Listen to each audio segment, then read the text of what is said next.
The reason why we started working on this topic, the one that I will tell you something about today, is really driven by the second part of the talk. So this idea that you could control dynamical systems through optimization algorithms. This, of course, is nowadays an emerging paradigm driven by the interest in controlling several physical systems at large.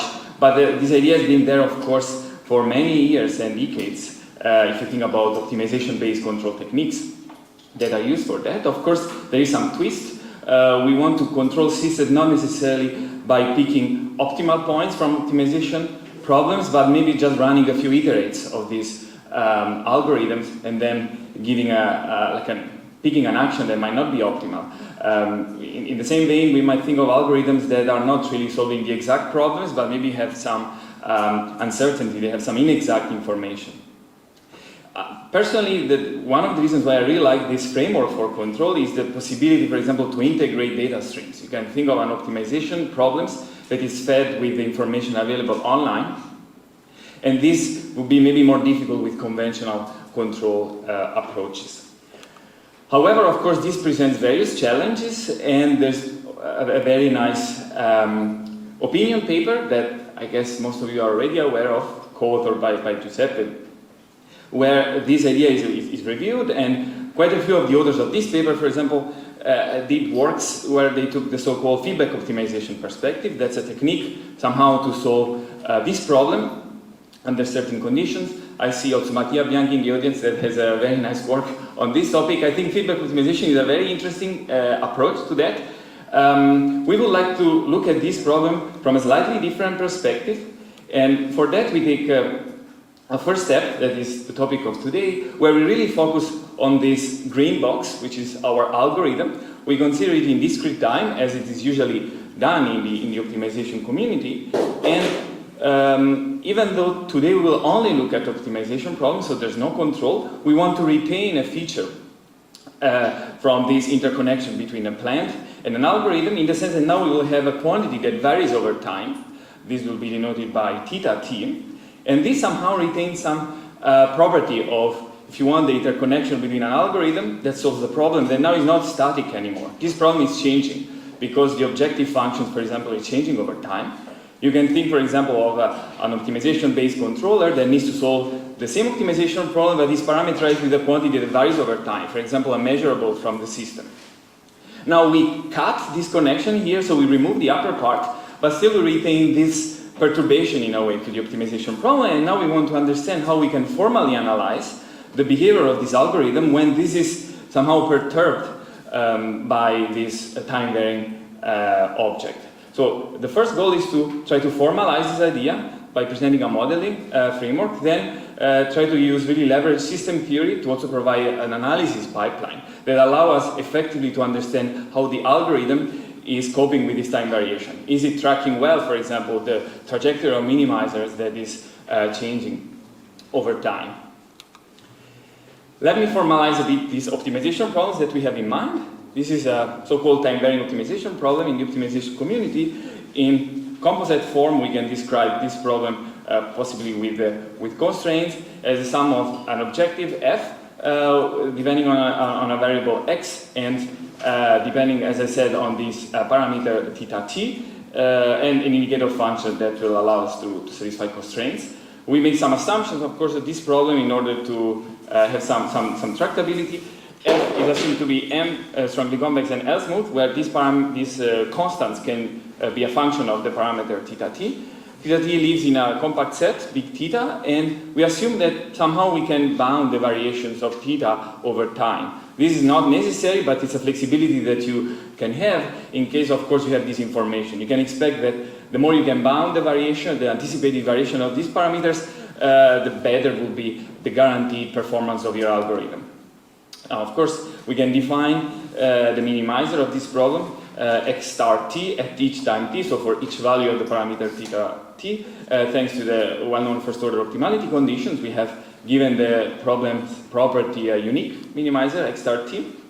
And now we get to the central object of this work, that is the algorithm. The algorithm has the goal of tracking this trajectory of minimizers, and we consider here structural property of this algorithm, namely some information limitation, as it is common, for example, in online learning or online complex optimization.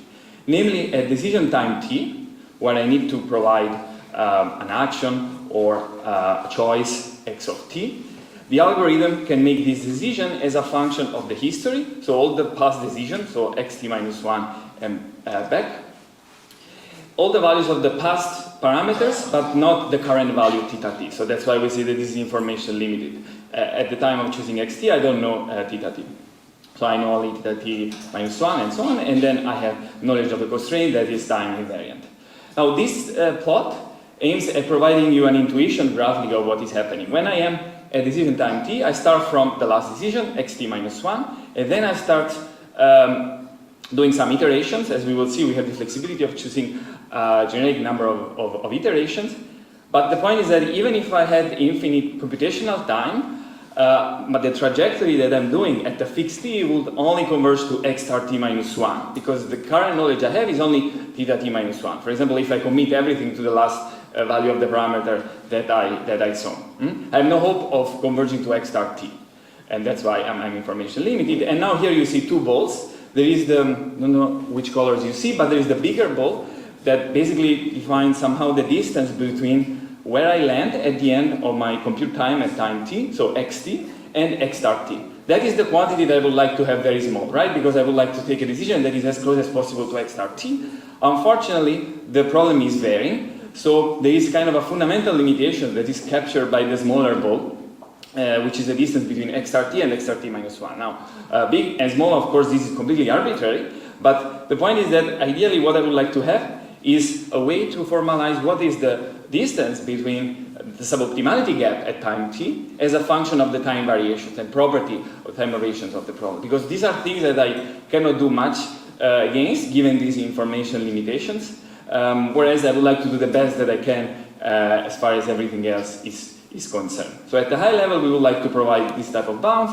There is a community, of course, behind these problems already, the so-called time-varying optimization field, where there have been few works that consider maybe slightly different settings. For example, we are pretty much focused here on first-order methods. We consider information limitation, in addition to computation limitation, a very important feature of the problem that also somehow connects with our final goal of connecting algorithms with plants. But of course, we were pretty much inspired by the formalism and the type of guarantees that you can get when you look at these time-varying problems. Now, if I have to summarize what I believe are the contributions and what I would like to convey to you today, first, we saw LPV, so linear parameter varying theory, as a nice framework to describe this problem, because it inherently considers problem with time variations and allows us also to get some system theoretic insight and analysis. And so this pretty much chimes with the main part, with the first part of this workshop. Second aspect is that, of course, we use another building block from system theory, namely integral quadratic constraints, that is typically used in time invariant settings. So we provide some extensions to the classic theory of IQC to cope with these time variations on the problem. And finally, we kind of somehow close this loop. We will have an LPV part and a time-varying IQC that together will be used in order to provide these convergence guarantees on the tracking bounds. Our work, of course, is pretty much inspired not only by the time-varying optimization community, but also by the very, I would say, thriving field that looks at algorithms through the lens not just of system theory, but specifically of robust control and IQC. So these ideas were probably spearheaded by the seminal work of Lessard and co-authors, but many others came after. Probably many of you attended the plenary of Carsten Scherer at CDC in Milan, where, of course, he showed a lot of interesting developments, for example, in the field of synthesis of algorithms, so not only analysis, which is another very interesting idea that we would like to pick up in follow-up work, so not only providing analysis, but really designing algorithms given some high-level objective. And so the feature, though, of this work is that they consider a static setting, so the objective is fixed, and also the algorithm itself is somehow fixed. Of course, we know in optimization we like to use, for example, time-varying step sizes for various reasons, or there is a recent interest in adaptive step sizes. They are not simply scheduled according to some prefix law, but really they adapt to the geometry of the optimization problem. In that regard, there was recently a work from the group of Bitzeiler where they looked at the time variations in the algorithm, but these were just varying step sizes. So this variation was quite structured, and the cost function was quite static. Whereas in this work, what we try to do is to unleash time variations both at the algorithmic level and in the cost function. So let's start first with this idea of using LPV algorithmic dynamics. The algorithm we'll consider can be described in the following way. We have kind of an LPV part, so a linear part, but that is allowed to depend on some parameter. This LPV is, of course, an input-output system. The reason why we have input-output here is not because we are communicating with the plant, for example, but because we want to abstract and to pull out everything that is not linear in some other term that, as you will see, we'll handle with IQC. And for example, we'll have a channel of the output that goes into the gradient and then goes back to the plant. This is the ST delta T channel. And this can be done p times, because we can, for example, at a given t, invoke gradient oracle p times, doing, so to say, p iterations.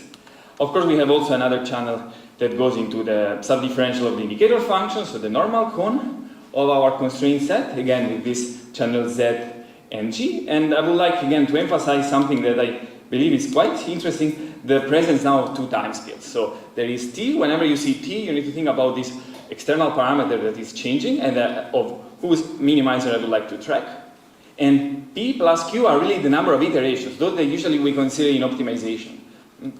I'll do a few examples later, but you can really think, for example, of doing many gradient steps for a fixed value of t. So there are these two time scales, and it's interesting to see how we can capture them. Maybe a small technical remark. When we design optimization algorithms, of course, one key point is that the fixed point of these algorithms needs to be related to the minimizers of this problem. In this framework, we believe that we see the algorithm as something that the user decides. You give us an algorithm and then we analyze. Of course, we need to agree on the fact that this algorithm somehow needs to be meaningful from an optimization perspective.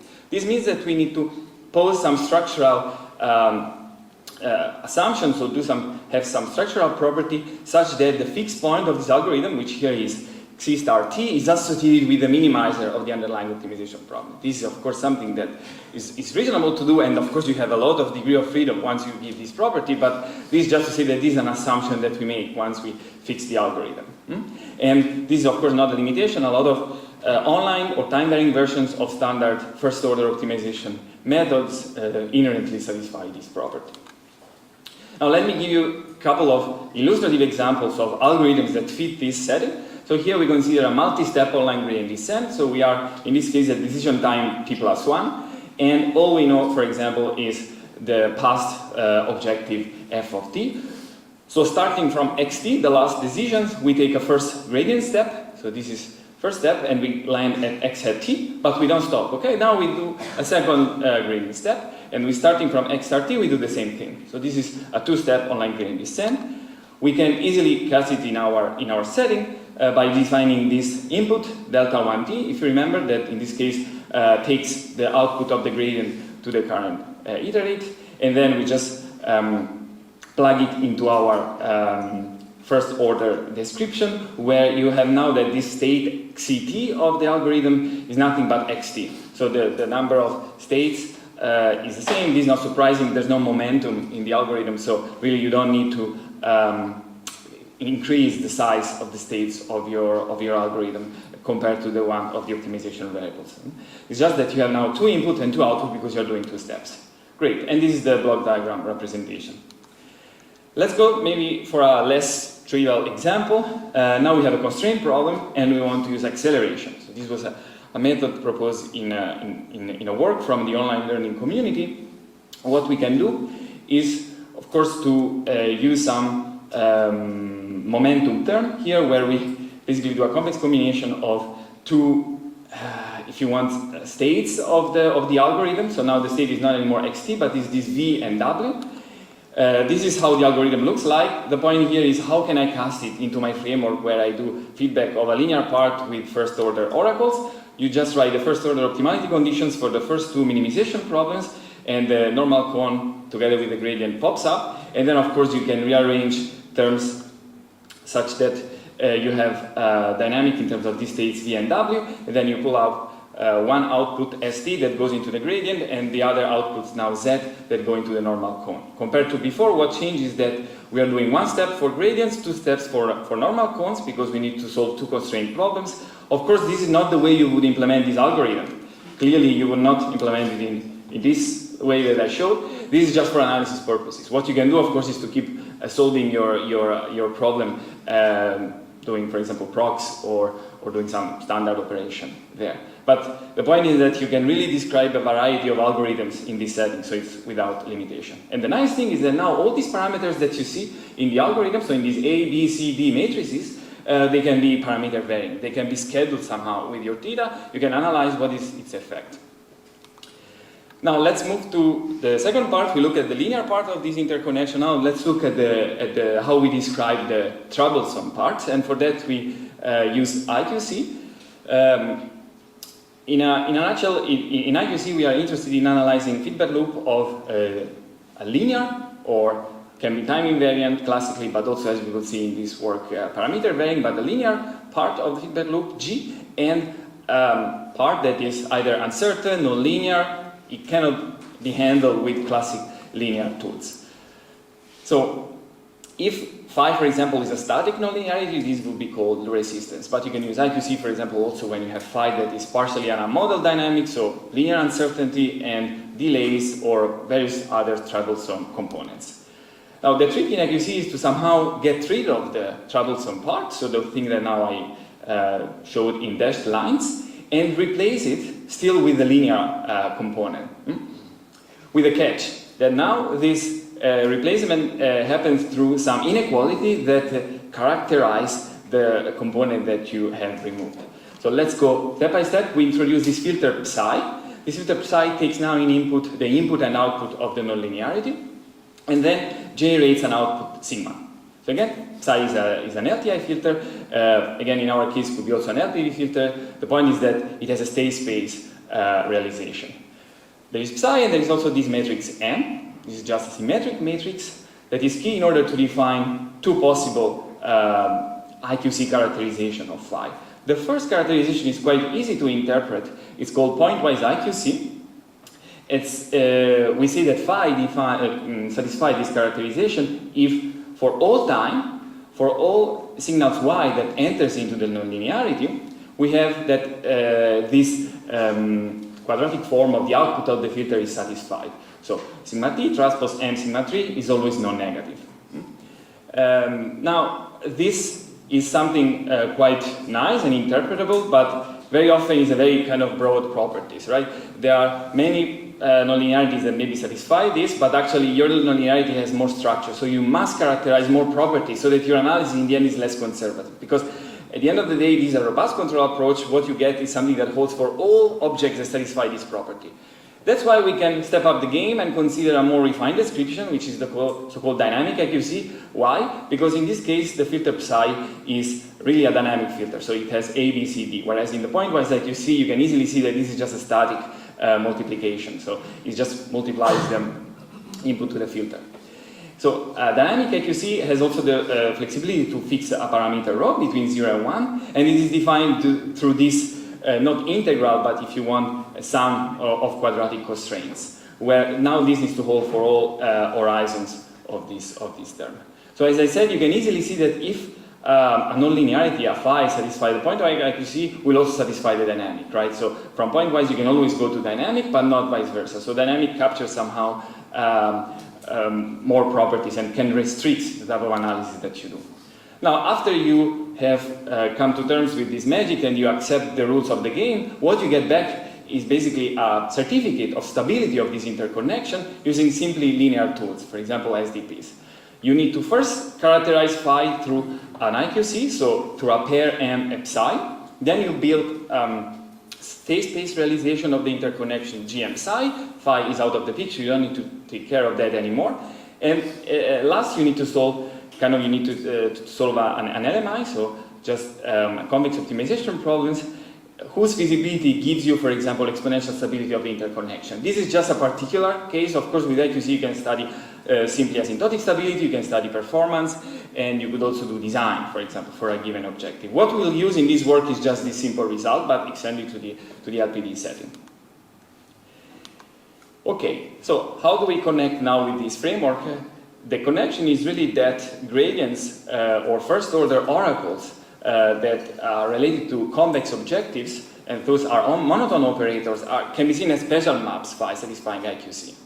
So they have an IQC characterization. And really, in a nutshell, the idea is that now I have my gradient, same story for the normal cone, I have an input and an output, I take these two signals, I fed them into these filters that I know exist and I can characterize with IQC, and this allows me somehow to characterize this nonlinearity, hence I can just get rid of that object. How do we do that? We will see that there are two approaches because we want to be able to characterize both pointwise IQC and the stronger dynamic IQC. The pointwise IQC is quite easy. This really comes from textbook formulas for L smoothness and M strong convexity, displayed on the right side of the slides. This allows us to create the so-called sector IQC. So as you see, the filter psi here, as I said before, is just a static matrix. So you can think you only have the D part, A, B, C are 0, because you have no inner dynamic in the filter. That's why we call it also pointwise IQC. And you can easily see that from this formula on the right that we are well familiar with in optimization, so this formula here, we get this pointwise IQC here. And you can do a similar formulation for a normal cone. What is the catch? That actually the operators captured by such a sector are quite broad. They are not only monotone operators. And you can see here an example. Here I have a sector that has upper bound L, lower bound M. I would like to capture, for example, the gradient of a convex function. In reality, also this nonlinearity would be allowed. Nonetheless, this is quite easy, and we were able to obtain some first tracking bound result for first order LPV algorithms using the sector IQC. The formulation, of course, had to be extended because still this sector characterization is a time varying operator now, it's not anymore time invariant, but we were able to somehow obtain a similar SDP characterization results, where now this matrix P that somehow you can interpret as associated with some storage function of the associated dissipation inequality is parameter varying. This is something I would like to stress because, of course, it allows you to have less conservatism with respect to characterization with constant storage functions. That could be also of independent interest for time invariant problems. Other thing I would like to stress is that, of course, now this is not a classic LMI because it depends on parameters, but these parameters you can easily encode these time variations that I said before, and we will see the result in the analysis. This framework allows you to say, okay, if I expect that the time variation is small, you will have also a reflection of this in the bounds. At the end of the day, if you are able to solve such an SDP, what you get is such a certificate, which is a tracking bound of the type that we were hoping for. Here it's expressed in terms of the distance between the optimal fixed point of the algorithm and your current one. Of course, you could write this if you want also in terms of x directly. And you can see that this can be upper bounded by two terms. One that is dominated by this convergence rate rho and depends on the mismatch in the initial condition. So there is a part that goes down exponentially fast. And then you have a second term that instead keeps being there and making your bound not zero if there are time variations. So this is really an exogenous term that will be there every time you have a theta t that changes the fixed point of the algorithm. So it's quite interpretable.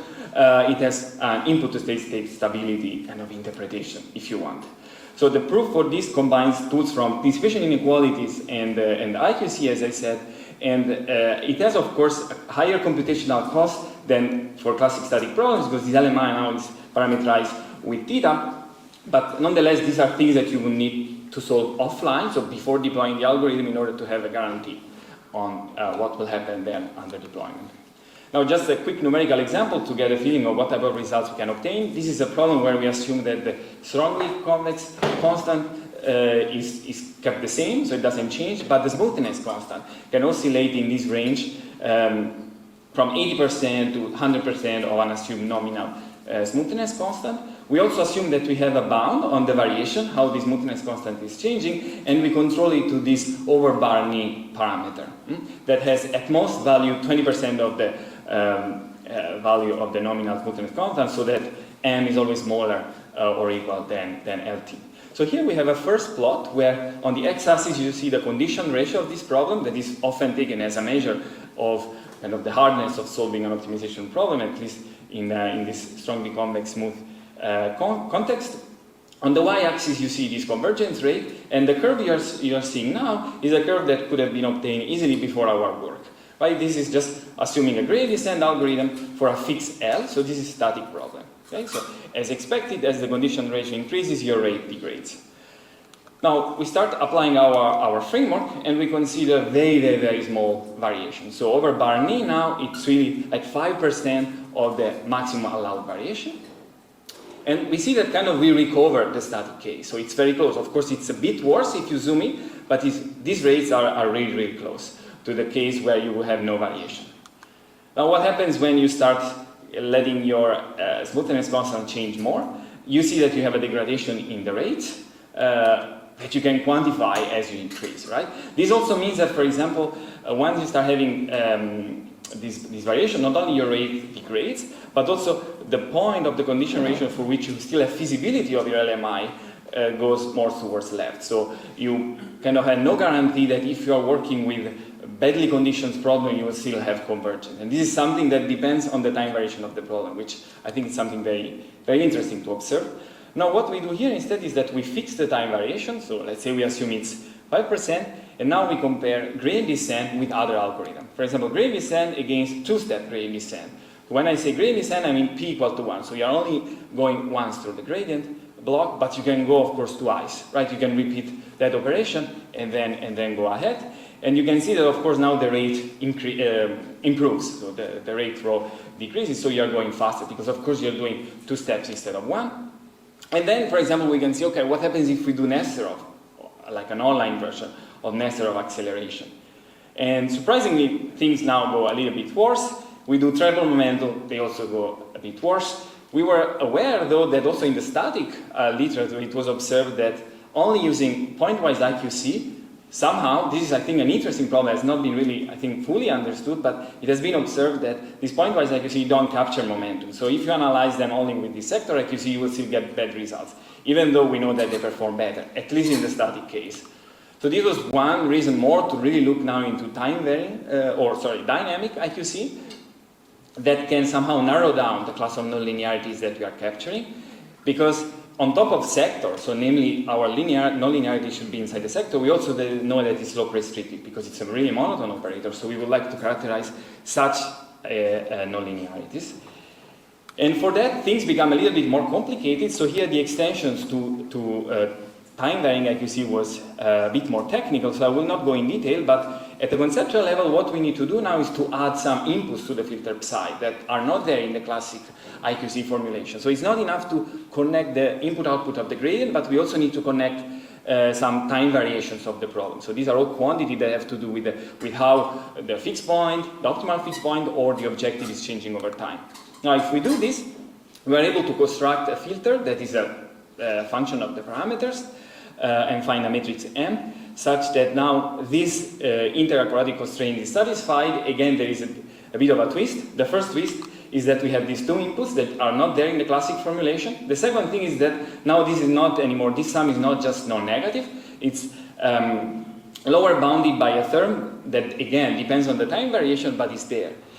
This is not, though, a big problem in the sense that we know this is not just non-negative, it's a lower bounded by something that we can, of course, use in our analysis. So we have also a tracking bound using this dynamic IQC, where we are, now, of course, the LMIs become a bit more dense, and we have some new optimization parameter that actually has a nice interpretation. So the LMI part is pretty much the same, except that there are other terms, but let's focus now on the kind of tracking bound that I get. I still have this, on the left, I have the suboptimality between the current fixed point and the optimal one. Now on the right-hand side, I have a bit more terms. I still have these exponentially decaying terms, but now I have this sum. that still has the variation of the fixed point, but there's also other terms. And these scalars, lambda, gamma 1, gamma 2, can be interpreted as somehow some gains between the time variations affecting the system and the suboptimality of the algorithm. And of course, as I said, if one would be able then to turn this into an analysis problem, you could, for example, try to design, to minimize, for example, one of these gains, if you think that you have more variation in f rather than in the fixed point, right, so to say. Things that we can already do now, and I will show you shortly, is how to compare algorithms depending on these gains. So we could see which algorithms maybe are more sensitive to which time variation. Now, let me do a comparison first between this pointwise, so the sector that I showed before, IQC, and what we call variational IQC. I know that variational has a lot of deep meanings in convex optimization. What we meant here, or what my student wanted to mean, is really like this fact that the IQC changes over time. Now, on the left is the plot that I showed before with gradient descent versus accelerated. Now, if we go on the right-hand side, we are using our improved IQC description, and we see that now the accelerated methods beat somehow the gradient descent only in this time-varying setting, in the sense that their rate is decreased, and also their range of validity is increasing. So you have feasible solutions for a wide range of condition ratio. But of course, here we are only looking at rho, and rho in time-varying setting is not the end of the story, because you have these other terms that somehow measure the sensitivity to time variation. So what we did was also, here I'm reporting again the bound. What you can do is for different algorithms, you can show how these parameters, lambda, gamma 1, gamma 2, this object that I call gain, changes depending on the algorithm. And of course on the condition ratio. But I believe it's very interesting to compare for a fixed value, for example, of the condition ratio, these gains across algorithms. And here you seem to see that actually accelerated algorithms suffer more the time variation. They systematically have larger gains, which is something that I don't think has been fully explored. What does it mean to accelerate in a time-varying setting where your next objective function could be pretty far? And we can, for example, analyze this considering different bounded on the variation.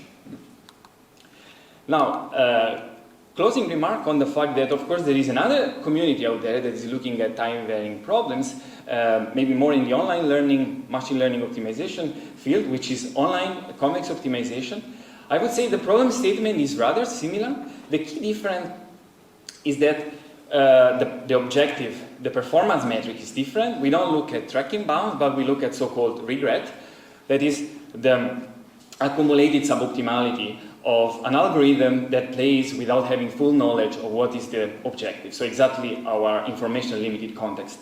Now, I showed before the two balls to show what is the tracking bounds in our setting. You can have a similar graphical representation now using these, for example, graphs of functions, ft minus 1 and ft. You start at xt minus 1, where this is the value of your objective, and then you go down this curve because all the knowledge you have is the one related to t minus 1. You stop at a point, but actually you are evaluated based on what is the value of this iterate at ft.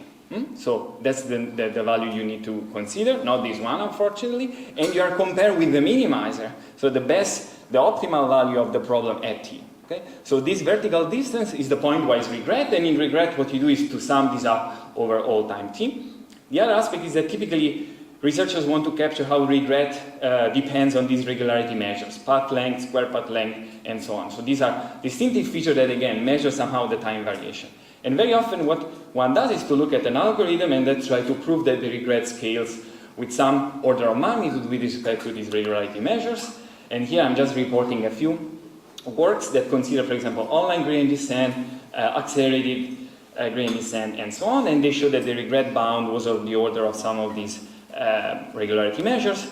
So what we could do using similar techniques, actually in this case not even having to use LPV techniques, so we have kind of simpler formulations as well, is to not do an analysis that depends on the algorithm, but really that is agnostic in the sense that of course it depends on A, B, C, D, but the proof technique is not tailored to that algorithm there, which I think is one of the strengths of this type of system theoretic approach, so this ability to abstract. So we have results both for pointwise and dynamic IQC, and in those cases we have different regret bounds in the sense of different dependence on these regularity measures. Okay, so I'm done. with the story for today, I would like to recap what I believe are the main takeaways of this work that was led by my PhD student, Fabian Jakob. We, as it is said in the optimization community, we try to provide a computer-aided analysis framework, but not for just a static optimization problem, but for time varying. This is one way to see the contribution of this work. What I particularly like is the generality of the analysis that is not tailored to a specific optimization algorithms, but kind of encompasses different, and I think that's one of the key strengths of using system theory for these problems. Then now we can really, as we like to do in control, we can abstract out the complexity and we can reason about general configurations. I believe one of the strengths is also more in practice to compare different algorithms. So now you have an SDP that you can run, you feed it with two algorithms, you need to understand which algorithms works better for your applications, and then you might have prior knowledge about time variations, you generate these plots and you can use it really as a design tool. And of course, more from a speculative perspective, it could provide novel insights on fundamental mechanisms that happen in online settings, such as, for example, acceleration. In terms of outlook, I think, of course, we are just scratching the surface. This is really initial work. There are questions in the short term that we should address in terms of conservatism and relationship with other analysis techniques. So how do these bounds compare with classic bounds in time-varying optimization or online convex optimization? And we only partially did that so far. I would also personally like to understand more this role of static and dynamic QC and why do they play these different roles. I think in a time-varying setting this is even more interesting, but it's fundamentally not fully clear still in the static case. And another short-term goal, of course, is to do robustness analysis. There have been researchers, for example, Mijalo Jovanovic from USC that has done great work in the static case looking at robustness. So, of course, the robust control toolkit lends itself then to understand what is the effect of perturbations to the feedback loop in terms of, for example, suboptimality in the tracking. And we could do this, for example, now in a time-varying setting, and again, observe whether different algorithms behave differently while now we have inexact information. And of course, the long-term question is to go back to the original plot and to the second part of this workshop and see whether this type of techniques can help us in order to analyze, maybe with a different viewpoint, the interconnection of a plan and an algorithm. So in a nutshell, bringing back the plans. And of course, synthesis of time-varying algorithms, right? It would be very nice if we could, for example, recover some of the predictor-corrector algorithms used in time-varying optimization, or maybe new ones, which would be really the great contribution, by using the synthesis side of the robust control approach to these problems. And with that, I'm at the end. Thank you for your attention, and I'm happy to discuss about these and other topics.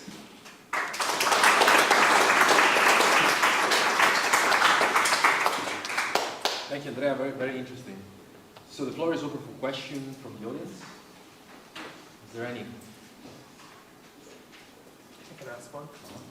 So in the dynamic IQC setting, it seems that you're feeding in FT plus 1. Did I understand that correctly? That you're feeding in still, I'm not sure if this is on or not.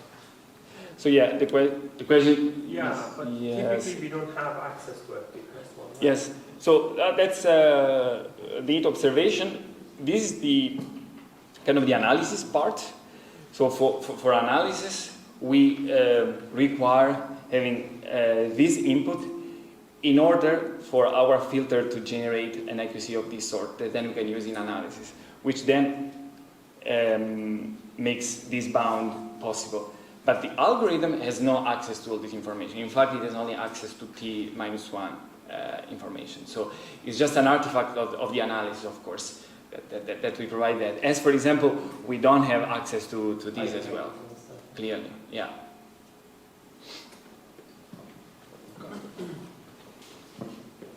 So a clarification. Usually when we analyze static accelerated algorithms, we get a kind of a non-monotonic bound, like psi t minus psi star less or equal than a constant time rho to the t. Mm-hmm. So instead, in like for example in line 12, it looks like it's monotonic, like it's rho to the 2t. Is this part lumped in the sum of the time varying terms, or did I misunderstand? Yeah, exactly. Well, I would say that if you don't have a time variation in the static case, at least for this analysis, you get a monotonic upper bound. You might say it's not tight, but you can, somehow the analysis provides you an upper bound on this non-monotonic bound that you mentioned. Yes. So even let's say if you apply works that are already out there for accelerated static, you would get a monotonic upper bound. But there might be some conservatism hidden there, right?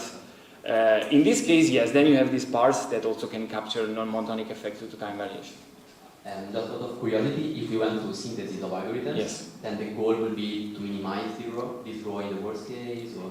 Exactly. I think that the sky is the limit somehow because you have rho. But as I said, I believe these bounds are much richer than that. For example, I would really like to understand more what is the meaning of these gains. Because, for example, you could trade off speed of convergence with robustness or with somehow tolerating time variations. You would like to have an algorithm that maybe is not the best to go down, but is not so susceptible to time variation, which means that maybe it doesn't commit too much to a certain direction, right? Because then you start really raw, and these parameters are not necessarily related, or actually sometimes they are inversely related. So it's not clear. You could have a multi-objective formulation, but.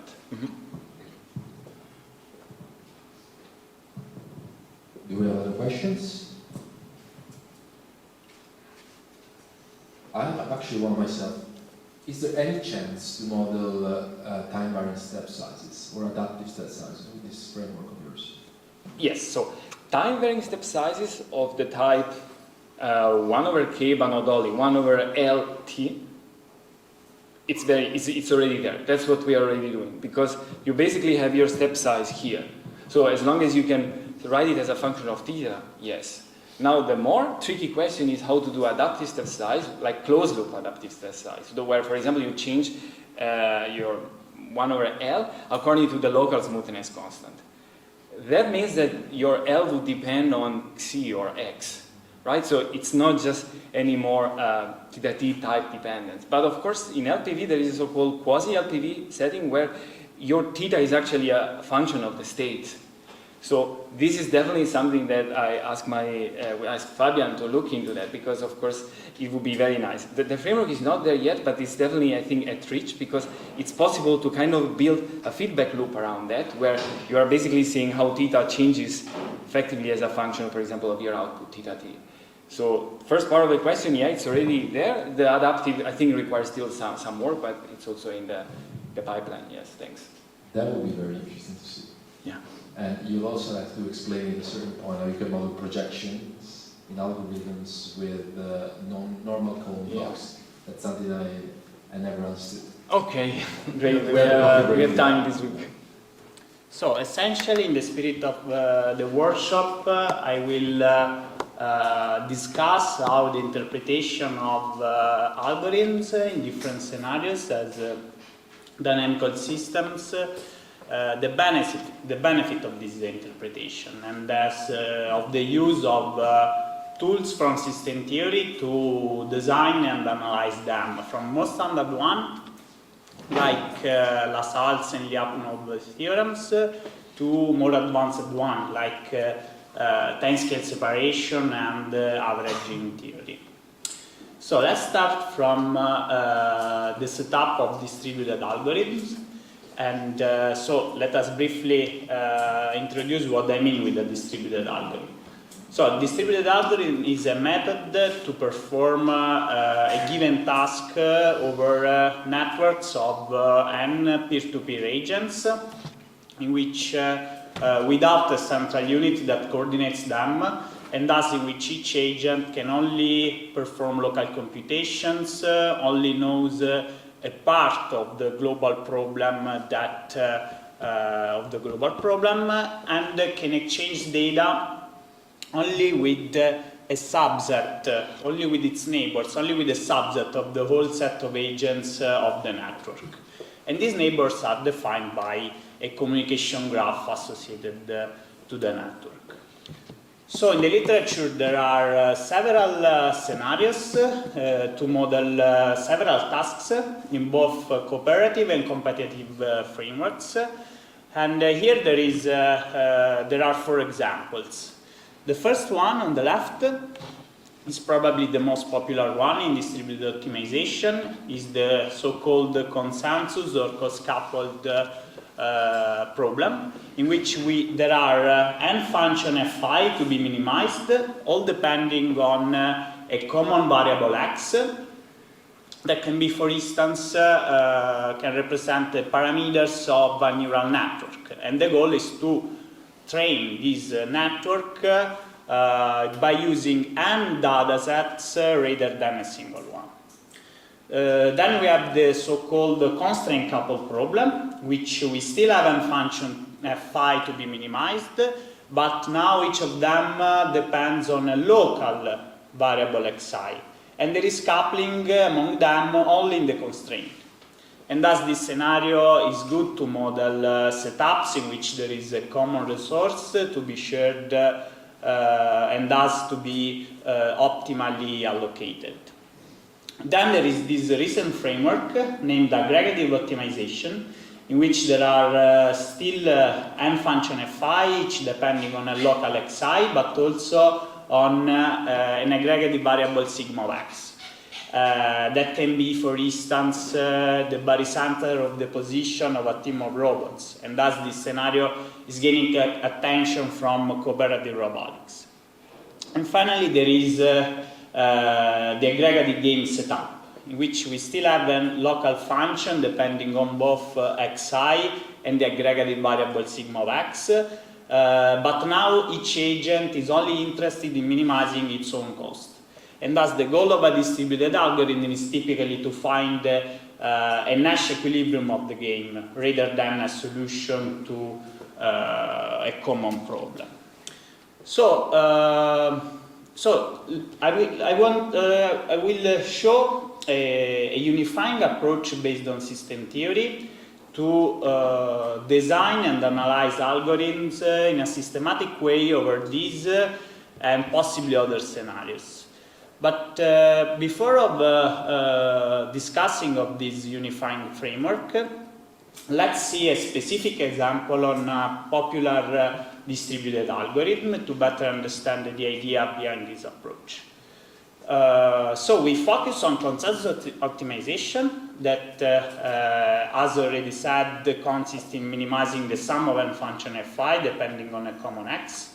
And thus one may do that by maintaining a solution estimate xi in each agent I of the network and updating it with this iterative law, which we have this average step to force consensus among all the local estimates, and this gradient step, this descent step along the gradient of the global cost function.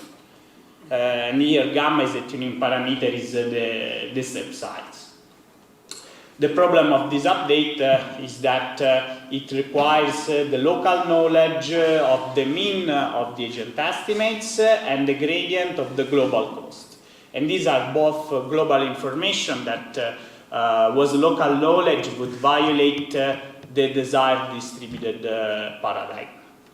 So the idea of the so-called gradient tracking algorithm, which is probably the most popular distributed method for consensus optimization, is to introduce two changes. The first one is to replace the average step over the entire network with an average step only over the neighbors. Indeed, these weights Aij are the entries of a weighted adjacency matrix matching the graph G. And then it uses this auxiliary variable Si in each agent I of the network, whose role is to asymptotically reconstruct the global gradient by running this distributed law taken from the literature of dynamic average consensus.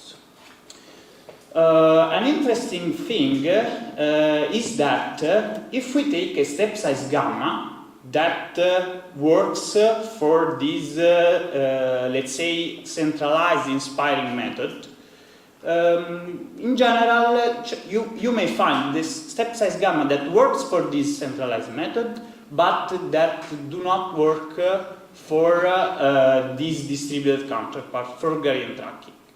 And now we'll try to explain this phenomenon with system theory. And thus the first thing that we note is that Si of k plus 1 directly depend on xi k plus 1. So the first thing that we do is to introduce this change of variable based on these novel coordinates Zi that allows for obtaining this equivalent, let's say, causal formulation of gradient tracking. This is only a change of variables. Then, if we collect all these local updates and we perform an additional change of coordinates, now we isolate the mean of the solution estimates, the mean of the xi with this variable bar x, and the consensus error among both the x and z variables. What we obtain is this system, this equivalent formulation, just a change of variables again, that from a system theory point of view is an interconnected system. The nice thing of this interconnected system is that on one subsystem, namely on the subsystem describing the evolution of the mean of the agent estimates, we have a tuning parameter, gamma, the step size, to arbitrarily modulate the speed of variation of this subsystem. On the other hand, we have, let's say, essentially a consensus dynamics, and thus it can be seen that this subsystem admits equilibria parameterized in the other state, in the state of the other subsystem, in bar x. And so these two features allows us to say that this interconnected system is a true timescale system. That is a class of system widely studied in system theory, formed by the interconnection between a slow dynamics, that is called slow because it has a tuning parameter to modulate its speed, and another subsystem that is called the fast subsystem. So, for gradient tracking, the slow subsystem is the evolution of the mean of the solution estimates, while the fast one is the consensus-based dynamics. And thus, with the nice thing of this kind of system is that they can be analyzed by separately considering the two building blocks, the two subsystems.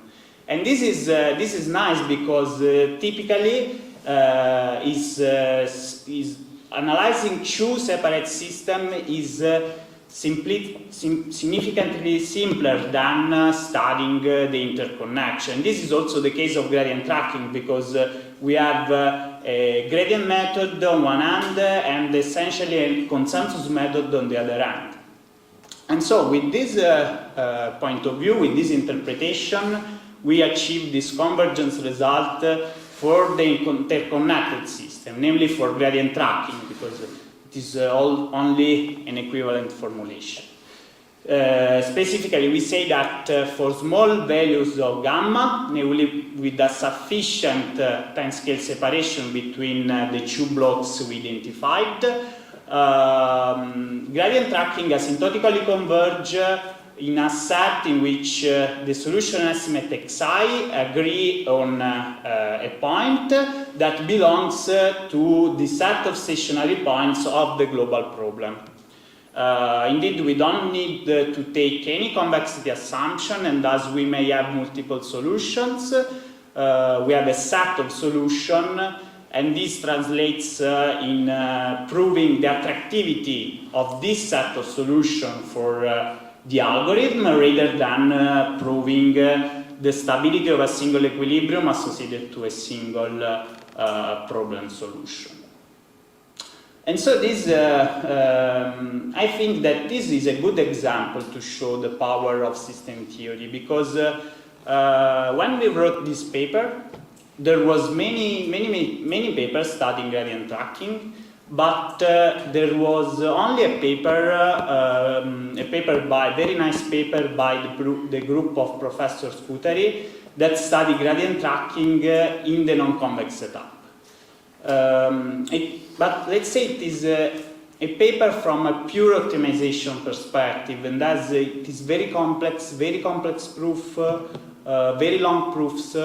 While here we wrote this paper just in a letter paper with very short and very clean proofs. The main advantage of system theory is that it intrinsically allows for staying as general as possible. And indeed, we now try to extend this point of view to develop a systematic methodology to design and analyze distributed algorithms. So, to do that, I will follow the steps that I think everyone typically follows in the design of a distributed algorithm. So, first of all, we start from an inspiring centralized method that possibly already exists in the literature, that possibly already has some convergence guarantees in solving the considered optimization-oriented problem. I say optimization-oriented because we have in mind optimization, but also game theory. So this is the way in which we describe this inspiring algorithm from the local perspective of agent I. We have an algorithmic state Ki and a solution estimate xi about the corresponding block I of a solution to the considered problem. Indeed, in general, they don't need to coincide because depending on the specific algorithm and the specific scenario, the state Ki may contain also other quantities. For instance, if we are in constrained optimization, Ki contains also dual variables, while if we have accelerated schemes, Ki may contain also momentum terms. And so, to stay general, we treat the solution estimate xi as an output depending on the state, on Ki of this centralized method. And then we have Gi to describe the update of this inspiring method. And we intentionally keep Gi generic because we want to develop a systematic approach. The only thing that we impose is that these double arguments, in which we have a first argument that highlights the dependence on Ki, namely something that is completely locally available, also in a distributed setup. While in the second argument, we have the dependence on this aggregate information alpha of Ki. Ki is the stack of all the local states, and thus is something that couples all the states, all the local states of all the agents. For instance, in this overview, we have for each one of the methods of the scenarios that we have seen at the beginning of the presentation, we have an explicit method to address them. And indeed, in all these methods, it is possible to identify this aggregate information alpha of Ki. Its explicit form depends on the specific algorithm and the specific scenario that we are considering.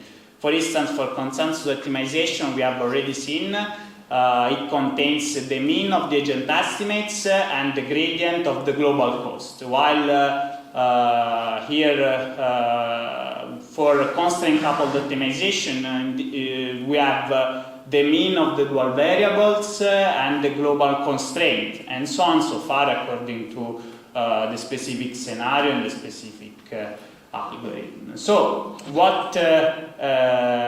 so all these methods cannot be performed in a distributed fashion because they would need a central unit that takes all the states Ki, compute alpha of Ki, the aggregate information, and spread it to all the nodes in the network. So the idea to go toward a distributed counterpart of this inspiring centralized method is to introduce an auxiliary variable Zi in each agent of the network, and to reconstruct the aggregate information of key by running a consensus-based dynamics. And so this could be a first, a naive distributed counterpart of our centralized method. This is only a naive version that helps to understand the idea behind the real distributed counterpart that I will present in a moment. So here we have a double loop algorithm with an outer loop running the optimization, the desired centralized optimization-oriented method with this local proxy at alpha I in place of the aggregate information of key. This proxy depends on Zi. And then we have the inner loop with iteration index tau, in which we run this distributed consensus-based dynamics to reconstruct alpha of key, namely to steer this variable Zi to this point Zi infinite, in which we want that each proxy at alpha I exactly coincide with the real alpha of key. So also in the consensus-based dynamics, we have this function hi that we leave generic, because also in consensus we have a large variety of methods, each one with its peculiarity, each one tailored for the specific alpha of key that must be reconstructed.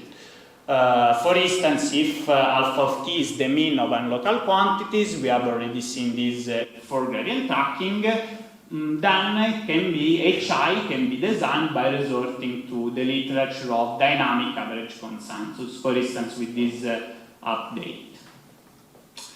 So the first tentative way to go toward the real distributed counterpart is to move the dynamics, the consensus-based dynamics in the same time scale of the optimization-oriented part. And this is what we would get. But from a system theory point of view, this is an interconnected system. And thus, even by starting from a centralized optimization method with some convergence or stability guarantees, and on the other hand, with the consensus-based method with some stability and convergence guarantees, in the when we connect them in interconnection, we have no guarantees that this system is working. Because this is an interconnected system, it is not a cascade system. And for this reason, we modify the optimization part by introducing this, let's say, convex combination step ruled by this parameter delta. So that when we collect all these local updates, we get an interconnected system that again is a two-time scale system. Because thanks to delta, we can modulate the speed of variation of key, of the state of the optimization part. So in this two-time scale system, again, we have a slow system that is the optimization part, because we have delta to modulate its fit, and then we have the fast system that is the consensus-oriented dynamics. Indeed, it is a consensus method, and thus for each key, thus it has equilibria parameterized in the slow state key.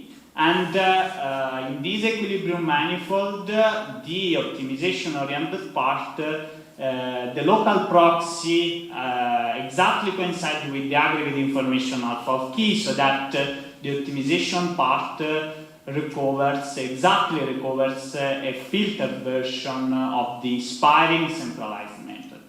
I say filtered version because now we have also this convex combination step. And so, thanks to this design choice and thanks to this interpretation, two-time scale system interpretation, this is the systematic result that we obtain. The nice thing is that we take assumption only on the two building blocks separately considered. First, we need to start from a centralized method that is able to solve the considered problem. Namely, it must admit a function W that proves that the set of critic points, stationary points for optimization, Nash equilibria for games, that the set of critic points is attractive for the trajectories of the centralized inspiring method. Second, the consensus-based dynamics must admit equilibria parameterized in the ideal case in which K would be fixed. So the assumption only involves the ideal case in which K will be fixed. It must admit equilibria parameterized in this fixed K. And in this equilibrium manifold, all the local proxies must coincide with the real aggregate information alpha of K. And this equilibrium must be exponentially stable for the consensus-oriented part. So with these two assumptions, the two building blocks, we are able to say that for small delta, namely with a sufficient time-scale separation between the two building blocks, we have that the convergent guarantees of the inspiring method are preserved in our distributed counterpart on the interconnected system. Indeed, if we have stronger guarantees from the centralized method for the inspiring algorithm. For instance, we have a unique problem solution X star and a unique equilibrium point X star, and this equilibrium point is exponentially stable for the centralized method. Then these stronger exponential guarantees are preserved also in the distributed counterpart. This technically translates in going from Lazar's invariant principle to Lyapunov in a quite straightforward manner. Okay, this is only a sketch of proof, a brief sketch of proof that follows the typical proof for two time-scale system. First, we build the so-called boundary layer system, that is the fast dynamics with an arbitrarily fixed slow state key. So we take our consensus-based method, we fix the slow state key, and we analyze the resulting system. It is named the boundary layer system. And by design, we know that it has an exponentially, globally exponentially stable equilibrium point. Then, on the contrary, we study the so-called reduced system, that is the slow subsystem with the fast state in the equilibrium manifold. And thus, this reduced system coincides with the filtered version of the inspiring optimization method. And finally, we merge these preparatory results to get the convergent guarantees on the interconnected system. Actually, this there was in the literature only results for stability of generic two-time-scale system, while here we want systems that have Lassal type convergence, so this last step required a custom theory to go from stability of the two-time-scale system to Lassal convergence of two-time-scale systems. Okay, so let's go to the second topic, that is feedback optimization, distributed feedback optimization. Now we have also for each agent I a physical plant described by this nonlinear control system. For instance, it can be the physical dynamics of a robot.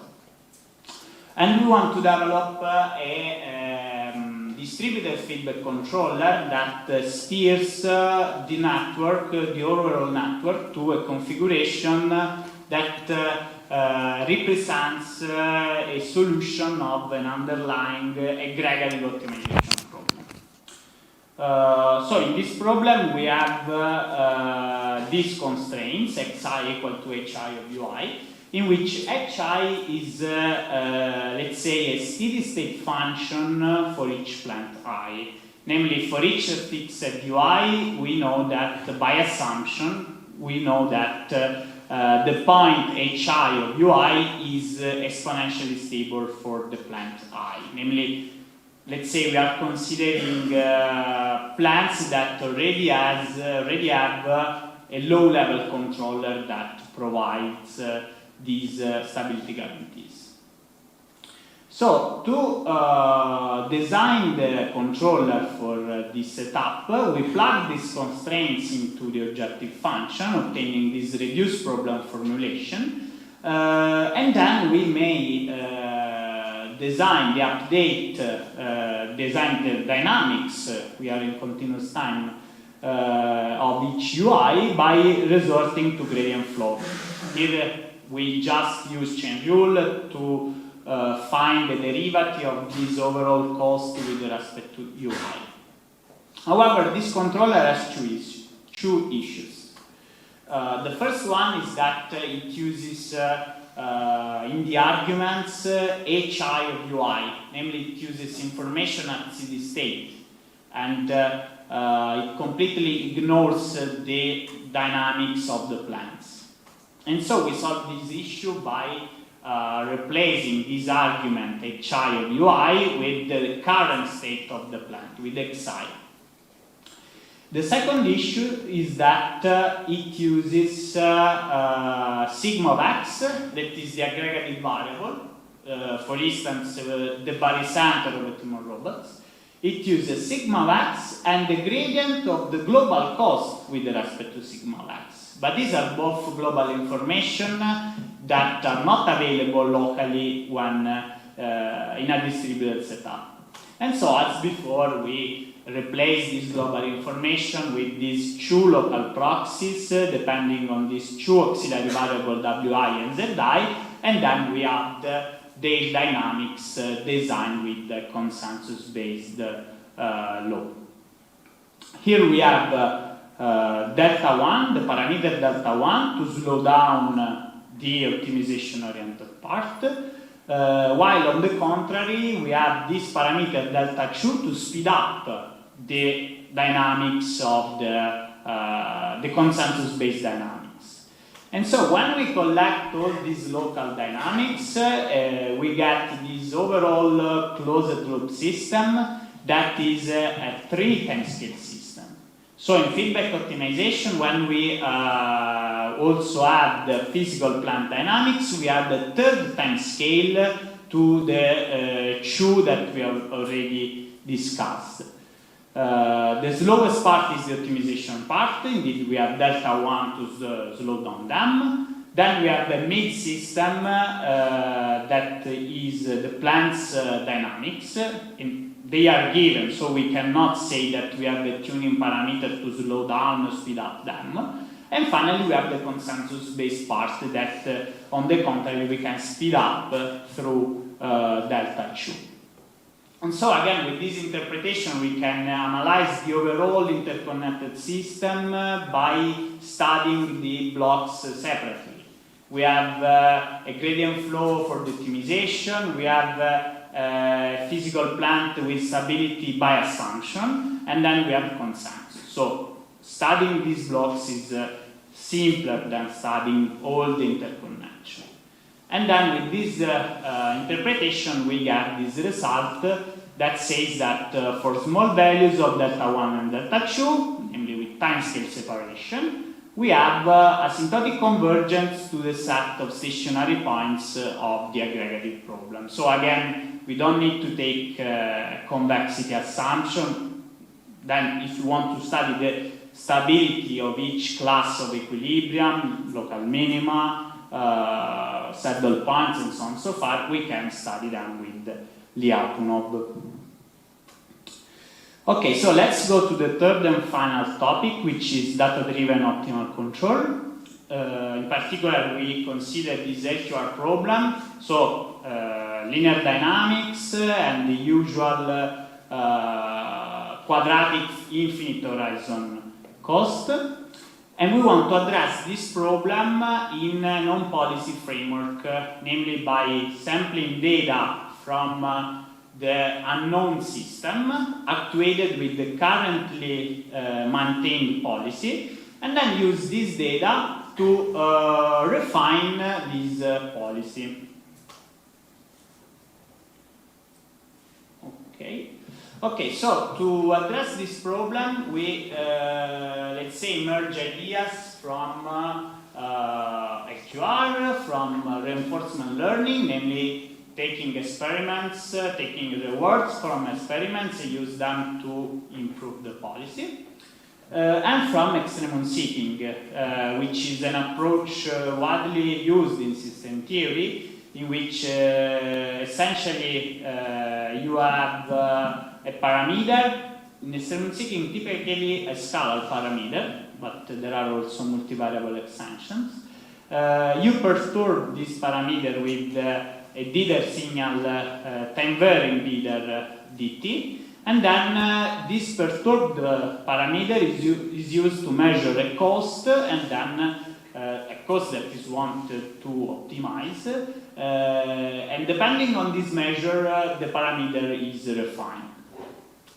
So when we apply these ideas by applying these ideas to on policy AQR, we get this algorithm, in which we have an exploration phase, in which we take the currently maintained gain k about that is the current estimate about the optimal gain of the optimal self-feedback solving the AQR problem. So we take k, we perturb it with this periodic Dieter matrix D. That is just an amplitude parameter of this perturbation, and we set this state feedback controller. This controller is used to actuate the real system for a finite number t of samples and retrieve this, the cost jt, the truncated AQR cost associated to these experiments. And then with this cost, we refine the gain in the optimization part of the algorithm by using this cost. So we have essentially an approximated gradient method for the gain, for the update of the gain, and then this low pass filter dynamics that helps to improve the performance, the one with state Z. So when from a system theory point of view, this is a nonlinear time-varying system. So it time-varying because we have the Dieter matrix decay. And so it is very complex to directly analyze it.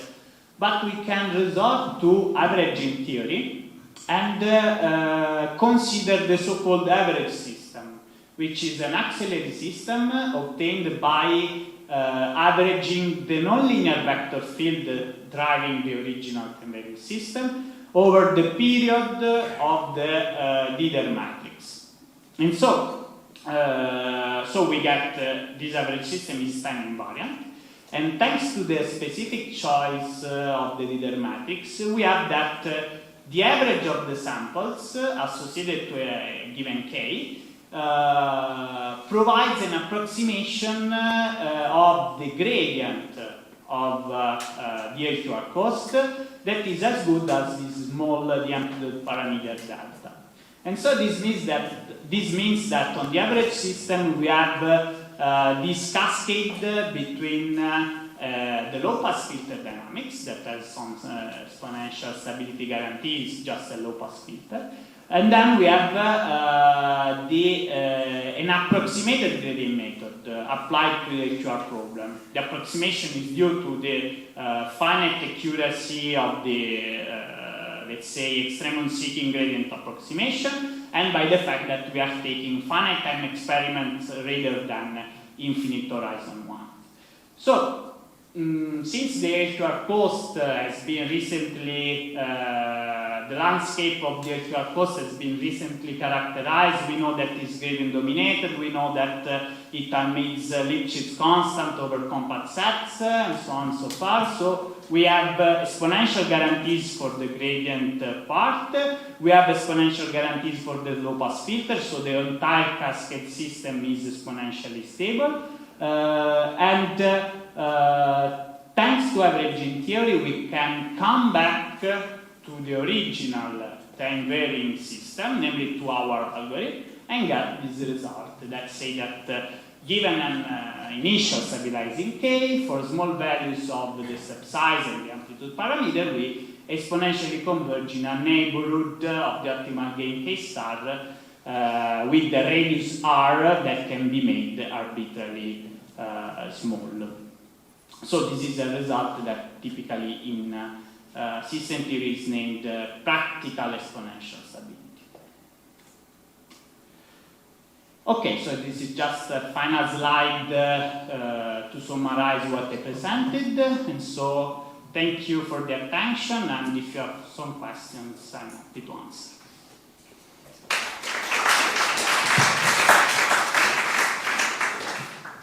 Thank you, Guido. We have time for a few questions. I can break the ice with one. So what I think is very nice about this framework is the modularity. Yeah. Right? So you can take any well-established algorithm and any well-established or even less well-established consensus protocol and mix them together and have certificates that things work. My question is about the conservativity of this. Do you think timescale separation is inherently necessary, or it's an artifact of your proof? Yes, yes. That's a very good question. That's the point.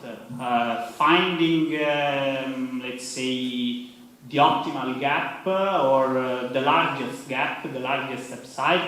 In general, they do not concede. It's definitely the point. So these results are conservatives, but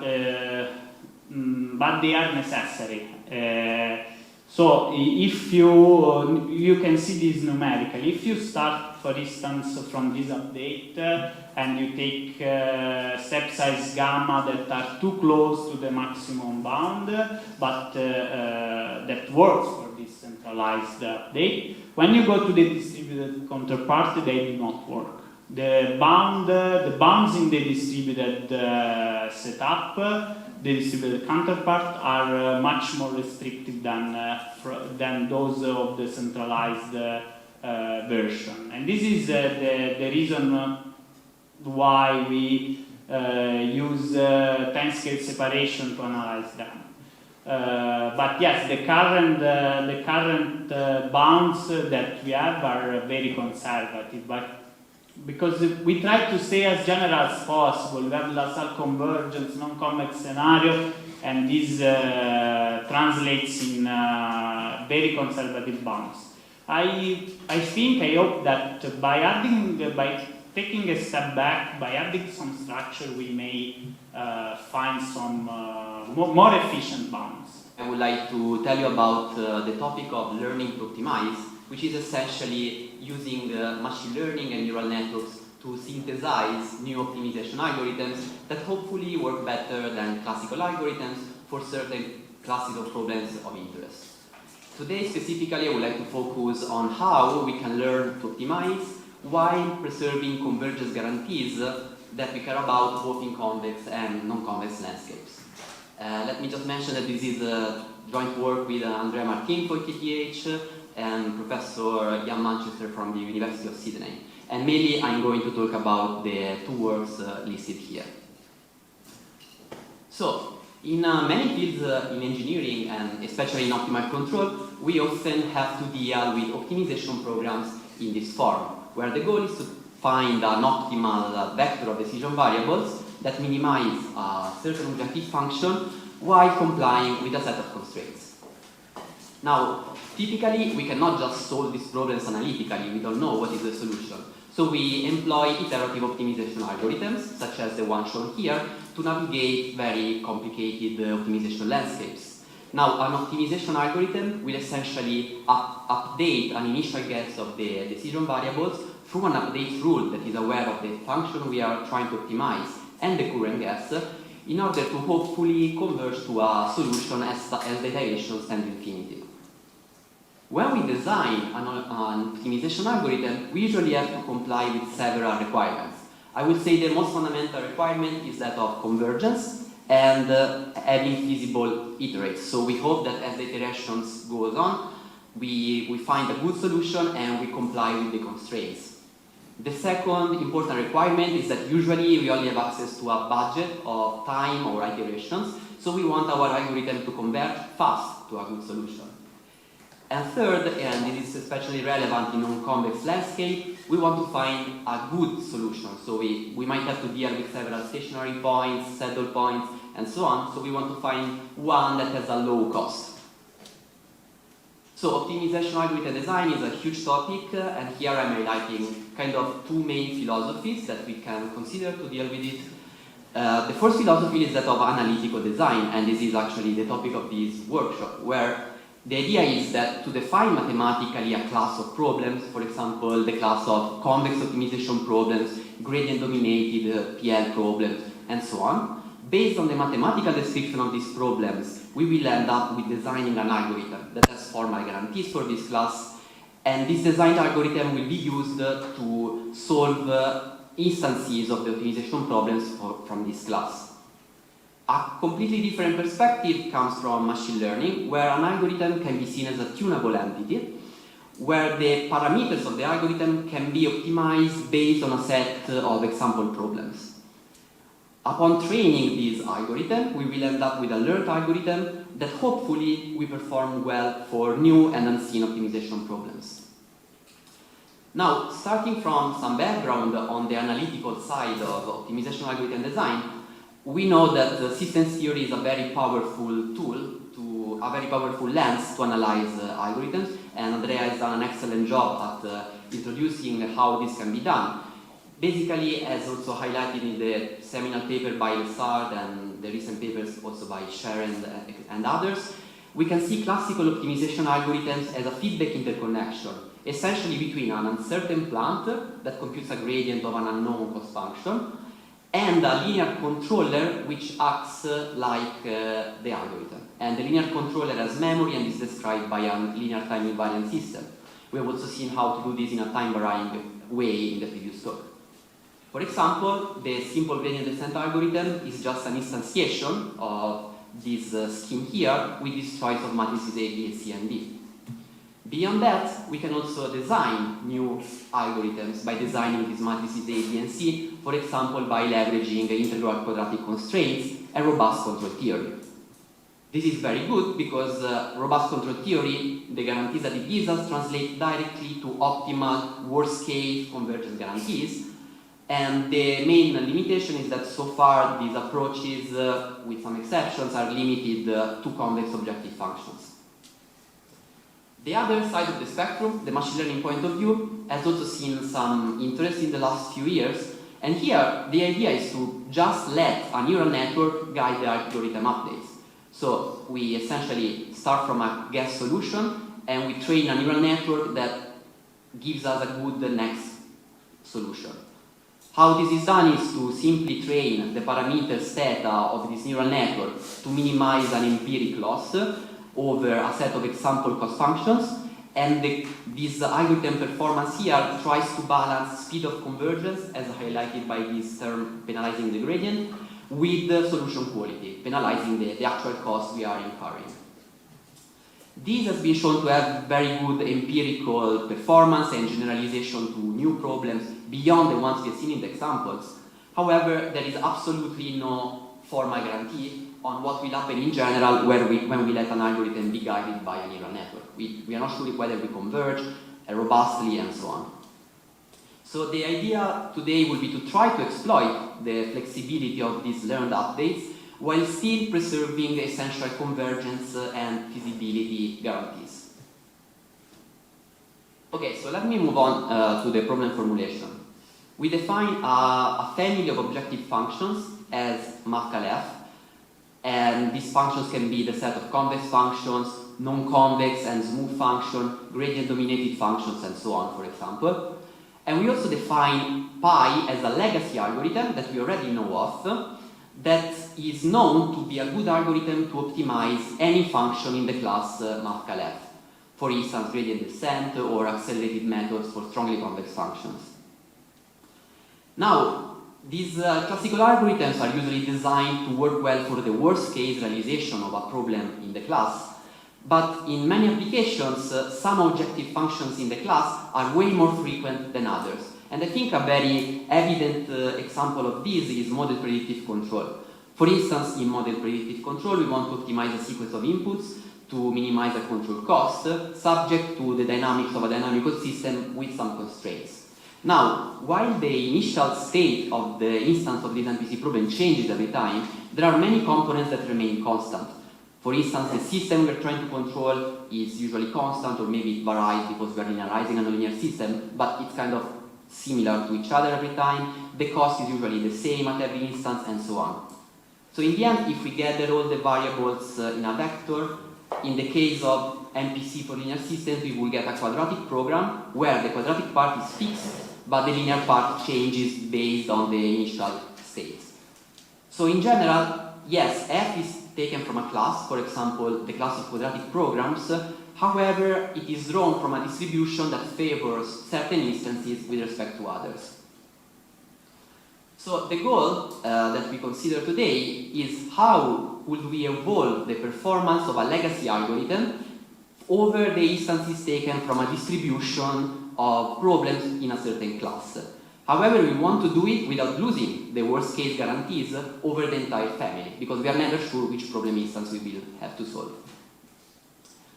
To do this, we consider kind of a modular approach of evolving a legacy algorithm. So our algorithm will be made of two parts. One legacy algorithm that is known, that ensures the convergence over the entire class, plus a term that enhances the performance that we need to design. How do we measure the algorithm performance? We can do many things. The most intuitive way to measure performance is to take an expected value over the distribution of problems of the convergence, so how fast we converge, plus how well we converge. We will consider two scenarios in the talk. Scenarios A will treat smooth non-convex landscapes, and scenario B will treat with composite convex landscapes. So in scenario A, we will consider unconstrained optimization problems where the function f is non-convex but smooth, and beta smooth just means it has the gradients have a Lipschitz constant equal to beta.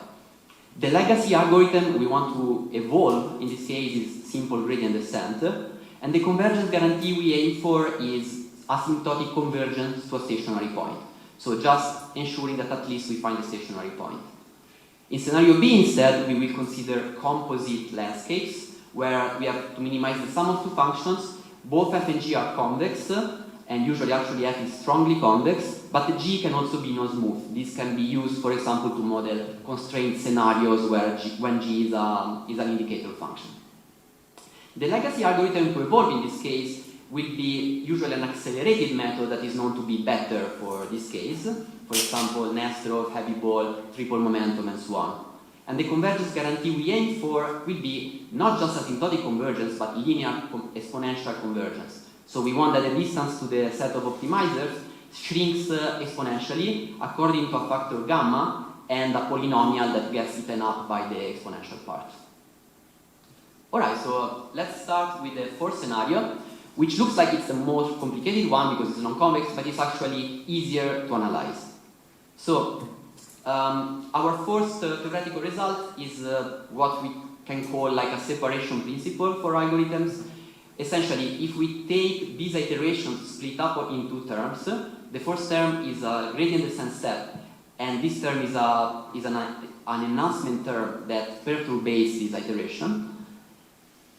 Then we have the following result. If the step size is less than the inverse of the Lipschitz constant of the gradients, and the sequence of enhancement terms is a finite energy sequence, then also the sequence of gradients will be a finite energy sequence. This implies that the gradients will converge to zero as the iterations go to infinity. This is quite simple to see, but essentially it already means that we can evolve gradient descent by designing a finite energy sequence V. Now, even if it's a kind of intuitive result, this still needs a proof because we know from linear system theory that even if we have an exponentially stable system when there is no perturbation, a perturbation might ruin the bounded input, bounded output stability. So this requires a direct proof. Look, just a Yeah, sure. Eta is constant throughout. Sorry? Is eta going to be constant throughout, or can it vary? The eta in this case will be constant, and later it will actually change. Yeah. Okay, so the second result is about universality of this decomposition. Basically, can we reproduce any convergent algorithm by splitting it as a step in the direction of the gradient plus a finite energy sequence? And the answer is yes. So if you give me any target algorithm that we can call sigma, that converges to a stationary point for any smooth function, then this algorithm can be reproduced by taking a step in the direction of the gradient and adding a finite energy sequence. Now, the way to prove this is to essentially construct the sequence V that matches the iterates of the target algorithm sigma, and proving that this V we construct actually has a finite energy. Means that we can achieve the behavior of this target algorithm. And another insight, if you are familiar with the EULA and system level synthesis kind of approaches, we can see this proof as mapping some disturbances, which are the cost function we are trying to optimize and initial iterate, to the set of trajectories in a closed loop kind of way. Okay, so the main implication of these two results together is that we can evolve gradient descent simply using automatic differentiation without using the asymptotic convergence guarantees. So how do we do that? We can take a set of example problems that define an empiric distribution and penalize the performance of an algorithm, and the algorithm will be parameterized by a set of weights theta.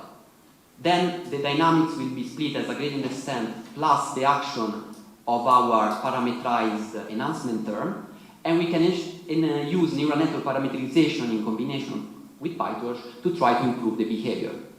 Now, the tricky part is to ensure that this sequence here is actually a finite energy sequence that doesn't let our algorithm explode. So how do we evolve a convergent algorithm using neural networks? We propose a separation of this term into two factors. The first factor is a vanishing radius neural network. These are that depends on the initial psi and the weights. And the second factor is a direction term, which tells us in which direction to step. So the thing is that the radius term should be vanishing to zero, so that we ensure that we have a finite energy sequence. We also prove that this factorization preserves the universality of this parameterization. In practice, what we do to parameterize these vanishing radius sequences is to use recently developed approaches such as recurrent equilibrium networks or long space sequence models as shown in these two papers found here. So we can just basically plug in these parameterizations within the approach. Alright, so let me conclude this first scenario by showing an example experiment on how this could be useful. We consider the optimization problem of training a perceptron to a shallow neural network for image classification. We consider the MNIST dataset, one of the standard ones, where we have a set of handwritten digits which we want to match to a set of labels that tell us which digit it is. This is done by training a neural network whose weights are denoted by psi. These are our optimization variables. And the activation function of this perceptron will be a tanh, an hyperbolic tangent. The cost function will be how well we can classify these data and labels. This will be our f of psi. Now, the first step will be to fix the parameters of our algorithms, theta, and train the perceptron with this algorithm parameterized by theta. So what we will do to train the perceptron is to run these iterations, where we take a step in the direction of the gradient, plus a step indicated by our parameterized neural network. The second step will be to train the algorithm itself, so to train the parameters theta.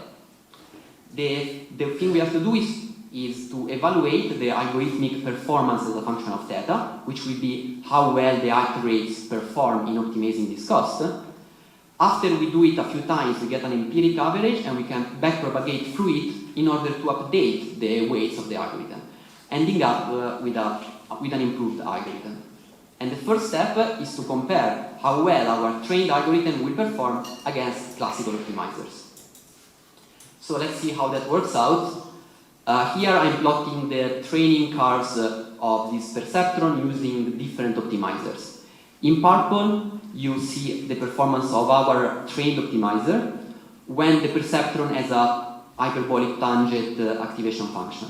These other algorithms are the classical ones such as Adam, Nesterov, accelerated gradient, stochastic gradient descent, and so on, and they are fine-tuned through breeding to get the best performance. We see that, as we expected, since we are overfitting to this scenario with an H, we do better than these optimizers. What is more interesting is that there is some generalization to the case where the activation functions are changed, even if we don't change our algorithm. So even in the case of a sigmoid, we can outperform the fine-tuned optimizers, and more interesting for a ReLU activation function, which is very different from a tan H, we can still outperform these algorithms. Here we have also plotted the classification accuracy on actually what is the percentage of time we can correctly label the data. And indeed, after only 20 iterations, we can outperform standard optimizers. Here we also wanted to compare with a simple long short-term memory optimizer shown here, where we don't have any convergence guarantees. Indeed, this simple LSTM can even outperform our approach. However, it doesn't come with stability guarantees, and you can see in this graph that even if the LSTM can find us a good performance, the weights and the biases of this perceptron will diverge over time, which is undesirable numerically. While instead adding the convergence guarantee, we find a definitive solution with a good performance. Alright, so are there any questions so far? I think it's a good time to catch any questions. Yeah. Yes, so the optimization algorithm that you learned, Yeah. is it generalizable to other optimization problems, or does it only work on this optimization problem? So empirically, we have shown that it generalizes to different problems, for example, by changing this activation function of the perceptron. Adding guarantees is a topic, is a different topic about, for example, we can use pack bias kind of reasoning to quantify how well we can generalize to new problems. And in order to get those kind of results, we should also design a good algorithmic performance that is not the one I showed. It should be a risk-based performance that can then be analyzed in terms of C-bar constraints, and this will give us actual generalization guarantees. But this is not analyzed in the current paper. Could you also apply to other classification problems, or? Yeah, but they show empirically, it's like, for example, they train on MNIST in these machine learning papers, and then they train it for identifying faces, is another dataset. So it's kind of impressive. In our experience, we didn't get this incredible performance. If we changed a lot of the dataset, it will not work as well. But I think it's actually interesting to analyze this generalization. Okay, so maybe we can move on to scenario B, where we consider a case with more structure, where we want to learn to evolve linearly convergent algorithms for convex landscapes with convex constraints. And this is the topic of a work in preparation that is available in my website for the moment. Alright, so we will have, again, theoretical results that are kind of specular to this first scenario. And the first result is about the ability to evolve a contraction. So if you consider an algorithm like this one, where pi is a legacy algorithm that achieves a monotonic convergence to the set of optimizers with a convergence rate of gamma, then if we perturb this algorithm with an exponentially decaying sequence, so a polynomial exponentially decaying sequence, we will still get exponential asymptotic convergence to the set of optimizers. So this means that we can evolve any contracting algorithm by designing exponentially decaying sequences, and this is relevant to convex optimization, convex games, and wherever we have a contraction. The main proof idea here is simple. Basically, we have to study a perturbed scalar linear system by defining the distance delta to the set of optimizers we realized that we can bound the cumulated effect of these perturbations by this sum here. And then by rearranging the terms, we get another polynomial times the same rate gamma. And this polynomial will have a degree of the original polynomial plus 1. So we actually degrade the degree of the polynomial, but we don't degrade the rate of convergence. The second related result is about evolving a non-monotonic legacy algorithm. So for the case, for example, of strongly convex optimization, we have much more powerful algorithms than just gradient descent, for example, accelerated algorithms like Nesterov. And these algorithms are typically achieving a non-monotonic linear rate of convergence, with the advantage that the rate of convergence is scaling better with the condition number. In this case, we have a different result, which is as follows. So if we define as an integer number n that is large enough for this quantity, so the polynomial r defining the convergence rate, times gamma to the n to be less than 1, and we perturb this with an exponentially decaying sequence applied only once every n steps, then we still get a linear convergence rate, but we degrade the learning rate, the convergence rate by this factor, n square root of Rn, which is greater than 1. So we can control how much we degrade the rate of convergence, but we indeed degrade it based on the polynomial R. These highlights are essentially a trade-off between how often we want to inject an enhancement term and how much we want to degrade the worst rate convergence rate. The main proof idea is to note that the repeated legacy algorithm pi of pi of pi of pi n times is again a contraction, and then we recover the previous proof. The second result is again a universality result. So if we consider any linearly convergent target algorithm sigma which achieves a rate of convergence gamma, we can reproduce the same iterations by splitting the algorithm into the action of any legacy algorithm pi that linearly converges plus an enhancement term v that exponentially decays with the same rate. However, we need some conditions on the legacy algorithm. We need the legacy algorithm to be monotonic, so to be a contraction, and we need it to be Lipschitz with respect to its arguments. Why is that the case? So the proof is again to design the sequence of updates that achieves the desired iterations, which is easily done by deleting the effect of the legacy algorithm and adding back the desired trajectories. We can subtract and add psi CT, and then we bound these two terms. So the first term is bounded if we assume this Lipschitz constant, and it will decay with the same rate gamma. The second term, by definition, will decay with a rate gamma because these are the iterations of the target linearly convergent algorithm. This Lipschitz constant is not really, in our opinion, a big kind of assumption because it holds for many classical algorithms, for example, gradient descent and the accelerated ones, and also the IQC based one by Lessard and Scherer. Alright, so after these theoretical results about legacy algorithms, what are the class of problems that we can target with these results? Okay, our first class I've already mentioned is that of strongly convex optimization problems, where an f is a smooth function. And the legacy algorithm we can evolve are usually accelerated methods, such as Vibol, Nesterov, and so on. Using our result, we can preserve linear convergence of these legacy algorithms if we add v every n time steps.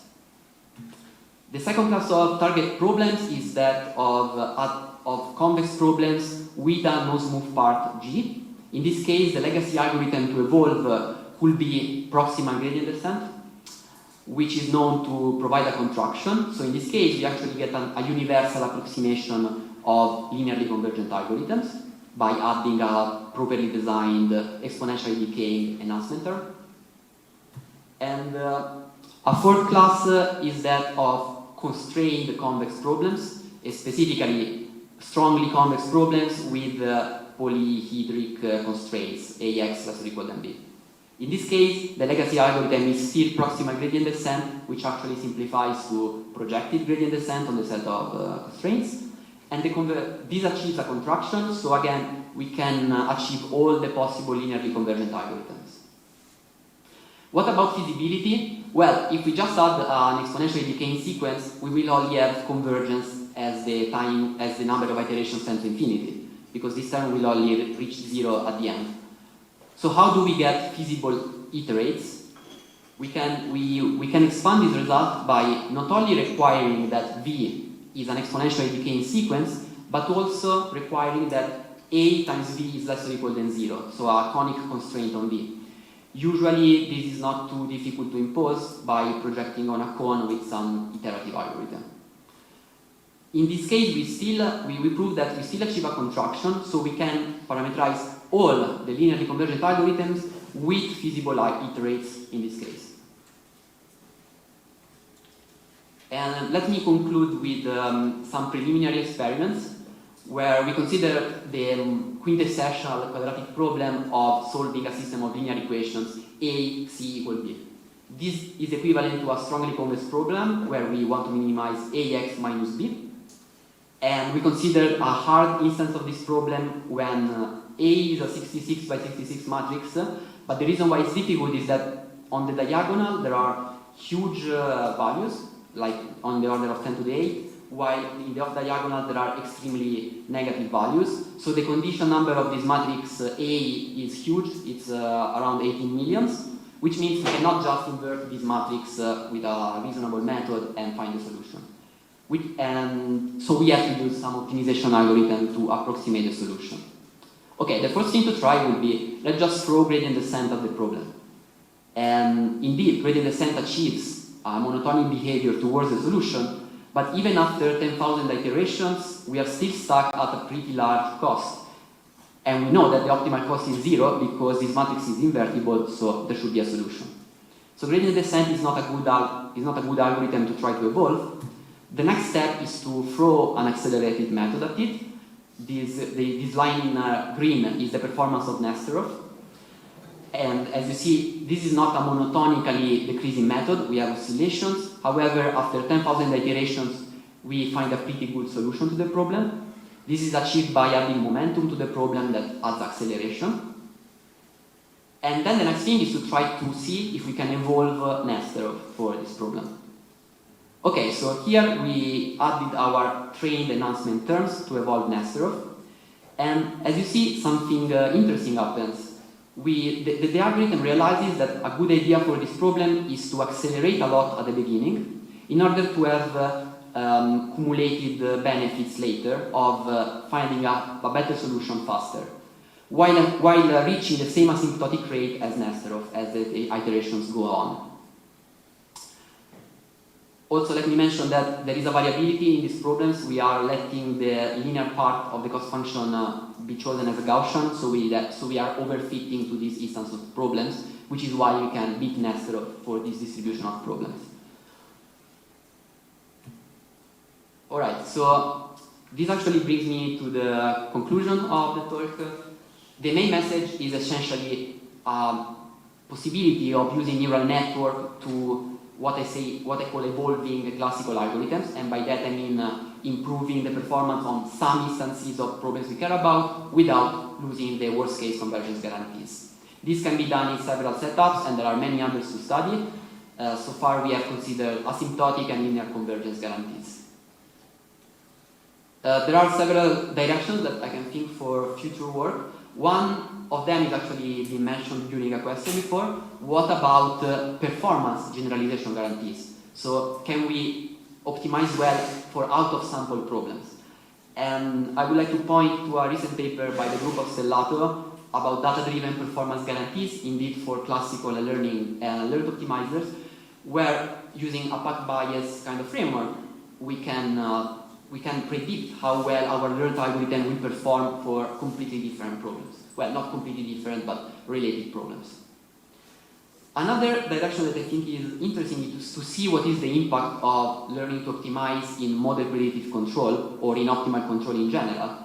For instance, asking questions like, can we evolve the state-of-the-art optimizers like iPopt for nonlinear MPC or OSQP for the linear case?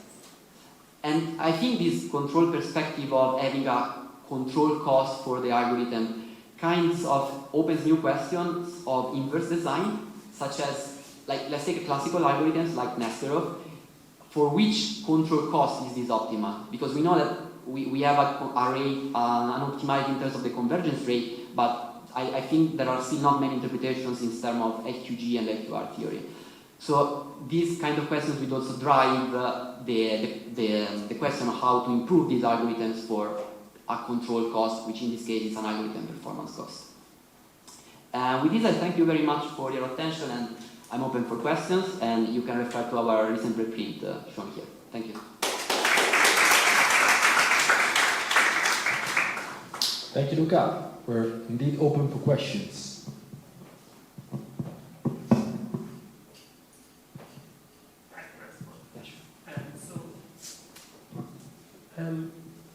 Just a general question is, what information do we need to think about the information that we're using in this enhancement thing?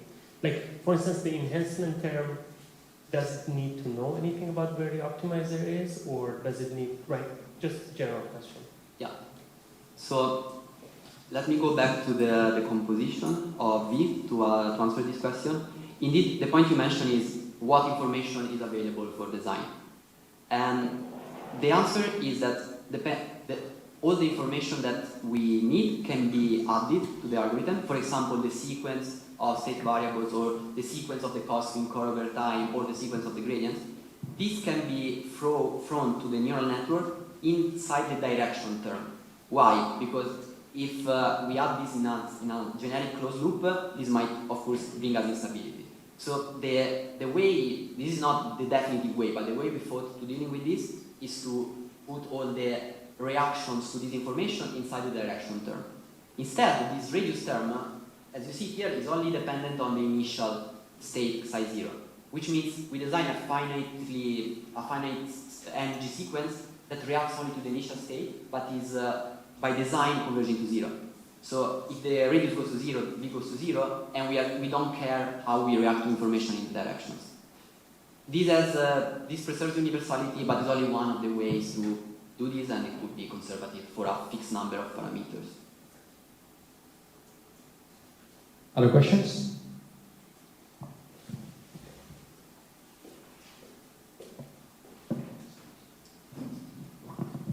So for the linear convergent, thanks for the talk, very nice. For the linearly convergent case, when you add the correction term, which is geometrically decreasing, so for the universality result, are you considering all the algorithms with a fixed rate, fixed convergence rate? You cannot improve the We're convergence rate. considering all the algorithms with a fixed gamma, so a fixed exponential convergence rate, but any polynomial. So actually, the sequence V to reach an algorithm has a different polynomial. What we focused on in the universality result is preserving a certain exponential rate without considering the polynomial. And do you think is there a way to choose a different correction terms that would allow you to improve the rate? To improve the rate below gamma. Yes. For example, if you start from a suboptimal gradient descent, then you can improve the rate. I think using the current analysis, that would not be possible, because essentially we are using inequalities at some point to bound the action of a legacy algorithm, which has gamma plus a perturbation. So in the worst case, we cannot prove that we improve the rate. The best we can do is to preserve it. However, empirically, we do get a better rate, and I think it's actually an interesting question to ask when we have more structure in the program. So we might have a legacy algorithm that is working for all strongly convex functions, but maybe for a subclass of these strongly convex functions, with some structure, we could prove that we have a better rate. And that is not included in this analysis for now. And I think it's really interesting. Thanks. More questions?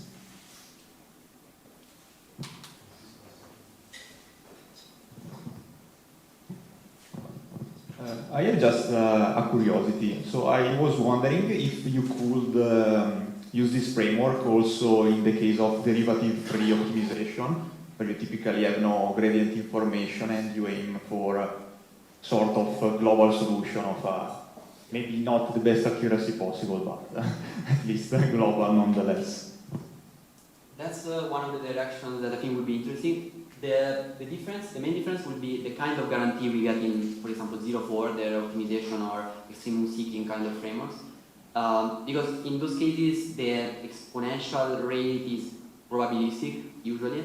So there we will need more machinery into how we parameterize the perturbations so that they are taken from a distribution instead of just being exponentially decaying. That's really interesting. In terms of the information we need, that's totally implementable because, I mean, we are not relying, let me just go to the parameterization. So in this parameterization here, we don't really care what information is used in order to generate this finite integer sequence. It can be dependent only on the state information, for example. In terms of the guarantees, we will need additional description of these enhancement terms in terms of a distribution. And that's also an interesting direction, yeah. I will call my talk as kind of case study in order to see the effectiveness of the system theory or system theoretic tools, let's say in the analysis, in understanding the essence, let's say, of algorithms, optimization algorithms, and also to pave the way based on this, let's say, I would say, control-oriented understanding of what we are doing in optimization in order to develop, let's say, reasonable and meaningful novel algorithms, just to have a tool to understand the algorithms. So this work is in the framework of a project, and here is just acknowledged, which is related to energy systems, which basically gives me the opportunity to present just the motivation for the optimization problem that I will investigate. So all my presentation will be tailored on this class of problems, which is not, fortunately, related to the consensus optimization problems that we've seen before, and also without involving directly the gradient descent in a strict sense. So for my background, I focused in my, let's say, PhD and then postdoc multi-agent systems.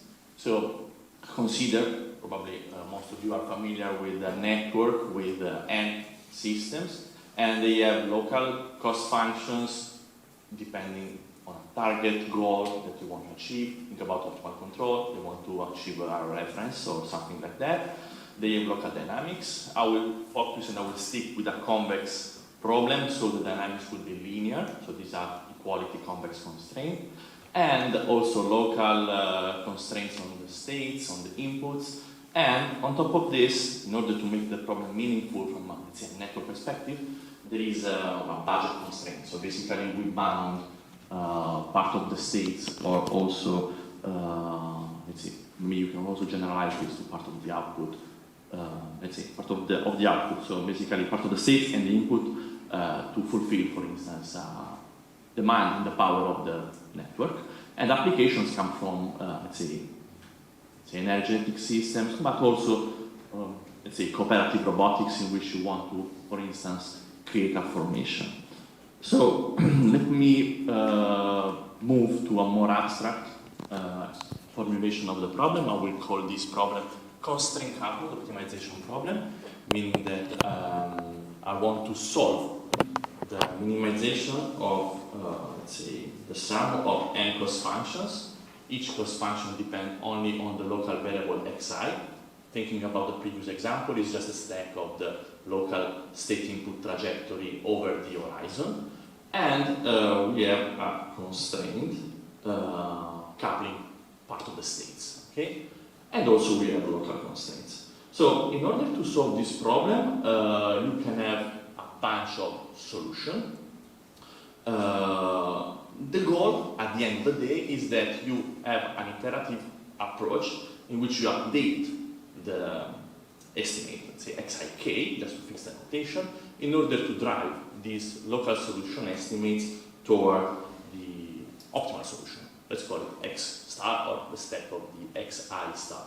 Okay? And the assumption is that all the agents just know part of the problem, of course. So just the cost function, the local constraint, and the local contribution to decoupling constraints. So the HI, the way in which the X is combined with the input in the constraint, and the BI, which is basically contributing to the budget, to the overall budget. So my perspective is based on this problem, just to follow, let's say, the scope of this workshop, is to combine control for optimization, I was saying in this talk, rather than optimization for control, which is more typical, for instance, in MPC, in order to gain something, okay, from what we know as, let's say, control engineers. So I will use ADMM to solve the problem. I will show you how to, let's say, derive an algorithm based on, let's say, canonical approach. And I will reframe this optimization in this case study as a feedback canonical system, highlighting some properties, and I will propose a passivity-based approach. So I will be less general than IQC. I will stick with the canonical, let's say, passivity framework in order to show the convergence of the algorithm, or on the other side, kind of stability of the equilibrium, which is slightly more. Actually, the system is stable, so we have also some kind of robustness. And maybe also see how to understand, let's say, other existing algorithms, distributed algorithms, based on the same, let's say, kind of centralized approach, but also derive new approaches by using, let's say, the control concept in order to, let's say, stay stable in a sense. So let me start. This is kind of probably known to most of you. ADMM is a popular approach to solve constraint problem in which you have two sets of variables. So in order to apply ADMM to this problem, I need to create this separate structure in the decision variable. So I will introduce also another set of variables. I will call it QI, just to make no confusions with the other letters that are dedicated to precise concepts in control. So I will not use the Y as void, because Y for me is the output of a system. However, I will stick with the X, which will be also the state, part of the state.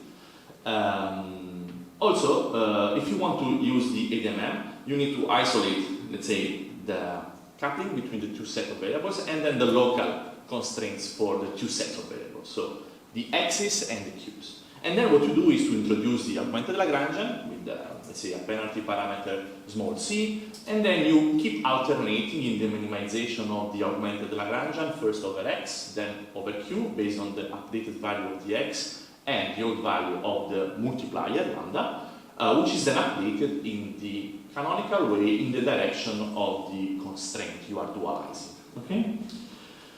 Probably is known. So in order to do that, now I will make the algorithm and also the problem formulation slightly more abstract. Then from time to time I will go back, let's say, in looking closer to, let's say, the separable structure in the problem, so highlighting the agents, let's say. So let me call f of x the summation of the fi of xi. So x is just a stack of all the xi's. The calligraphic x is just the Cartesian product of the local constraints, and I will introduce the vector ones just to model the summation, okay, the average of n decision variable. You can also say, let's say, in the vector case, which you have p constraints, by using Kronecker's years and there, you can just accommodate also the non-scalar case in the case of, let's say, multiple constraints, coupled constraints. HD will simply allows me to rewrite the n constraints as a single constraint. So HD is just a diagonal of the HIs, and B is just a stack of the BIs. So at the end, we end up with this formulation, and to this formulation you can apply the ADMM, okay? In which I just point out that there is no cost associated to the Q, okay? I just write 0 of Q, okay? So when you minimize with respect to the second primal variable, actually everything is linear and the cost is quadratic because of the, let's say, the proxy term to the augmented Lagrangian. So this will be a QP, which admits, of course, a closed form solution, and we will exploit this in the subsequent derivation. So if you apply the canonical derivation of ADMM, you will end up to this algorithm after some manipulations. Nothing special, you can find this in books. So basically, when you minimize with respect to x, you will obtain the minimization over x, which depends on f, and also on the augmented Lagrangian term, depending on the local, let's say, feasibility term, which is this hdx minus hdxk, plus terms depending on the other variables. So dual variables specifically and the feasibility, okay? At the end, you can also update, once you have the minimizer of this problem, the feasibility sigma in the direction of the current, let's say, infeasibility that you are experiencing with xk plus 1, and then you update the multiplier standard k plus 1 in the canonical, I will call this integrator-based approach, okay? So, of course, this is a parallel optimization algorithm because if you exploit the structure, you have n sub-problems, optimization problems, in which you, since they depend on diagonal, let's say, penalties, okay? HD is a diagonal, 1 is just the vertical step of the lambdas and the sigmas. So basically you have n independent problems. The coupling is in the update of feasibility and of the Lagrangian, which is made by a master node, which is simply updating the so-called model. Okay? So, what I want to do now is just to recover this basic result from ADMM. You take the ADMM from Boyd approach, so Bezzecca, so whatever. You say, of course, you will inherit the properties of the convergence of ADMM. So assume that the problem is convex, so the set are convex, the constraints are, let's say, full rank, the cost function are convex, everything is convex. Also, I will include, for simplicity, the uniqueness of the primal dual solution. Of course, you can extend it just using distance from sets. Well, what you will obtain is that lambda will converge to the lambda star, which is the dual optimizer, the optimal dual multiplier, and the axis will converge to, let's say, a cost optimal and a feasible point, namely the optimum. Okay? So, is there a way? Of course, you can prove this in a number of ways. We don't really care. There exist plenty of approaches, operator-based, optimization-based, a lot of, let's say, alternatives. I will try with you, starting with this, let's say, case study, to follow kind of different approaches based on control, in a sense. Of course, the result hopefully will be the same at the end, but this will give us, let's say, more, let's say, understanding of what it's doing. So let me remove as a first step the feasibility, which is a static average inside the formulation of the algorithm. So I will end up with just 2 updates. Technically speaking, these are also 2 states. So there is memory in both x and lambda. So this kind of suggests the fact that you will have, at the end of the day, a dynamical system with 2 states. However, the point is that the updating x, I don't really like it because it's non-linear because of the optimization step. So I want to highlight a linear structure in feedback with something which is non-linear, possibly static, just small spoiler. So doing some manipulation, you can simply, let's say, introduce the vector, the matrix J, which is just for notation the matrix of ones divided by n. So projecting in the span of ones the vector at which you apply the J. Okay, and after some manipulations, let's say, you will end up with a nice structure, which I really like, which you can show that basically the computation of the new x depends only on an exogenous information, which is clearly related to some lambda quantity, let's say, and something related to the, let's say, I minus j component of the, let's say, current feasibility, okay? Kind of the off-min component of the vector hdxk minus b. And I will call this exogenous information. And also, the multiplier of the update of the multiplier depends on, let's say, the feasibility, and both this information, let's say the update direction and this exogenous term inside the optimization depends on the feasibility, this HDXK or K+1 minus B in a delayed fashion. So is there a way to properly write a dynamical system with states, input, output, and then a feedback? That's the goal of this new slide. So if you introduce a delay, so typically this is typical discrete time system, so you basically delay the input, UK, and you construct a new state, I call it V, and you use the V to construct the exogenous information which is needed inside the optimization step. And so in this way you can define basically the U, so the input, as, so now I'm using standard letters, let's say in control. So the U is just the descent direction coming from optimization. And you update the states depending on the state, the previous state and the U, and you construct an output depending on the states, which are then used to compute, let's say, the minimizer, okay, and then update, let's say, the descent direction based on the solution of the optimization problem. Notice that at this point, actually, this K+1 is kind of useless, meaning that this optimization step is, technically speaking, static. So it depends on, let's say, instantaneously on the Y, computing an output based on, let's say, the result, not depending on other information, depending on X, for instance. So you can rephrase, let's say, in a totally equivalent way, what we have so far in a dynamical system, which is blocked there in a block diagram, let's say, expression, in which I highlighted the optimization step as a static, or you can call it memoryless or algebraic, let's say, map, which basically compute the U based on Y. Okay, this is just the way in which you can implement, let's say, the update. Think about, you can remove this xk+1 and just write something like x plus, okay, or x star, or let's say not x star because it's the optimum, let's say x plus. And you have the update of the variables in the algorithm in a canonical way.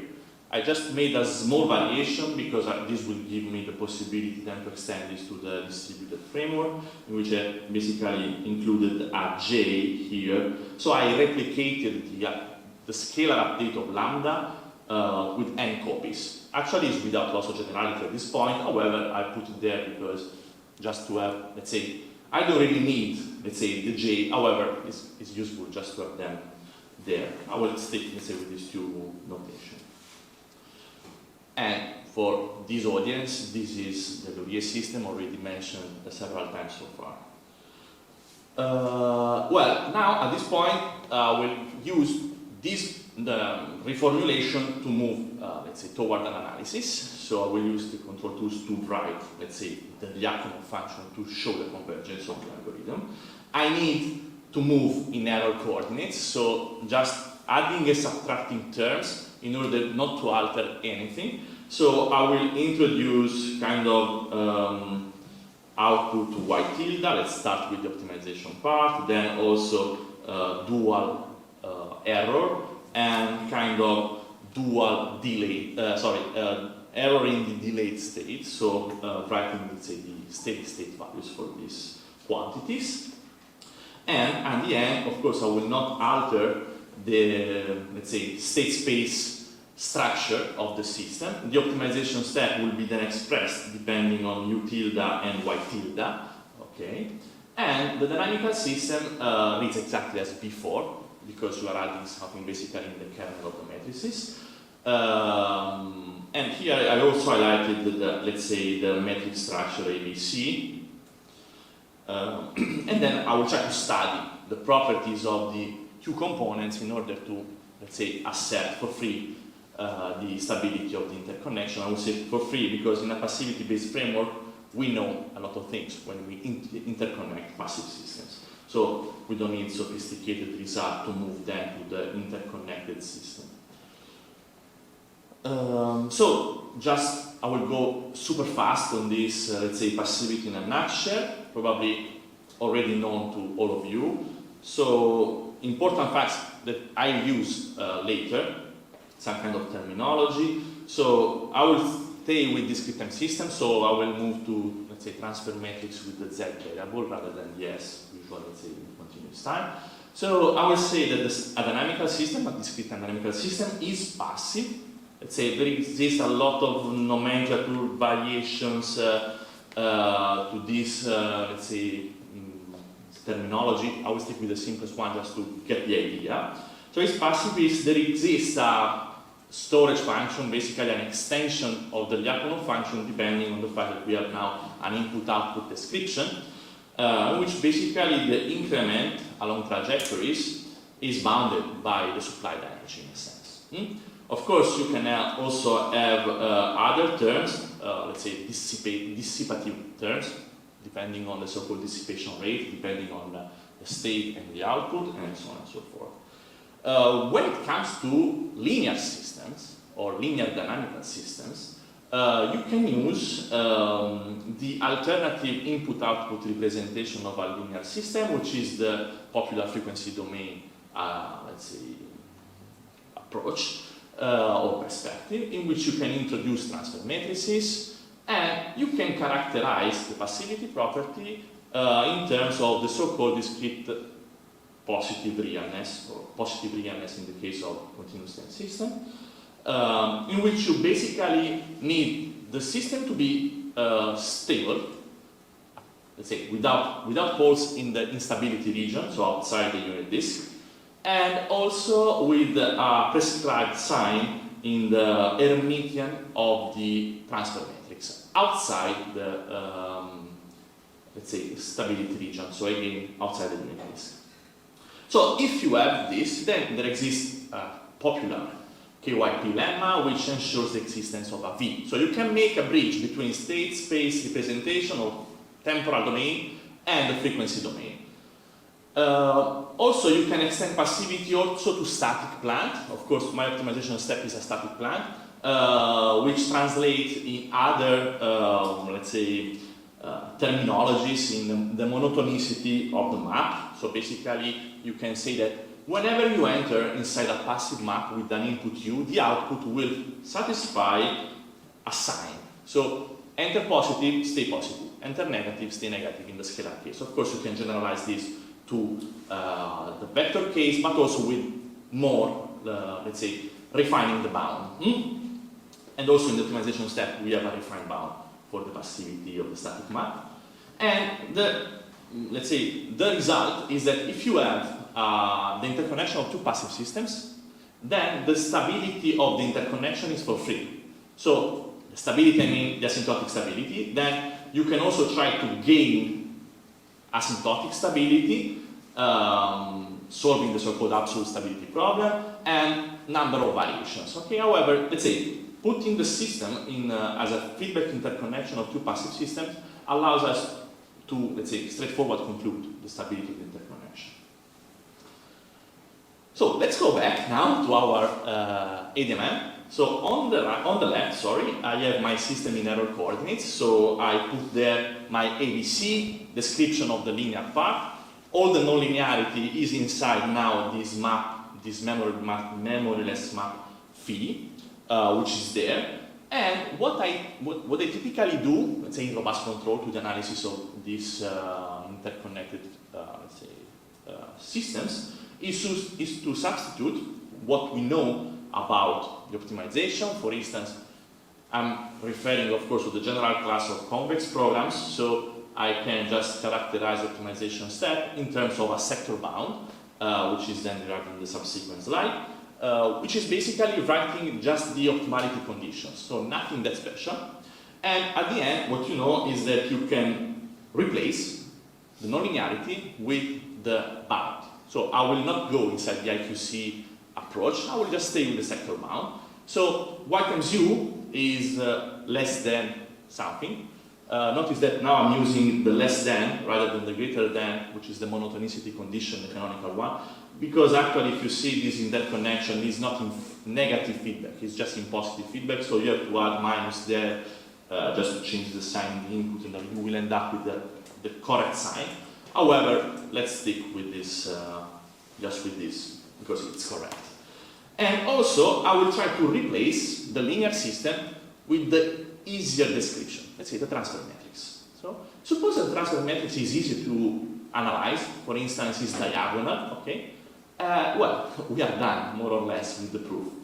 Because if you're able to show that, for instance, the g of z is positive real, at least we have, let's say, stability, marginal stability. Just one point about, which is not exactly for free, is that actually we have no d term here. So this system has a d equal to 0. So this is a lack of passivity for those of you that are expert. So we need to manipulate a little bit the system. And also this system, let's say, is more than passive. So there exists so-called an excess of passivity there. So maybe we can, let's say, move the passivity in order to show, let's say, my favorite convergence result. So I will skip this for brevity. So basically, this is just a derivation of y if you compute the optimizer using that static map. So when you put here the y tilde, you will end up with, let's say, with this bound, depending on what you have. Okay. So let me skip. So it's true that this bound hold. Okay. So as already done probably in the basic class on automatic control, you can do some kind of loop transformations in order to move properties, let's say this passivity, from the nonlinear from the sector bound of the nonlinear step related to the optimization part. Let's say to move this excess of passivity to the linear system, because we have there a lack of passivity related to the feed-through term D. So actually we can equivalently rephrase the system by simply adding a positive feed-forward term on the system G, and which must be compensated by a negative feedback term on the nonlinearity. And this will result, let's say, in a different transfer function, so you have to change, of course, things. However, we will end up to something which we really like. Basically, the nonlinearity above will still be passive, still, let's say, monotone in the sense that we have no excess anymore. While as for the transfer matrix resulting with the feed-forward loop, this is now a linear system with the D matrix. So at least it's a necessary condition for passivity. If you do the calculations, then of course you can compute explicitly the G hat of Z, and you can compute, let's say, the positive realness test, and this will have a successful result. So the linear system is passive, nonlinearity is passive, so you are done, more or less. So let me use just this picture to, let's say, convince yourself that, and myself, of course, that the system is just positive real. So if you take the G, you compute the Hermitian, and you have to this is let's say, an Hermitian matrix with real eigenvalues. You can compute the the smallest eigenvalue. If this eigenvalue has a positive sign outside the unit disk, you are happy. So you just contour plot outside is positive, always above 0. This is a positive real system. Okay? So it's just to, let's say, if you want to test with your preferred coding tool, just the way in which I check the positive realness. Well, invoking the KYP, and actually you need to slightly refine the feed-forward gain. You can show that there exists a storage function which plays the role of, let's say, your Lyapunov function, and let's say show that at the end you will obtain a descent over V, and then using a Vassal-based argument you can conclude, let's say, the convergence of the state to 0, and so basically the x will go to x star and lambda to lambda star. Notice that we cannot gain exponential stability because the ADMM is not exponentially convergent. Okay, in this case of, let's say, convex problems. Okay, this is very nice. this is perfectly known. Just another perspective. Let me spend this final part of the talk, let's say what you can do. So basically, we have a sparse structure in this system related to the J, which is computing the average. Specifically, we have two types of J. The one is the one entering inside, let's say, the update of the lambda, and the other one is entering in the update of the U. This is, or if you want, is I minus J times U. U tilde of U is the same. Is there a way to, let's say, exploit this sparsity pattern in order to design, for instance, a distributed algorithm solving the same problem? And also, I want to stay with my control-oriented formulation. I don't want to go outside and see what happens there. So, the way in which I motivate, let's say, the development of a distributed algorithm in this framework is as follows. Basically, you can isolate the I minus J U term and write the block diagram on the left. So what I have here, so my pen is not working, otherwise I write everything. You have the dynamical system, again, in closed loop with nonlinearity. Everything there is sparse. Basically, you have n-independent problems exactly as in the parallel. When you highlight the I minus J term, you can put it there in a second loop, okay, which is below the system. And also, believe me, I just replaced the J lambda term, which is basically computing the correct average over the entire network, with the sparse approximation of a mixing matrix W. Think about a double stochastic matrix, okay, which will asymptotically compute the average, let's say otherwise just a small step in the direction of the average. The idea is then, of course, the lower part is positive real, okay, from U to Y tilde, okay. So the idea is to take the computation of what I call decay there in the lower part, which is a static map, and transform this part in a dynamical system which is distributed. Okay? So the idea is take the static map and replace this with the dynamics, which is sparse, while preserving the positive realness. That's the idea. So you can introduce a distributed controller. However, you have to keep in mind that from U tilde to Y tilde, once you close the gate, let's say from E to D, you have to stay positive real. If you are able to do that, you are done. You are not changing anything. You can invoke basically the same result of the centralized case. However, you need strategies to implement the distributed controller, and these are just two popular strategies in the literature. You can use the dynamic average consensus, the one that we used at the first time. So you basically try to track the average of the initial condition, just to, the direction, just to recover the D, using the D as the output of the of a distributed controller. But also you can use the, let's say, probably the easier integral action on the dual error, on the consensus error of the dual variable. So this is, let's say, the tracking ADMM algorithm that we developed on a completely different perspective some years ago.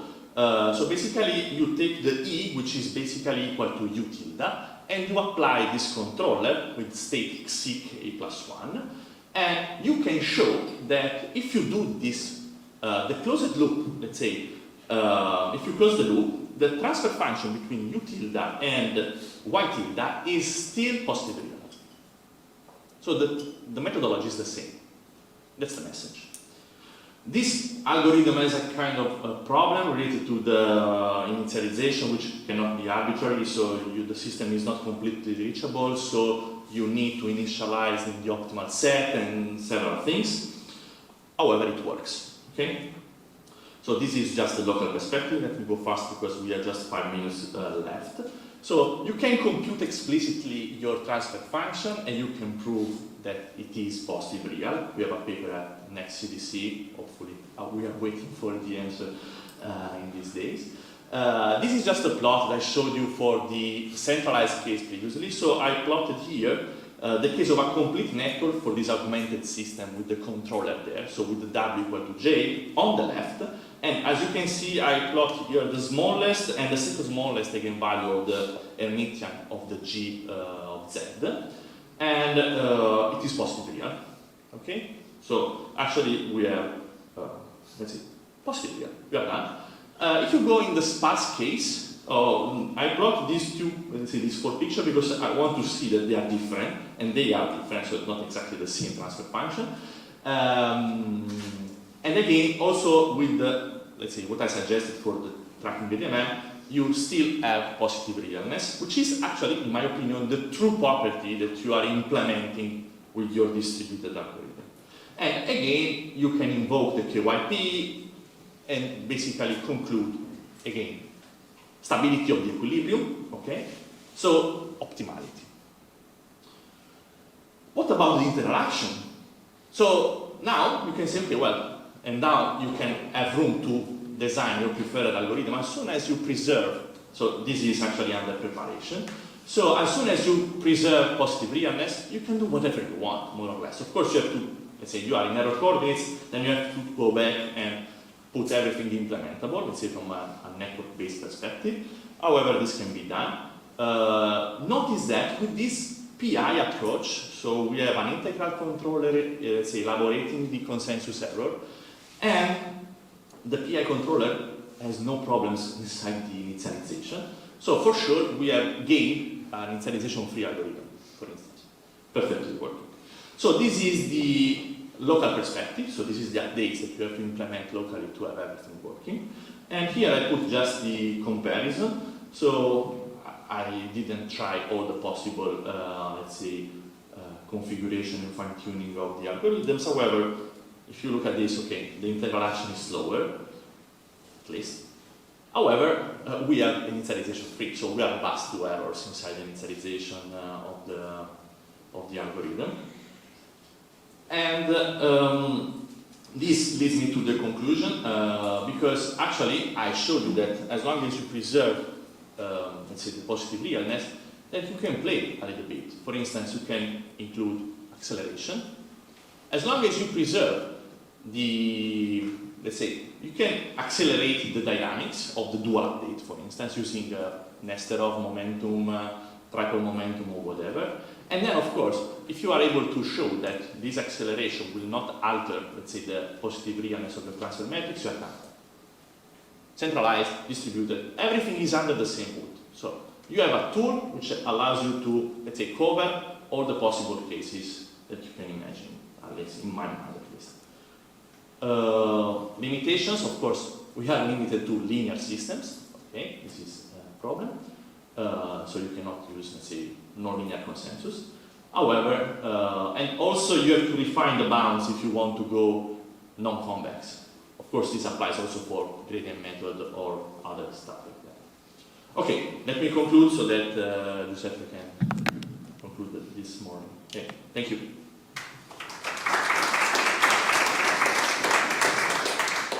Thank you, Manuel. We have time for a quick question.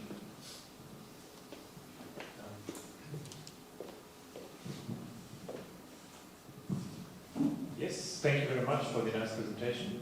What can the passivity analysis tell us about the convergence speed of ADMM? And is it even possible to compute the contraction rate or contraction factor? Actually, the ADMM is not contracting. So what you can prove is that you have decrease in the V. So also in the canonical proof, in the case of convex programs, you have that the delta V is less than something which does not depend on V. Depends also only on some, let's say, part of the states. So also in this case, you cannot gain something which is not there in the centralized ADMM. You can ask for strong convexity, for instance, in the cost function, and this will allow you to refine the bound, let's say the sector bound, gaining more than positive realness of the transfer function, but strict positive realness, which allows you to then conclude, let's say, exponential convergence. But of course, you are enforcing more properties, of course, on the cost functions, on the problems. What I'm going to present you today is effectively lessons learned over a period of 2 PhD theses. The first one was with Alexander Engelmann, who then also stayed with us as a postdoc for quite some time. He's now in industry. And the second one was with Gösta Stomberg, who's in the audience. And I would also like to acknowledge also Roland Schwan, who's currently a PhD student with Colin Jones, and Andrea Grillo, who's still a master's student, without whom some of the experimental results would have not been possible. And I should also not forget Henrik Abel, who's now an assistant professor somewhere in Finland. And as usual, any rotten tomatoes, please address to me. If you like what I present, give all the credits to Josta and Alex mostly. Now, first of all, where's Hamburg? Hamburg is up here in the north. Oops, that was the wrong button. Is up here in the north of Germany. And if you ever want to stop by, we are located here on the 4th floor. There is an old harbor channel, so lots of space. We're an institute, small institute, different topics we work on. And I will focus here today on distributed optimization and distributed MPC. Try to give you a kind of different flavor to what we have seen in the first part of this workshop. And it was Giuseppe who said, you get a flavor of what I will present on Friday. Not at all. There I will much more focus on port Hamiltonian systems, MPC and dissipativity, and optimal control and deep learning. So very different topics. If we look at a cyber physical system, for me as a controls person, this is just interconnected dynamics. And I have controls entering each individual subsystem. Applications of this are manifold, power networks, smart buildings, traffic, sensor networks, whatever you can think of, and there's a lot of stuff going on. By training, when I did my PhD, I did do my PhD on MPC. And so it's is quite logical to try to bring MPC to these kind of systems. You all know MPC, you have an optimal control problem, you solve it, which gives you a state prediction, you apply the first part of the input, you shift the horizon, you do it again. So MPC is nothing else than repeated optimal control or parametric optimal control, you could also call it. And for this talk, the agenda is as follows. I'll first talk about distributed MPC, the good, the bad, not the ugly, if you know the classic movie. Then I will try to give you the nutshell on how centralized nonlinear model predictive control did get fast, because if I compare it to the times when I was a PhD student, then it was still super tedious to deploy an NMPC controller. And nowadays I can ask master students to do this in the lab with the right software tools. And I want to give you the gist of what are the algorithmic ideas which have led to quantum leaps, which made centralized MPC fast. And the core concept there are real-time iterations. So I will then talk about the essence of Josta's PhD thesis, that is real-time iterations for distributed nonlinear model predictive control, and I'll show you that it really works. For starters, you all, maybe you even know that paper by Riccardo Scatolini on control architectures. We have different control architectures. You can think about a centralized control architecture that's on the far right. That means one controller for the entire system, and then in the control design, I might even neglect here that I talk about interconnected subsystems. On the other end of the spectrum, on the far right from your perspective, I have decentralized control. Each controller interacts with the system, but the controllers don't talk to each other. These are the two extremes if I want to do control. And now I can think about schemes in the middle. I could think about a hierarchical scheme. Individual controllers interacting with subsystems, the controllers can talk to each other, and they might even talk to a central coordinator. Of course, you could also move this communication up here to the coordinator if you have to talk to the coordinator anyway. What's the issue with that? Well, you can do wonderful things if you have a central coordinator, but it creates one single point of failure. Something happens to the central coordinator, it's not clear what happens there. Or you could think about something where you remove the central coordinator and all the information exchange between the individual controllers happens from controller to controller. And that is what I would call a distributed cooperative control architecture. Distributed because you have two units here, and cooperative because they talk to each other. Now we have seen in the talks of this morning how you can bring systems theory to optimization algorithms. So before I move any further, I have to map these control architectures to optimization architectures. And in optimization architectures, and I don't know why it's so blurry there, hopefully that is not the case for the entire talk, When I have a centralized optimization, it means I have one optimization problem for the entire system. I solve one centralized optimization problem, preferably on a big computer. The computer might have multiple cores, but I don't care about it in terms of how I design it. If I have a separable optimization problem, then I have individual optimization problems which are completely decoupled. That mimics the situation of a decentralized control. And now comes the thing which is a bit puzzling in terms of wording, and it goes wrong to my understanding a lot of times, specifically in the control literature.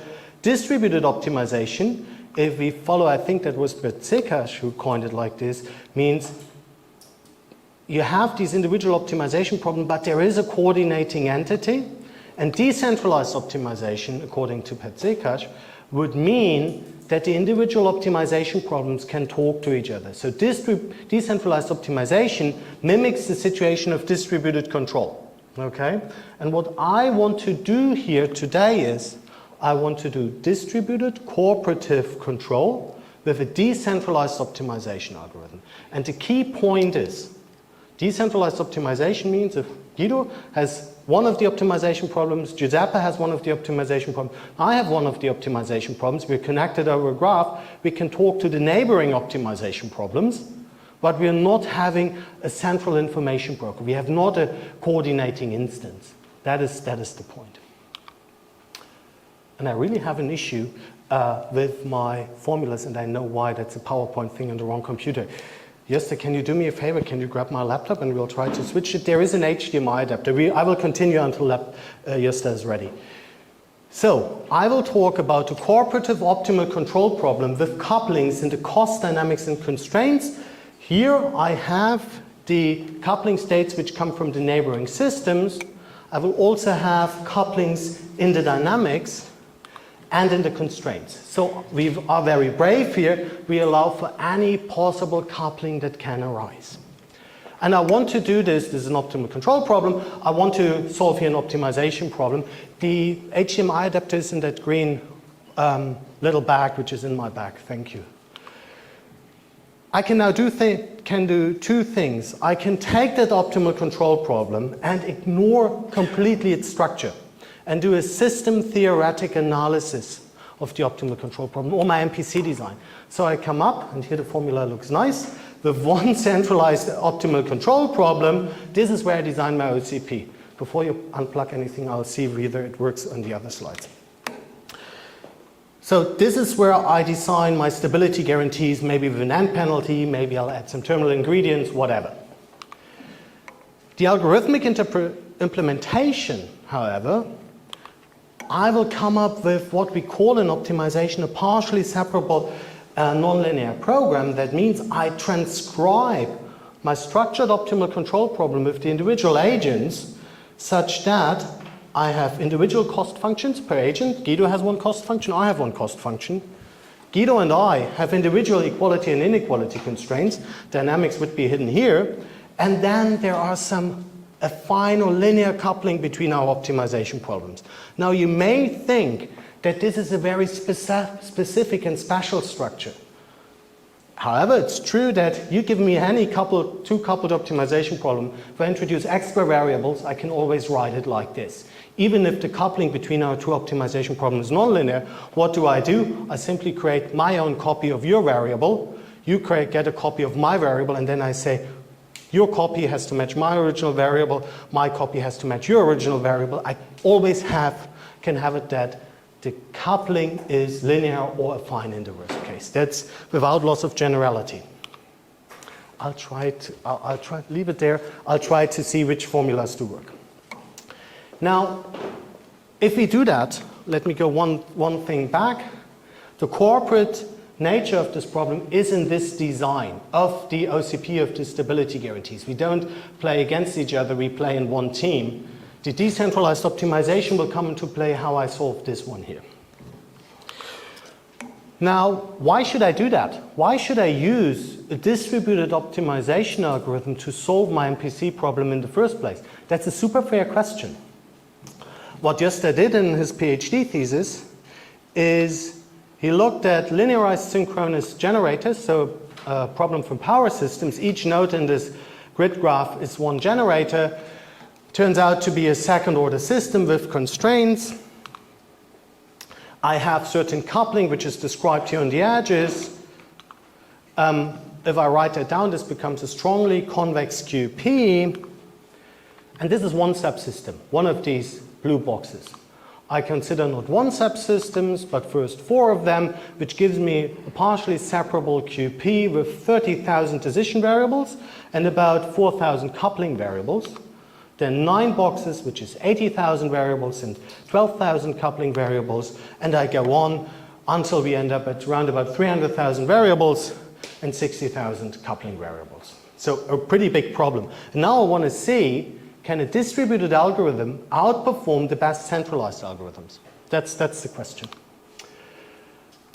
And what are our contenders? Our contenders are first, I use ADMM. You have already seen ADMM. We use here a specific variant where we can have separal optimization, neighbor-to-neighbor optimization on this averaging step, and also this one here becomes separable.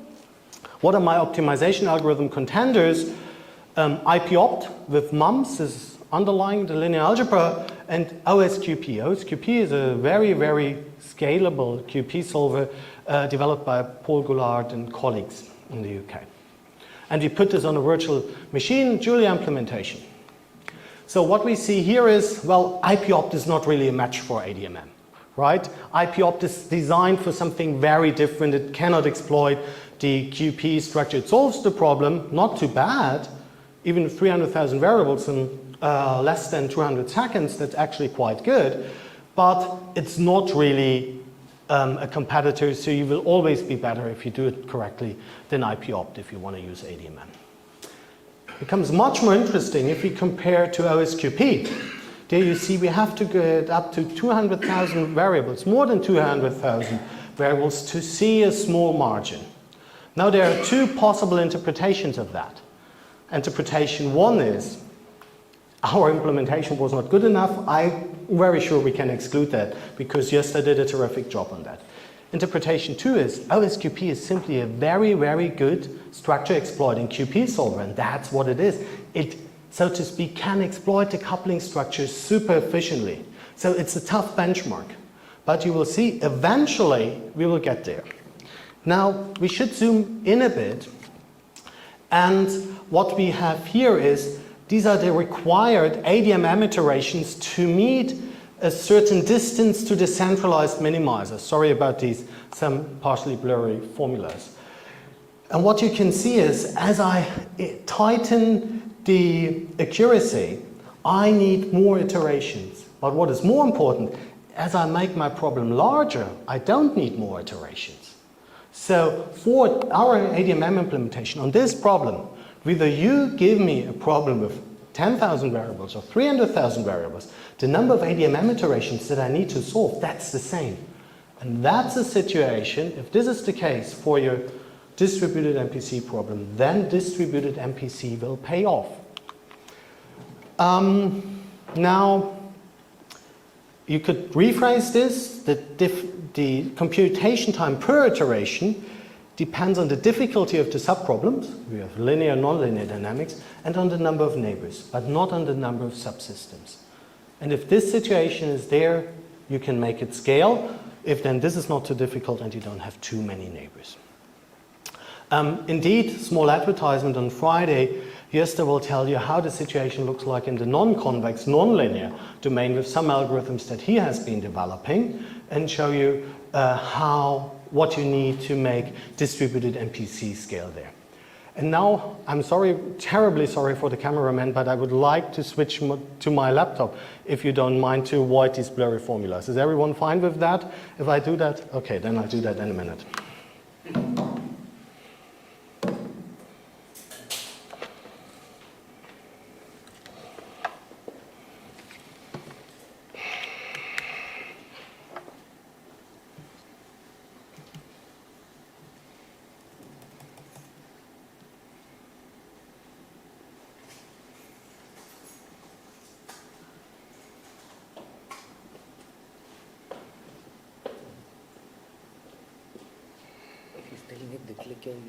Yeah, that's, yeah, okay. I'm not sure if I can plug it in there. I'll have to see because Mac is only USB-A.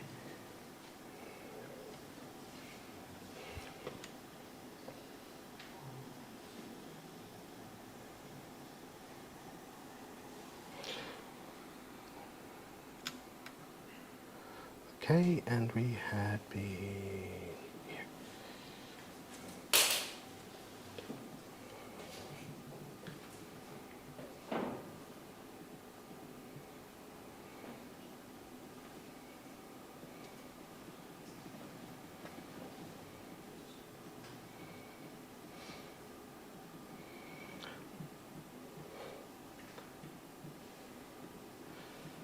Okay, that's where we left off. And now I just need a USB-C to A adapter. If you want to earn a fortune, I have a business proposition. Make a clicker with USB-C. All Mac users in academia will buy it immediately. But apparently you can't find them on the market. And please don't ask me why you can't find them on the market. Okay, that works. Now, that was the good. That was when it makes sense to use distributed MPC. But what about the bad?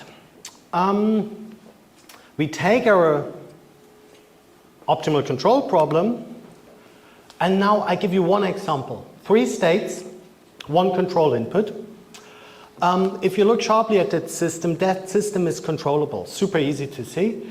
I give you 3 different initial conditions, and now what I do is I split the underlying optimal control problem such that state 1, 2, and 3 are subsystems.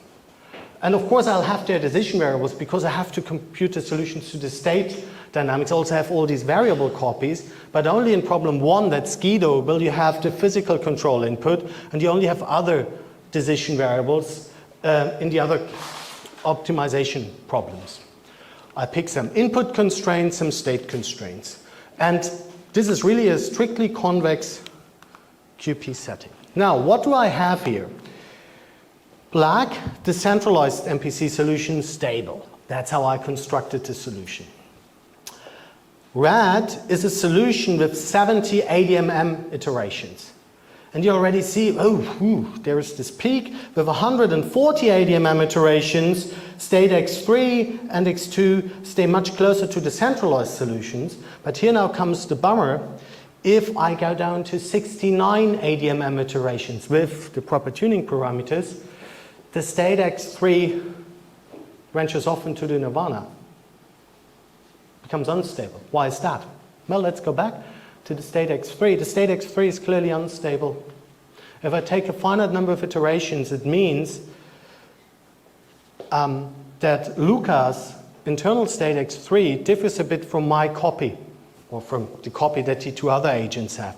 And this little bit of difference is integrated by his unstable dynamics. And that leads to instability. That's not good, right? So just because we use a fancy distributed and powerful distributed optimization algorithm doesn't mean we can forgo and forget about all systems theory. If I do the splitting of the system in a wrong way, the splitting of the, or partitioning of the optimization problem, things will go south. Okay? So we need a proper system theoretic analysis. And observe, the centralized solution was stable. It was the decentralized optimization, the small errors we make there, which led to the problem. So this is a bit of warning sign. And there is a tight interplay of numerics and dynamics which fits perfectly to the scheme of the workshop. Now, of course, we're not the first ones to observe that, and that you should watch out there. So let's think about what is a design workflow for cooperative, distributed, model predictive control. What will I do first? I will write down an optimal control problem. I assume I have a model. I write down an optimal control problem with terminal ingredients, or I use Melanie's plug-and-play approach. I could use graph partitioning, whatever. I do a stability analysis. I could use terminal constraints and have this old feasibility implies stability situation, or I could use constraint tightening, whatever. Then I pick an optimization method. Do I have a convex problem, a non-convex problem? I use ADMM, Jacobi iterations. Aladdin, an algorithm we worked a lot on in the past, originally coming from Boris Hauska, augmented Lagrangian methods, whatever. I run the simulations, and then I might have figured out my distributed optimization method is not fast enough for my implementation, or it doesn't converge in the number of iterations I can afford. Then I have to go back and go through that loop again. And when we did all this analysis, I asked this guy, hey, can you check how many experimental lab implementations of distributed nonlinear model predictive control are there? And it's still only a handful, maybe more than a handful, maybe now 6 or 7. But most of them rely on centralized computation. So you devise the fancy algorithm, and then you take a big, powerful computer where you put your distributed algorithm on one powerful computer. What is the issue with that? If I have to talk to Guido, and Guido has to talk to Giuseppe, and even if we speak fast like that, there's a bit of time lost in communication. And the effects of this you will never see in centralized implementations and centralized computation. And distributed computation, when we started doing this, we could only find 2 experimental results, but then with algorithms which don't have convergence guarantees, and that was a bit a bummer. So, there is apparently a gap for distributed nonlinear model predictive control when you ask for real-time feasibility. Otherwise, we should see much, much more implementations. That's why we ask how we can solve nonlinear or non-convex cooperative optimal control problems. And what are our contenders? On the left-hand side, ADMM. That's decentralized if you do it correctly, but there is no general convergence guarantees for non-convex optimal control problems. Yes, I'm aware that I think Andy Sun and a few others have convergence guarantees for very specific non-convex problems for ADMM. We couldn't tailor their conditions to non-convex optimal control problems of nonlinear dynamics. Maybe that's possible, but I'm not aware it's possible. You could use Aladdin. Myself, with PhDs, and we did a lot of work on that, originated in a wonderful paper by Boris Hauska. What you do there is, similar to ADMM, you solve a small nonlinear program per subsystem. So each subsystem does something non-convex. You get the derivatives per subsystem, and your coordination is one big QP. But this one big QP requires a coordinator, which is bad. You could massage this QP and split it apart. That's what we did in previous work, but I don't want to talk about it. There's some other works around from different people, but there are a few limitations. Either you need feasible initialization, or you solve non-convex NLPs in each iteration, or you require a central coordinator. And what typically bugs me the most is if on the local agent I have to solve something non-convex. Doing something non-convex is bad, literally, because you don't know how many iterations you will need. So what can we do? And in order to tell you what we should be doing, we have to understand how did centralized MPC get fast, a centralized nonlinear model predictive control, so with non-convex optimization problems. And there's a bunch of papers out there.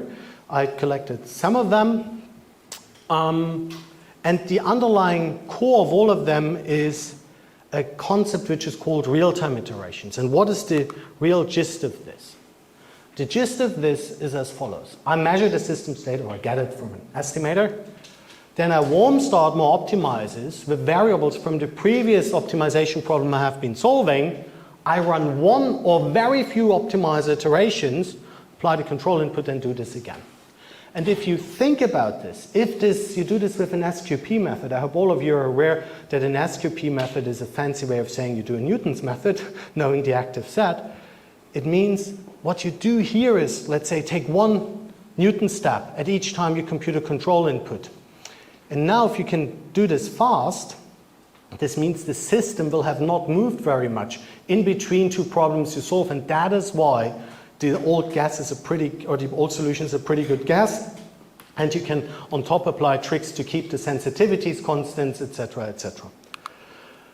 The oldest paper that I'm aware of who does some kind of real-time iteration is by Larry Beekler from '88, almost 40 years old. The big breakthrough, I would say, was Moritz Diehl's PhD thesis, when he really wrote down stability proofs and made the link to Newton methods. Toshio Tsuka did something, then Zavala and Biegler and Knut Greichen has a very powerful toolbox out there, so there are different schemes around, but the underlying idea is almost the same.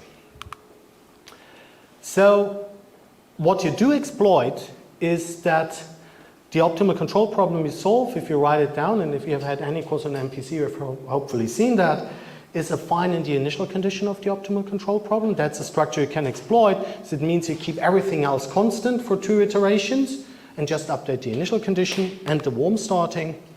And this leads to a situation, since this is like putting a Newton's method in closed loop, where the accuracy increases over time. Okay, and that's why I think there's a very nice link to what Andrea has been presenting, because you're aiming for something similar at the end of the day.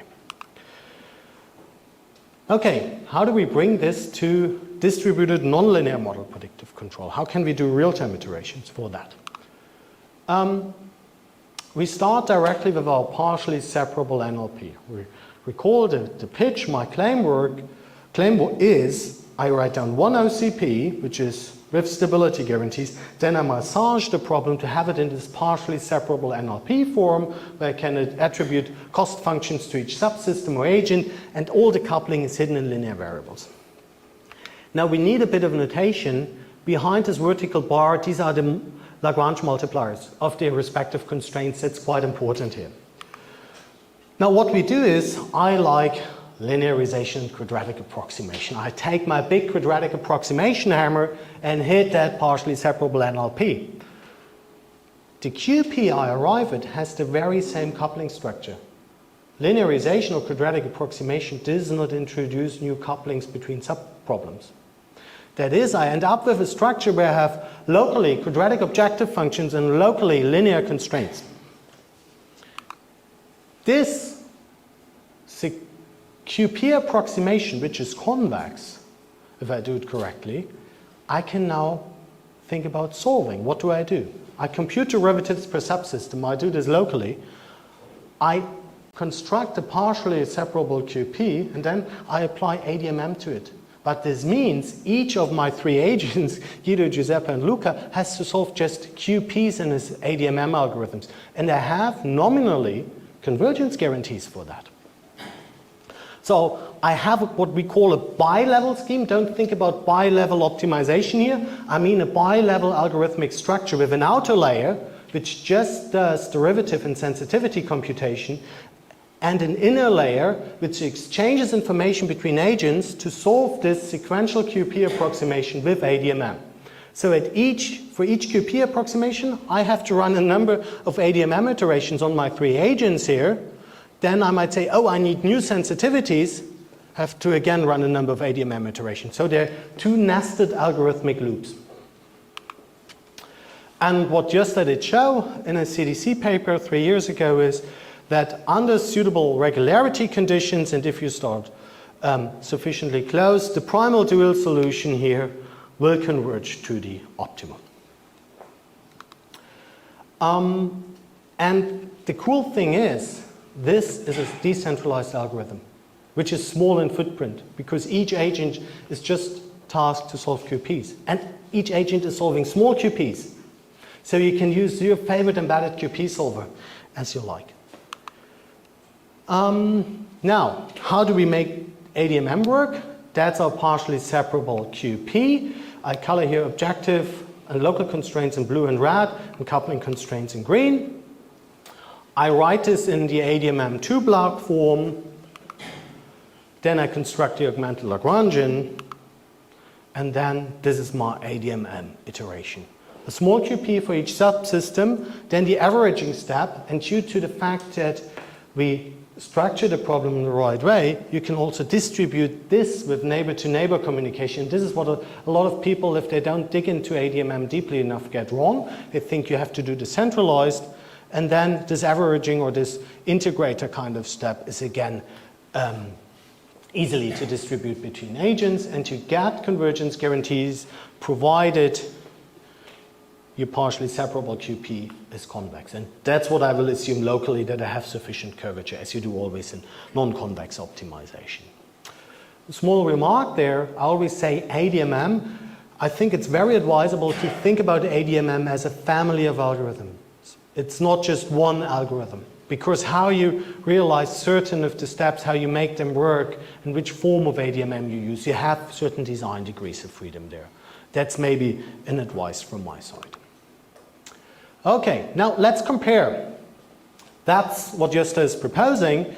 You could compare it to the standard alternating direction of multipliers without thinking about the decentralized sequential quadratic approximation. What you would do is you solve a small non-convex NLP per subsystem, you average decision variables with your neighbors, you update constants, Lagrange multipliers, and off you go. Again, the local agents have to solve something non-convex in each iteration, and you don't have convergence guarantees. Here we solve something convex, and we can get at least local convergence guarantees. Aladdin has the same local step as ADMM, it has the same step as DSQP, and then solves the coupled QP. Actually, one line of thought that we had when we were discussing this is, if you just look at the inner things of Aladdin and try to distribute those, you directly get here. The rest is, to quote Jan Willems, mathematics, finding the right setting. And bi-level Aladdin, that's a scheme that Alex Engelmann had been working on in his scheme, it distributes this inner QP and then uses ADMM or decentralized conjugate gradients. Okay, so we have something which is slim and has at least local guarantees, which is nice. An example, AC optimal power flow. I have 5 minutes, so I have to speed up a bit. AC optimal power flow is a static optimization problem which grid operators for high voltage transmission grids solve over Europe in distributed fashion, because you have in Europe the situation, if in this corner is Spain and in this corner is Norway, the grid is coupled and you can measure effects, what happened recently in Spain with the blackout in Norway or anywhere else, even in Ukraine. Highly non-convex, and if you look for a fancy large-scale optimization problem, ACOPF is your friend. You can have everything. Stochastics, mixed integer, everything. This is an algorithmic comparison. Gösta did time ago. This is a distributed interior point method we had developed. This is ADMM without any convergence guarantees. And this is the DSQP algorithm. We are a bit slower than the distributed interior point, but it's distributed interior point. It has a certain coordination structure. So we get decentralized algorithms with pretty good performance. And we could even outperform Aladdin, which is actually as such much more powerful. Now, if you think about this, now we want to know if you use this algorithm and put it in closed loop with a dynamic system, what do we get? And after a lot of massaging, what you get is that you can prove local exponential stability of the system controlled by the optimizer. So you get all the stability results that you have for real-time iterations in MPC, you get them back with a decentralized algorithm. And what you need to show is Q-linear DSQP convergence, and you can have or have no terminal constraints, that doesn't matter. You have the coupling everywhere in cost dynamics and constraints. You can have state constraints, you don't need a central coordinator. So a pretty powerful result. If you compare this to the literature, I'll do this very quick. There is some very old work by Stewart. They assume that each agent knows all subsystems, which is very restrictive. There is an optimality tracking splitting algorithm by Jean-Robert Urs and Colin Jones. There, they don't consider the system asymptotics, and the work by Anja Bessler and Knut Kreichen from 2019, they assume that ADMM converges Q-linearly. Here we show that, actually. Okay, so we have a super powerful algorithm. That was the theme where we do that. Does it really work? The implementation here, first some mobile robots where each robot has its own workstation to run the optimization. They talk to each other over Wi-Fi. That's something we did with Henrik Ebel when he was still in Stuttgart. It turns out we have linear dynamics, just integrated dynamics, but we have a non-collision collision avoidance constraint, which is highly non-convex, which is a bit the optimization issue here. So let's start that video. What these agents shall do, if it starts, now it starts, is they should swap, the two inner agents should swap position and move up there. They start from this configuration, they move up there, and then they move back, And this is really done here with our decentralized algorithm. So that works pretty nice. Sampling time was 200 milliseconds, so rather slow, but we easily met that. And you can show that a lot of time goes here into the SQP iterations and the ADMM iterations. What about embedded systems? And there we have collaborated with Colin Jones and his team at EPFL. This is an air hockey table. It creates a cushion of air. And there will be what they called hovercrafts, let's say sliding on this cushion of air. They have propellers. It's like a simple drone projected onto 2D. This is how the system identification experiments look like that Roland Schwan did. And there is, let's say, a nice experimental framework around that. Now, we compare two different things. Distributed MPC with PCs for the optimization, we call this off-board, and computing directly on these little embedded devices here. Again, we have such collision avoidance constraints and want to track information. It's again the collision avoidance which leads to the non-convexity. And let me see what we have here. Here you see the ADMM iterations of the different agents, what they compute. So we run, I think I have that on the next slide, always about 30 ADMM iterations in the off-board experiments to track our formation. That works pretty nice. Let me move one forward. This is now off-board with a sampling frequency of 20 Hertz. And there you see they do rather agile maneuvers. I think the video is playing a bit slower than the actual recording.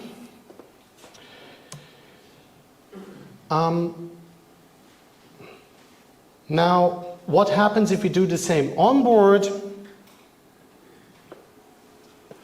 You can also do this. You can execute a bit less ADMM iterations.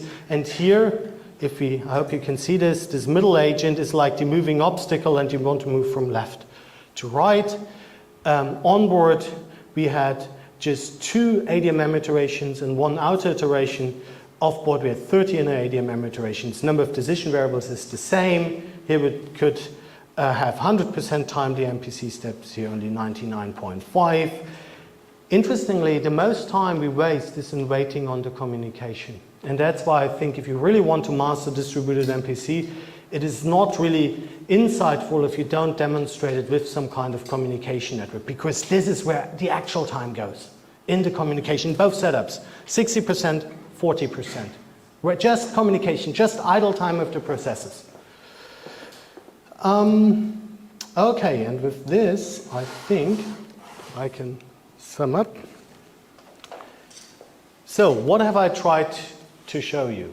If you do distributed MPC, it makes a lot of sense to go back to how we did manage to make an MPC fast, and that was by sequential quadratic approximation. Applying the same idea to a cooperative distributed MPC scheme leads to a very slim yet very scalable algorithm. I've shown you some lab experiments with onboard execution, and there are guarantees which match the guarantees we have for a centralized MPC, almost all the details. Whereas the outlook, where do we go? Since it depends so much on the communication, actually this calls for a co-design of control and communication, or for asynchronous optimization, and of course the structural analysis when distributed MPC pays off. We have shown you first elements. You will get more on this in the Friday morning session in Gösta's talk. And with this, I'm at the end of my talk. There's a bunch of references. I thank you for listening, and Gösta and Alex for their terrific work. Thank you.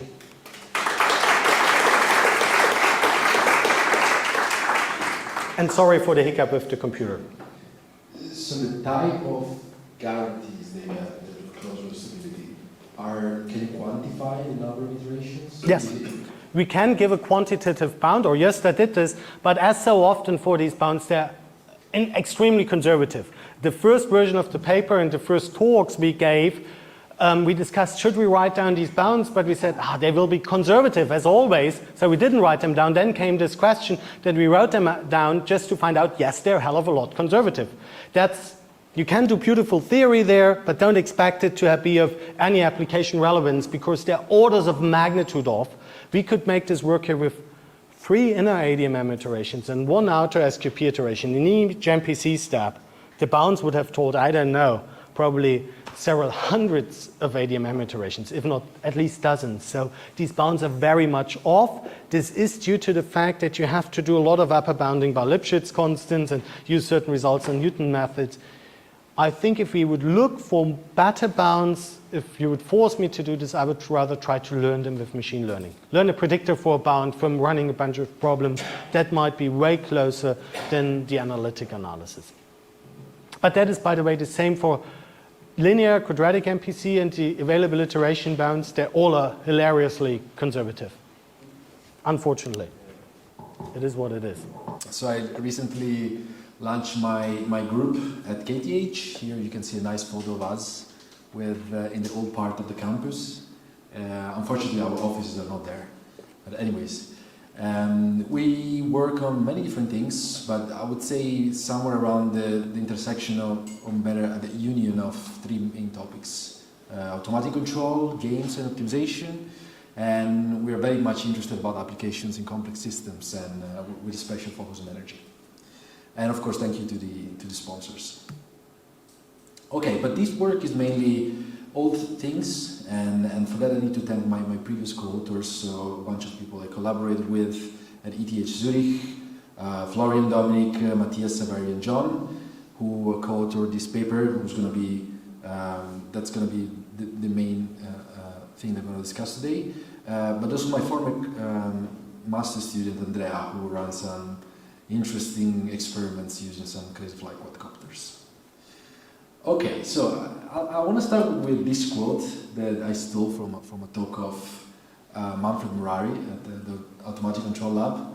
I think it resonated quite a lot with me, and although this talk it's mainly focused on online feedback optimization, I'm going to approach it from an application perspective. And as far as I know, the application really that motivated this control methodologies that is gaining a lot of traction nowadays is congestion control in power grids.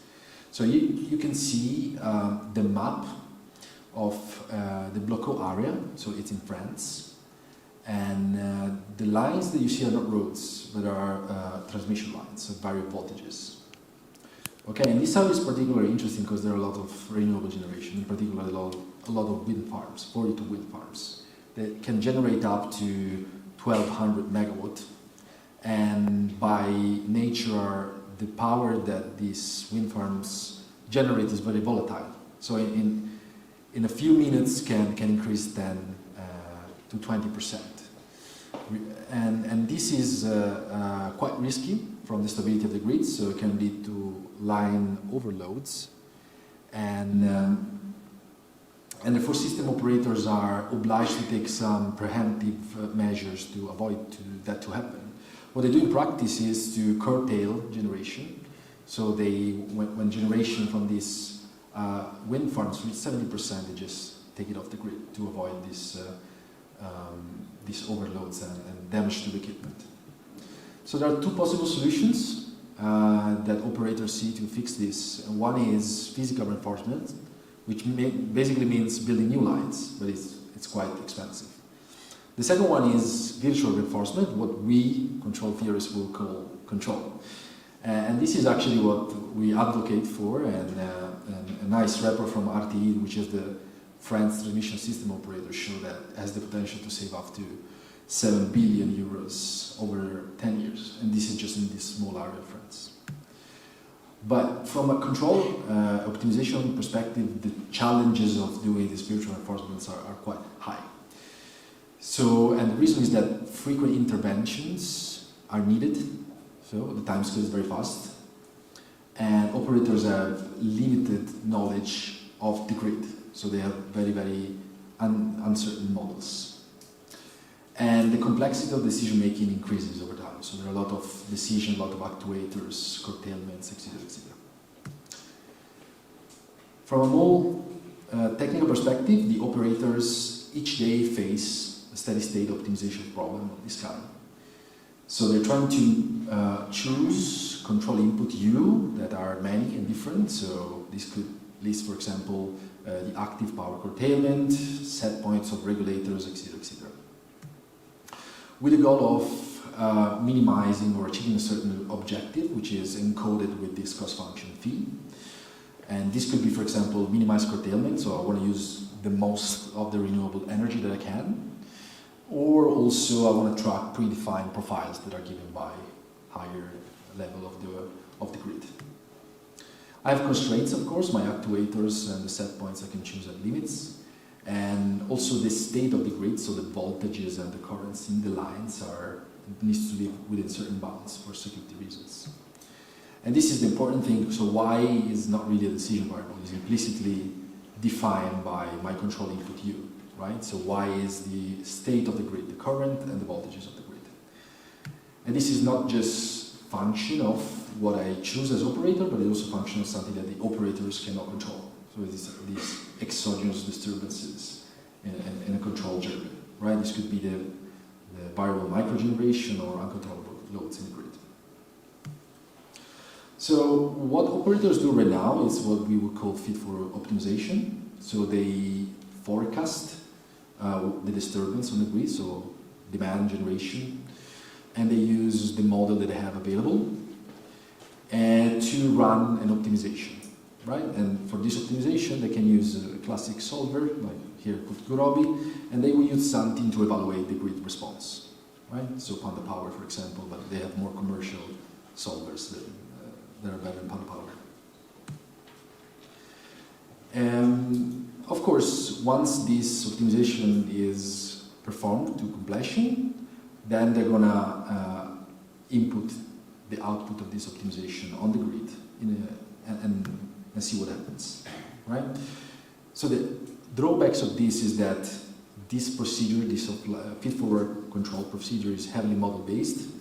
It's very computationally intense, and as feed-forward control, it is not robust to grid model mismatch. So if I have mismatches in the model that I use, the outcome can be very different from what I expect, and to the error in forecast that I have. So an idea that is gaining quite some traction right now in the literature is online feedback optimization. And the main idea is to get rid of the model of the grid and directly interconnect my optimization algorithm with the grid itself and feeding the optimization algorithm with measurement that I collect directly from the grid. And the potential of these are huge, so it's computationally lighter. I don't use any sort of solver, optimal power flow solver to get the grid response. The feedback that I use with the real grid robustify the old procedure, and it's almost model-free, so I don't really use a model of the grid. We'll see, we'll still use something, but not quite the dynamic model that I used before. And here I just want to show you some colleagues back at ETH run this on the Bloco, on a very high fidelity model of the Bloco area. And I think the important thing to see here is that from time 10 minutes to 15 of the simulation, there is a very high spike in generation of wind power. And the online feedback optimization procedure actually tracks the optimal curtailment, so it does the best possible thing that you can possibly do in order to use the most possible of this renewable power. At a certain point it has to curtail to avoid problems, but yet it tracks the ideally optimal solution. Okay, so here I've been very much high level here, so let's take a look at precisely how this kind of controllers work. So here's our steady state optimization problem. To get things simple, we can put the constraints on the states. We make it soft and we put it on the cost function with a soft penalty, for example. Now we get rid of the y, right? We put it the steady state condition in the cost function, and at this point we have a problem that we can, for example, solve by applying projected gradient descent, right? And projected gradient descent will look like this, right? So my new control input is my previous one minus a step of descent in the direction of the gradient, and then I project into the feasible set of U. And G is the gradient as this peculiar shape here that is given by the fact that it has two arguments, and then I'm using the chain rule on the second argument, right? So the idea of feedback optimization is, instead of using optimal power flow solver or a model of my plant to evaluate this gradient, I just take measurements from the plant itself, right? And for this other piece, which is we call sensitivity, we will have to use something else, but I'll get back to that later. Okay, so this is how it would look like. And this is not the only application that has been explored with online feedback optimization in the context of power grid. There are so many here, listed few, that has to do with volt bar regulation and -1 curative actions. And this scheme has been also not only tested in a theoretical manner, but also have been deployed in microgrids, in demonstration projects, and it's it has been even deployed in an industrial environment. So it runs in a canton in Switzerland right now and serves almost 100,000 people, which is particularly nice. There are also other areas in which this has been shown very profitable. For example, smart mobility. Here there are two interesting problems, right? Hailing scheduling, and the idea is to send your fleet of taxi in an optimal deployment in order to cover as good as possible your city. RAM metering control, so I control the traffic lights to get inside in my RAMs, to get inside the highway in order to decongest the system. For robotics as well, and also for industrial processes. So the applications are flourishing. From a theoretical point of view, the two main things, there are many, but these, in my opinion, are the most popular. There are two things that are important to study. One is the closed loop stability. So whenever I use an optimization in closed loop, optimization algorithm in closed loop with a plan, there might be stability problem given by the fact that I'm interconnecting two dynamical systems, one cyber, so the optimization algorithm, and one physical. And the second one is, it would be nice to have a method which is completely model free, so I don't have to use input-output model of my plant. But we'll get back to that, and this talk is going to be mainly focusing on the first problem. All right, let's take a look at what's out there in the literature. So a very common assumption for the first methods is to replace the plant with an algebraic map. So as you have seen in the optimization problem. So that says, it essentially models perfect time scale separation, right? So I give you the input and the plant gives me the steady state solution immediately. And this is fair in a certain context, for example, power systems where the dynamics are very fast. In others cannot be a fair assumption to take.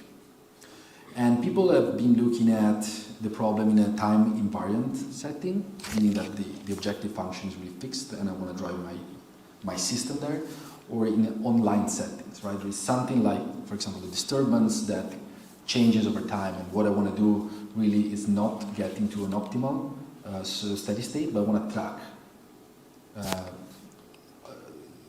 slowly time invariant steady state, the change over time. People have been looking also at the dynamic plants. So my plant right now is not a complete line scale separation, but it's really a dynamical system that I interconnect with my optimization algorithm. And here there are a bunch of problems that look at the static version of it and the online version of it. As for the optimization, people have been looking at continuous time flow. So I approximate my optimization algorithm as continuous time dynamics. And this is particularly convenient for the analysis because I'm going to have a continuous time plant and a continuous time algorithm. And people have been looking at discrete time algorithms or fixed point iterations, right, that are more connected to the methods that people in optimization use, like solvers, yet they cannot interconnect this with the continuous time dynamics at the lower level, unfortunately. So I give you a very broad overview. If I have to draw some critical comments on this, is that all these analyses are either completely in discrete time, so algebraic plan, discrete time algorithm, or in continuous time, so they approximate the optimization algorithm as a flow. And this is probably not the case for relevant applications, right? So in practice, my controller probably run on a computer. I recall my favorite solver, whereas the plant really evolves in continuous time. The analysis they propose is very tailored, so they consider one specific plant type and one specific algorithm, and they don't give much general guidelines beyond the specific setup they consider. So motivated by this, in this work we really wanted to create something a little bit more general. So we want to create a unified framework for the analysis and design of feedback optimization algorithm with this characteristic. Very general, it can really encompass and describe most of the designs available in the literature and gives the freedom to have new. It's modular, right? I can take one specific algorithm and interconnect it with one specific system, and hopefully it works. And it's sample data, so I consider discrete time algorithms, which are directly connected to solvers that I implemented on a computer, whereas I model continuous time plants that naturally describes physical plants. Okay, so in the rest of the talk I want to tell you a little bit more about this unifying theoretical framework for the design and analysis of feedback optimization. And then I want to show you some interesting experimental validation that we did of this framework on some crazy fly quadcopters. And if I still have time, I want to show you also an interesting case study in the context of multi-area transmission grids, so closing the circle with the application that I showed at the beginning. Before I get into it, I should mention online feedback optimization is not the only method out there that you can use to do steady-state optimization. There are many, many more available. For example, in process control, there is a vast literature, extreme seeking. In a sense, real-time MPC, so what Tim presented before, and there is also a much rich literature that describes and analyzes interconnection of algorithms with physical systems in different contexts. So here we don't compare these methods, right? So we just we realize that online feedback optimization is gaining traction, and we try to create a general framework for these kind of controllers. Okay, let's start with the building blocks of our framework. Number one, the plant. So we select a very general plant, nonlinear, continuous time. We assume some sort of regularity condition on F and G, so you can think about local Lipschitz continuity, compactness of the set of control input and disturbances, and the most important, we assume a sort of stability of the plant, right? So we say that for any constant control input U, my plant will be stable and will reach a steady state, which is described by this function h of UW, right? Not only that, but it's going to be also a little bit robust. So it's going to be input to stay stable with respect to the exogenous disturbance W. And to paraphrase this, just to give you a general idea, if you're not familiar with these concepts, you can think about selecting plants that are robustly stable or have been pre-stabilized using some lower level controllers. Control objectives. So we have seen a lot in the context of optimization. Here we want to take a step of abstraction more. So we're looking at generalized equations instead, right? This can model optimization problem as the one that you have seen at the beginning for the context of power systems, right? So if you think about taking the zero of a gradient that is under certain assumption is the same as solving an optimization problem. However, this generalized equation can model more general scenarios. For example, contexts in which you have many decision makers with interdependent decisions, so game theory, in short. So we decided to take this broader view to cover the most scenarios possible. And the assumption that we take here is that the solutions are strongly regular for all parameters W. So if you're not familiar with strong regularity, you can think about this as, in the context of optimization, of having isolated solutions, right? It's sort of the same assumption that Tim took before in the context of real-time iterations. And it's very popular in the context of optimization as well, and convergence of nonlinear methods for optimizations. Okay, let's take a look at the last block that we're interested about, so the optimizer block. So we consider very general algorithms, generality is the keyword here, of this form, right? My next control input is given by T, a rule that decides what happens next, that is function of the previous control input and what I measure from the physical system. So this is a fixed point. You can think about this as a fixed point iteration, and it's very general. You can model broadly, I would say 90% of the optimization and game theoretic algorithms out there in the literature. The assumptions that we take is that the fixed point of this are indeed the solution of the control objective that I just described before, which is kind of obvious. And the important one is that we want this algorithm to be robustly stable. So the dynamics of these algorithms, they need to be robustly stable towards a solution of the control objective, right? If I paraphrase it, I would say robust convergence. You can also think about, if you're familiar with optimization, having a merit function for your algorithm, or Lyapunov function for your algorithm. Okay, now we have these blocks. How do we interconnect them? So we have discrete time algorithm, we have a continuous time plant. We cannot interconnect them as is, but we're going to use a zero-order order and a sampling and a sampler, right? Very easy. And now we want to study the stability of this, right? Because if we do so, if we have very general results on the stability of these two blocks, then we know what we can interconnect with what in a very general sense. So I want to give you a glimpse of the technical analysis. I'm not going to go too much into this specific. Anyways, the first step is constructing an error model and discretizing the plant. So now we're going to have the interconnection in error dynamics with the plant being discretized. So we're going to have two signals here. We're going to have the plant error that you can think about as the distance of the steady state from the relative, of the current state from the relative steady state, if we keep the constant input. And this other signal here, that is the optimizer error. So is this the distance of the current GE solution estimate from the real GE solution. So from the first assumption that we took on the plant block, we know that the plant dynamics are linear, locally input to stay stable with respect to variation of the control input. From assumption 2 and 3, we know that optimizer dynamics are locally input to stay stable with respect to the variation of the plant state. And with these two results, we can combine them using a small game theorem, and we're going to have a condition of this sort. This condition essentially says if the gain of my plant times the gain of my algorithm is less than 1, then the interconnection is going to be stable, right?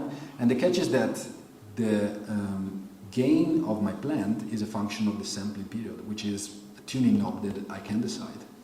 So essentially this whole story has this take-home message, right? Under the assumptions that we took, so stable plant, strongly regular control objectives, and robust convergence of the optimizer, we can always stabilize this interconnection, given that we take the sampling period big enough. All right, so let's take a quick look at how much conservative these assumptions are. So we consider a very toy example. This optimization problem here models set point tracking, right? We want our dynamical system to track Y ref, subject to these input constraints and to the fact that, of course, I'm at steady state, right? So I'm going to use the projected gradient controller, what I've shown you before. I didn't work out here the analysis, but you can trust me, this is how it looks like. And I'm going to use the sampling time tau and the zero order to interconnect with our stable system. The first thing that we say is how the stability of this changes when I choose tau differently, and is indeed what we expect from the condition, small gain condition. So if I decrease tau enough, the interconnection is going to be unstable. And the second one has to do with the fact that the algorithm is not robustly stable. So I'm going to choose vanishing steps, right? So this gamma here in the projected gradient control is going to be vanishing. This type of algorithms are popular in certain contexts, like stochastic approximation, etc. But the message here is that they are not a good idea in online contexts, right?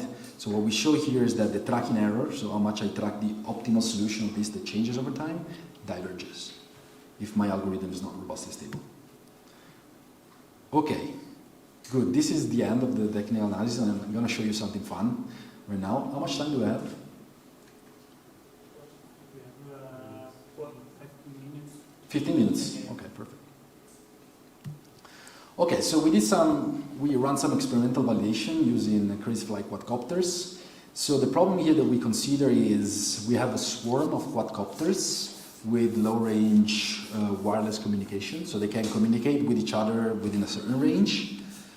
And the objective here is to drove this swarm of quadcopters to an optimal deployment that can change over time, right? And this very general problem has several interesting applications in the context of warehouse inventory, environmental monitoring, surveillance, and for this specific experiment I'm going to show you for wireless network. Right?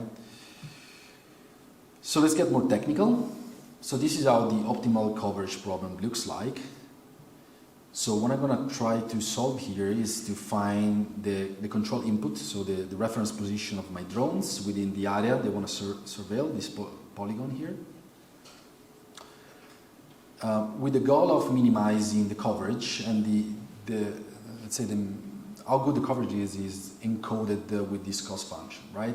So for each of my drones, I have a partition of this area. It's called Voronoi partition. Maybe some of you have heard about this. And they're going to integrate a density function here that can model, for example, in the context of wireless networks, how many people need wireless services in a certain area of my map. Right? So they're going to integrate this in the local area, and they're going to sum up all these areas, right? And the physics enter at the constraints. So here the steady state condition essentially says that my drones are indeed the reference that I gave to them, right? And these drones are going to be controlled by lower level controllers, like in this case, I think MPC. So, and the interesting part here, the spicy, comes from the fact that this density function can change over time, right? In the same way that the requests for wireless services change over time in a certain area, which make this problem dynamic, right? So the objective here is not really bringing my drones to the optimal deployment, but having my drones tracking this optimal deployment that changes over time. So a few words about the experimental setup. So we consider, we take these bit crazy fly quadcopters. Are very, very small drones. They're 4 by 7 millimeters, DC motors, 27 grams and 9 centimeters squared. And of course, these are too small to have any perception or perception capabilities. So we really simulate that using some position and angle measurements that we have using 4 cameras. And the nice thing is that computation of the control, it's on board in these very small chips. So what the interconnection looks like in this case, it's going to be this. So we're going to have our swarm of drones. Each of the drones is going to be controlled locally using an MPC, which essentially says our plant is pre-stabilized. And they're going to update the reference position of that the MPC is trying to get to using this Lloyd iteration. So Lloyd iteration is in robotics is very popular algorithm that allows to find the new shape, the new direction of the Voronoi partition just by using local communication and local sensing. I don't want to go into the specifics here, but essentially the key features of this is that it's all distributed and it's a fixed point iteration really. And okay, this we discussed already. We have a time varying density function that defines how good the partition is, and this is a sort of disturbance that enters the optimizer. So I want to first show you a proxy of this problem. So here you can think that the density function is defined by this first drone here and this last drone here that are the leaders. So there is a line that connects the two, and the density function essentially tops up in this line. So the rest of the drones that are updating their position using this scheme here, what I'm going to try to do is to follow this optimal deployment, which is the line that changes over time, because the two leaders that are not following, that are changing the position exogenally, are changing the optimal deployment over time. Let's take a look.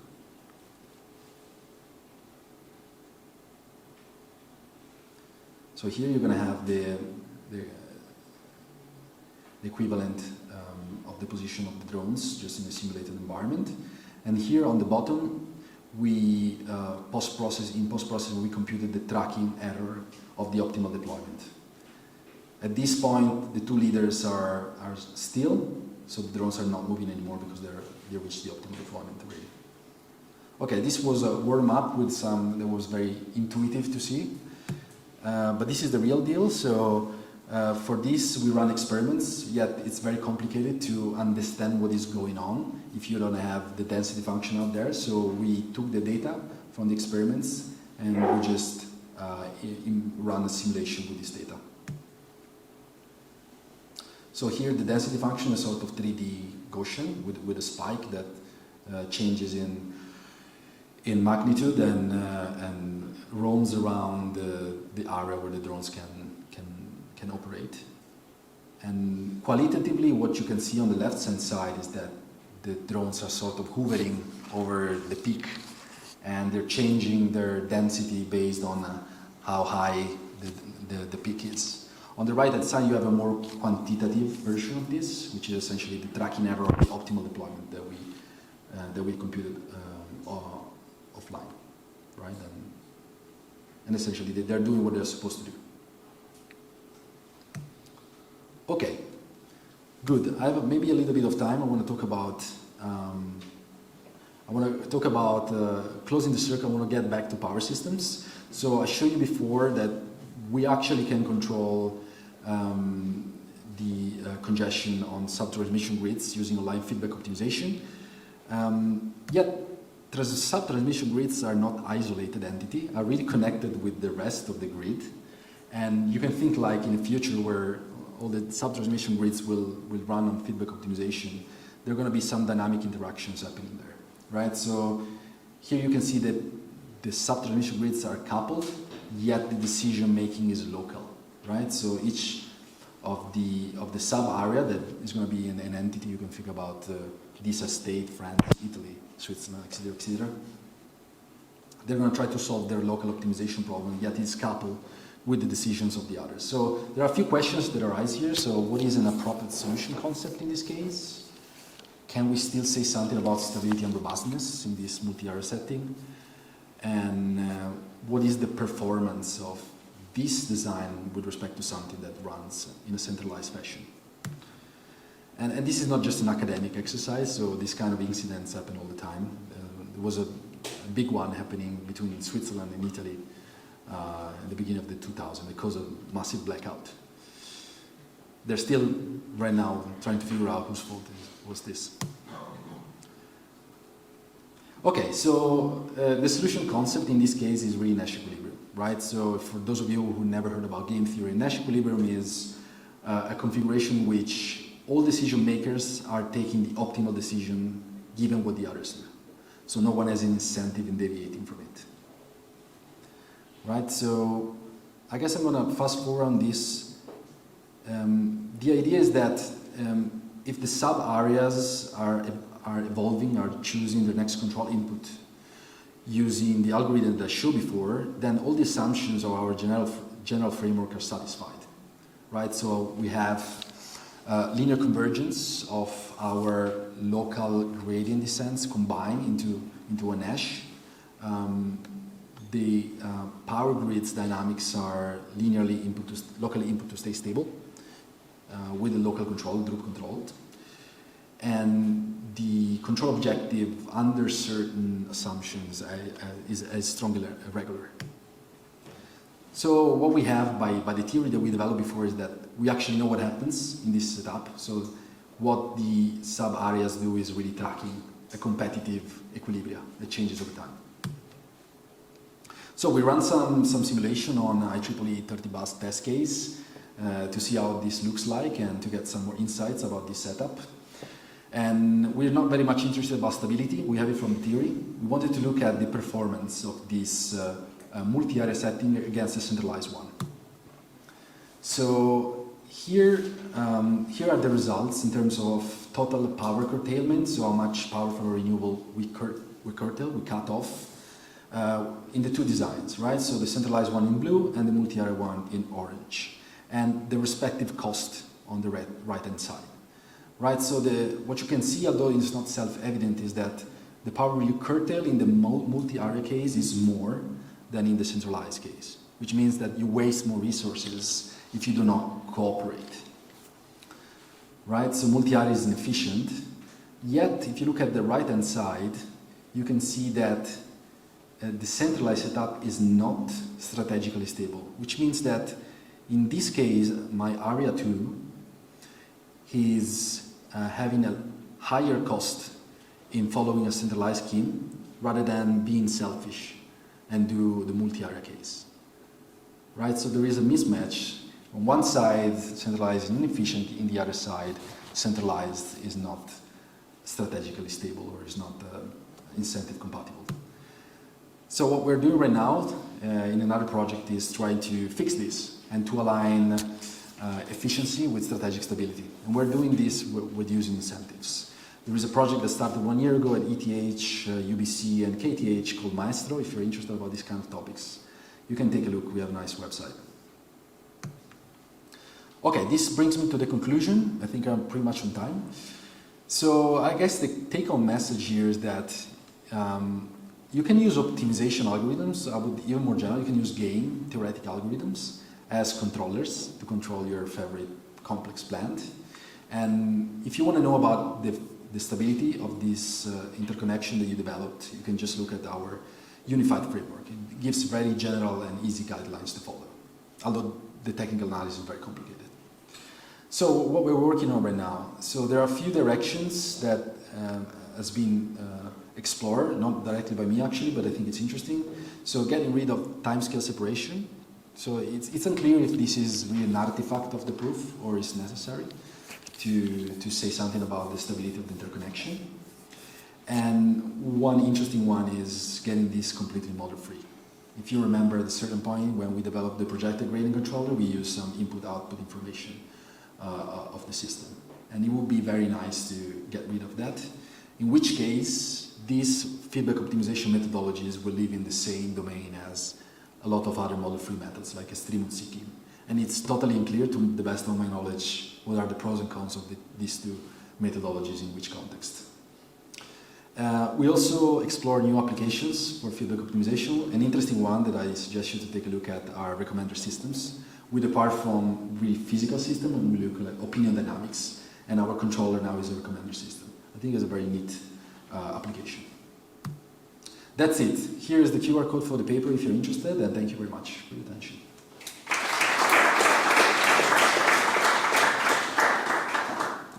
Thank you, Giuseppe. Are there some questions from the audience?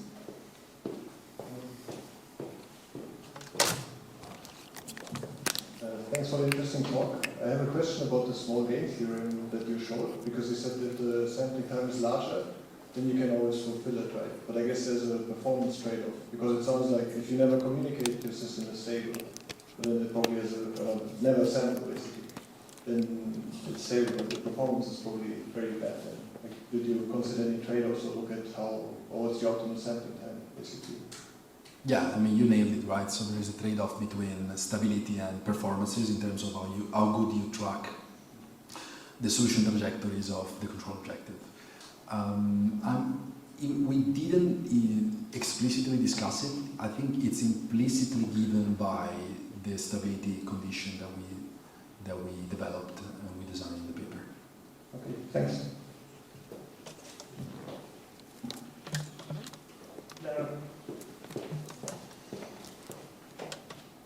Thank you for the very nice talk.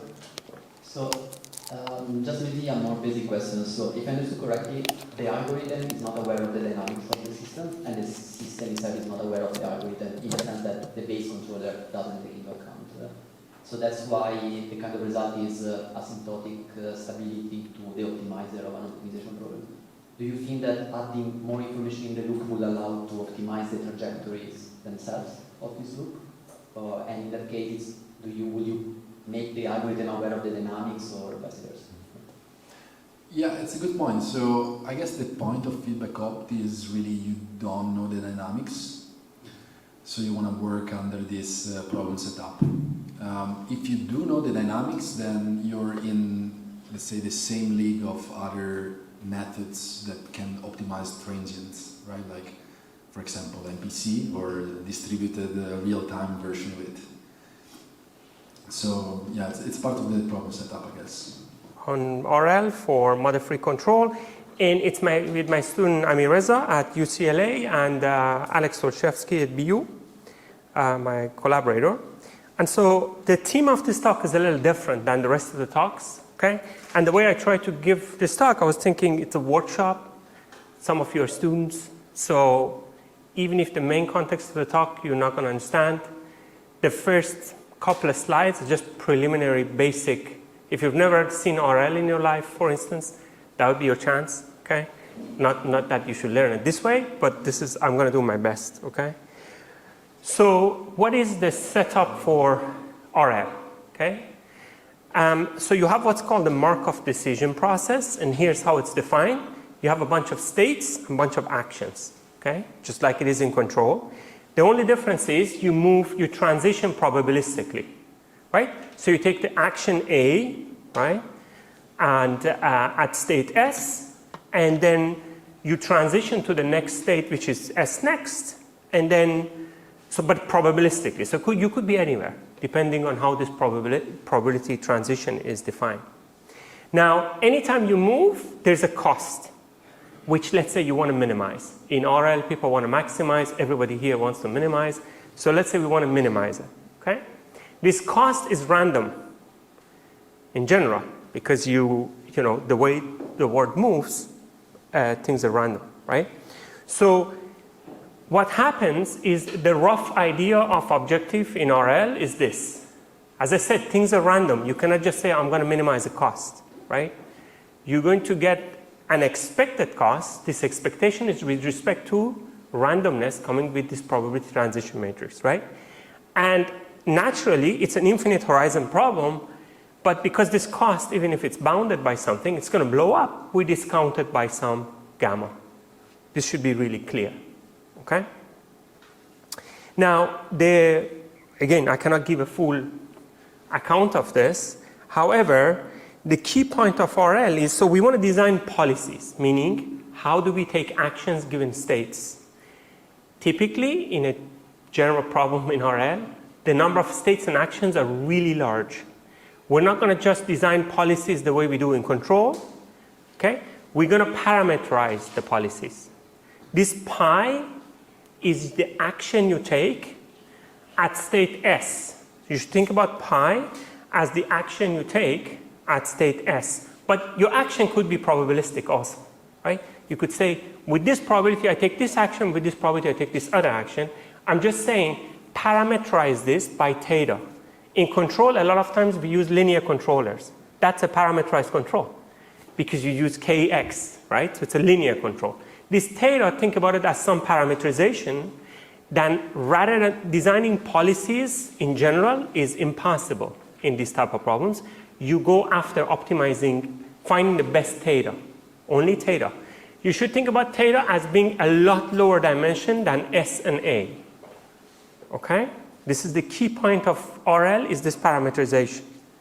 Now, as soon as you parameterize, this parameterized thing is running everywhere because your policies are based on this pi theta, okay? I'm putting the theta there in the, down below so that you see that cost depends on theta, right? And in fact, even your initial state could be random. You may not know where your initial state is, okay? This quantity below, okay? The one down below, right here, this one is telling you, well, if you have a random initial condition, you basically take an expectation. So from now on, you should think about this as the quantity I'm interested in. It's a value, okay? So this is the value function I'm interested in. Okay, if you have questions anytime, ask me. Now, what in this I want to find is this theta, because theta tells me what's my policy. Okay, this is how RL works. Now, there are 6 talks before me. There were functions of x, and people started minimizing them in various forms, right? The natural thing is to take this function if you had access to it. This is a crazy function, right? You can't just easily calculate it because you have to run every possible thing. But suppose I even gave you this function, highly nonlinear in theta. What are you going to do with it? Well, everybody else used some form of gradient method, so that's what you're going to do, okay? Any questions so far? So this is your value function. You parameterize it by theta. Okay. Now, let's take a look at this. So we take basically, sorry, 1 second. I just want to put this back up. So as I mentioned, we are going to try to take derivatives of this function v theta with respect to the underlying parameter, and using those try to improve our policy. Because our policy, we start with some random parameterization, okay? Somehow we get our handle on this v. People use sampling, or people use advanced methods, which is not part of this talk, like temporal difference learning, whatever. They get, or neural networks, they get their hands on this v, but nevertheless, as far as this talk is concerned, you have the v, you want to, it's very highly nonlinear, you want to optimize it for theta. There's a very nice, this is an ugly looking equation, okay?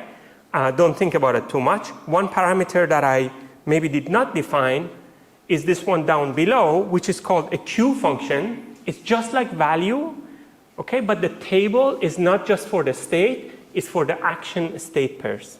So at state S, you're forced to take A, and then you run to infinity to see how much cost that has, okay? A very interesting theorem in machine learning, in reinforcement learning, this is one of the cornerstones of reinforcement learning, is what's called policy gradient theorem. The right-hand side of this, if you haven't seen it, I don't care if you understand it, okay? It looks complicated, but you know, you have to at least have some faith in this equation, because you expect to see the derivative of the policy show up, and there's the derivative of the policy, okay? In fact, if you take this log derivative and you cancel one of the pi's with this, you see the pi prime. So the pi prime is there. This q guy has shown up. We need to estimate it somehow, but who cares about that? There's some other terms, okay? Now, what's very important is that I have these ugly sums, okay? This gradient is impossible to compute. This is what I'm trying to say. Why? Because there are these crazy sums that I have to deal with, right? As I said, number of states and actions are very large. You cannot compute this. You just cannot compute this. So the way you go about this is you use what's called SGD. It has shown up a lot of times, but again, I look at the workshop as educational for students, okay?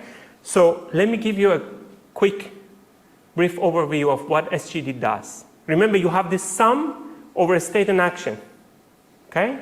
You want to not deal with the sum. How do you do that? Here's what you do, right? Suppose you have a sum, just like here. So you have a sum of a bunch of functions, right here, just like our problem, right? And you want to minimize this. And suppose n is very large. If n is really large, you can do this very interesting trick. You pick one of the functions only. Of all these bits of functions, you pick one of them. You only move in the direction of that function. But you want to make sure you visit all these functions. So uniformly sample all of them. Eventually, as you visit more and more of them, you're going to build your gradient back. Meaning, in expectation, this action of sampling a function and only going in that direction. In fact, you can think about a large vector of gradients. You only pick one of the components and you move in that direction. And the next one, and the next one, and the next one. That's how SGD works. And in expectation, you're going to build the gradient. Okay? So this is sort of the sort of basic of SGD. Now, A typical result on SGD is like this. This is not a course on SGD, right? But here's the typical result you can show. Okay? This might be hard to read, but typical result in SGD says if this alpha t, this learning rate, alpha t, if you tune it right, the typical sort of a stochastic approximation time thing, which, you know, it's not summable but a square summable, then you can guarantee, the only thing I want you to look at is this. Is that in expectation, you're going to get to a stationary point. This function, I have pretty much no assumption on it. Okay, you can see it's highly non-convex. I'm only assuming some Lipschitzness of the gradients. Even with that bare minimum, you're going to get to a stationary. It's not a hard proof to do. By now it's classical. If it was 2016, it wouldn't be, but now it is. Okay. Now, what's the problem with this? The problem with this is the next line, is that who cares about stationary point, right? Because this is a stationary point, how bad can it be? You can generate very simple MDPs with two states, okay? Where SGD fails miserably. You go to a very bad local minimum, okay? So this is the background I want you to keep in mind. There's RL, you do policy gradient, here's the problem that you can have with that. And you cannot do nothing about it really at this point. However, if you knew just a little bit about your function, this is one such wonderful property that if you had, something called the PL condition, okay? So your gradient has a lower bound in this sense, okay? By f of x minus minus f star. If you had this, if you had some control on the gradient, guys, this has nothing to do with a strong convexity or anything like that. This is a condition that many non-convex functions satisfy. In fact, people believe functions in neural networks satisfy this PL condition, okay?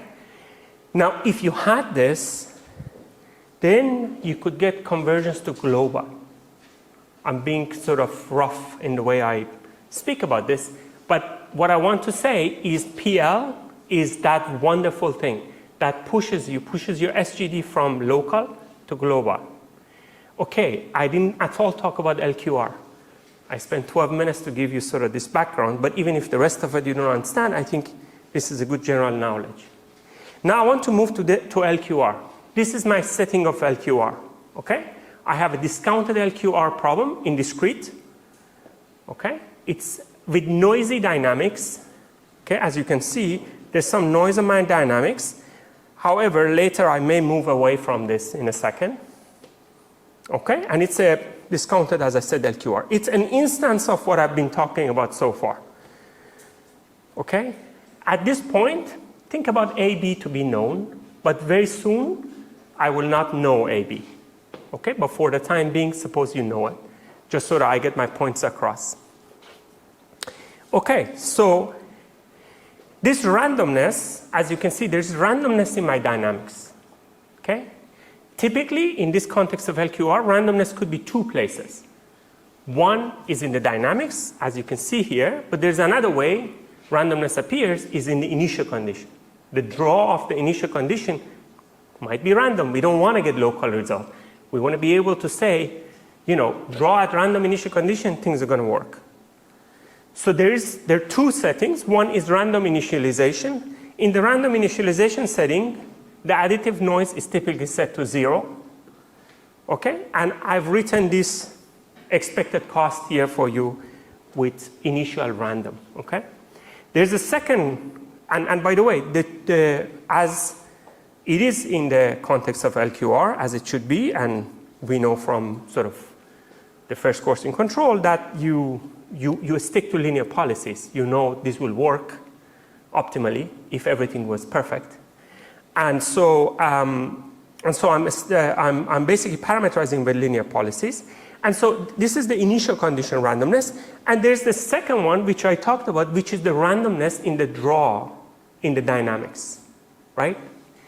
And a very interesting quick result you can prove is this, okay? That these two costs, up to a constant, they're the same. That's good news, okay? meaning you can study one of these problems and it's enough. Okay? This is the first thing. And I'm going to stick to the random initial condition for today. Okay? You could do it with the dynamics. It's not that everything follows, but this should tell you there's a lot of good things that should follow because the costs are pretty much the same up to a constant. Okay, what are the assumptions? The typical assumptions has to be that AB is a stabilizable, otherwise there's nothing we can do. Not controllable, but stabilizable. So that's a pair AB, for now we know it. And again, you take a course in control, that's what they tell you, right? They say we have a closed course solution for this. You know AB, just do the Riccardi, just write the Riccardi and get the optimal controller and just be done, right? What are you even trying to do, right? But we know the optimal controller in this case. It's a good example where we know the optimal controller. And now, later on, we want to assume A, B are unknown. So let me convince you there's another way to do this that is not the Riccardi approach, which we teach in class. Okay? A second way. Now, in order to do that, the motivation comes from what? Comes from my earlier slides, where you design policy, right? And you improve, you have the cost function, C. Take the gradient of it, respect your policy, and try to improve. So we want to do a policy gradient approach rather than the Riccardi approach. Is this clear? Okay, not clear why we're doing it, because we have the optimal controller, but as I said, it's a stepping stone to go to AB unknown. Now, the typical things you can, in fact, very easily, this cost function, this is not stuff I show here, this cost function we're dealing with is nice, is that it has this Lipschitz properties. This is not that important. The cost function is a nice one. It's a quadratic problem, what you expect. However, the cost function is non-convex and is highly non-convex. Okay? In terms of policy. Just think about it, guys, right? Because you have a discrete time. As you take this decision, this case, they get multiplied, they get summed, right? So in terms of K, cost function as a function of K is highly non-convex. And this is well studied that this is highly non-convex. So if we go back to my earlier slides, the only thing we should hope for then is to go to a stationary point, nothing else. But a stationary can be really bad. Okay, so at the first glance, it seems this should not work. However, this is a result that, led to, 700, 800 papers since 2016 on this topic, right? Which, Mariam Fazel and collaborators, they showed that LQR satisfies PL. This is huge. That this PL condition on the gradient is actually satisfied by LQR. So it makes LQR a very good candidate for applying policy gradient. Okay, so even if the rest of the talk you don't learn anything from it, keep this in mind. Okay, it's kind of textbook. It should be textbook material, and it will be textbook material at some point. Okay, because of that. So if the underlying AB is known, rather than doing Riccardi update, okay, we can do this. We can simply use the gradient dynamics, and it will work. Okay, this is proved in 2016. Okay, now, one of the things we should sort of keep in mind to separate, I wanted to put this sort of here right away, that the key difference between proving results for us in control and people in machine learning is stability, right? We have to be really cautious with this. For instance, one of the things you have to show here is, suppose you initialize your gradient in a stable policy. Magically, you find a stable policy. And you initialize in there, and you want to improve. Are you going to go unstable at some point? Because you might. This landscape is non-convex. How is it that you're not going to get out? Again, another magical thing is you actually do stay stable forever as soon as you initialize stable. So there are things here that you need to show beyond just the SGD, but things will work. Okay? So the stability will be preserved here. Now, the key point comes to the second part of the talk, which is what happens when we do not know the system, right? Because this gradient, we don't have access to it anymore. We can't compute it. So that's what I'm kind of gearing towards. And the way you go about this, you estimate this gradient. There's a function, you don't know it, okay? And you want to empirically estimate it. The way people do the machine learning, well, they sample this cost function enough, and they can at least understand the cost. Do you understand what I mean? If you sort of get a lot of trial of the system, right? You can get an understanding of the cost. But you still have to move from the cost to gradient. And the way you do it is the way a high schooler would do, right? They take 2 points, they take the difference, they say that's an estimate of the gradient, right? That's how they do it. And nothing different is, there's nothing else that comes to your mind anyways. It's a cost function you don't know. So what else can you do? Now, a grown-up version of writing this is this way.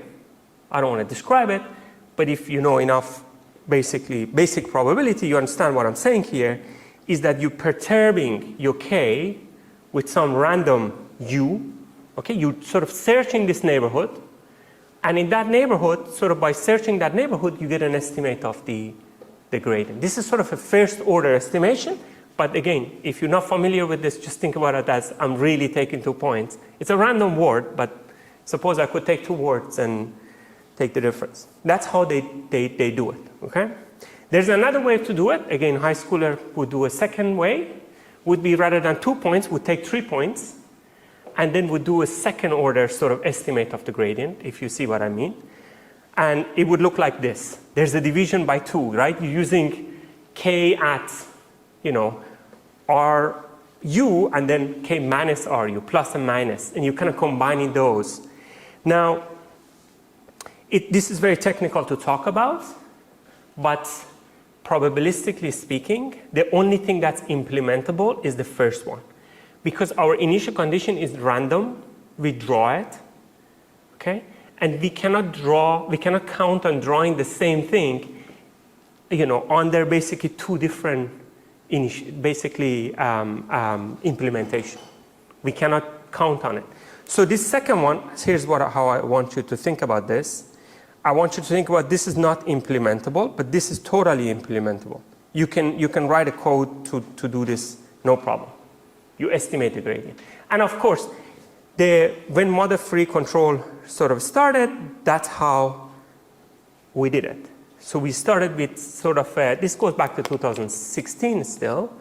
You go with this first order estimate of the gradient, and you implement the gradient flow using this, okay?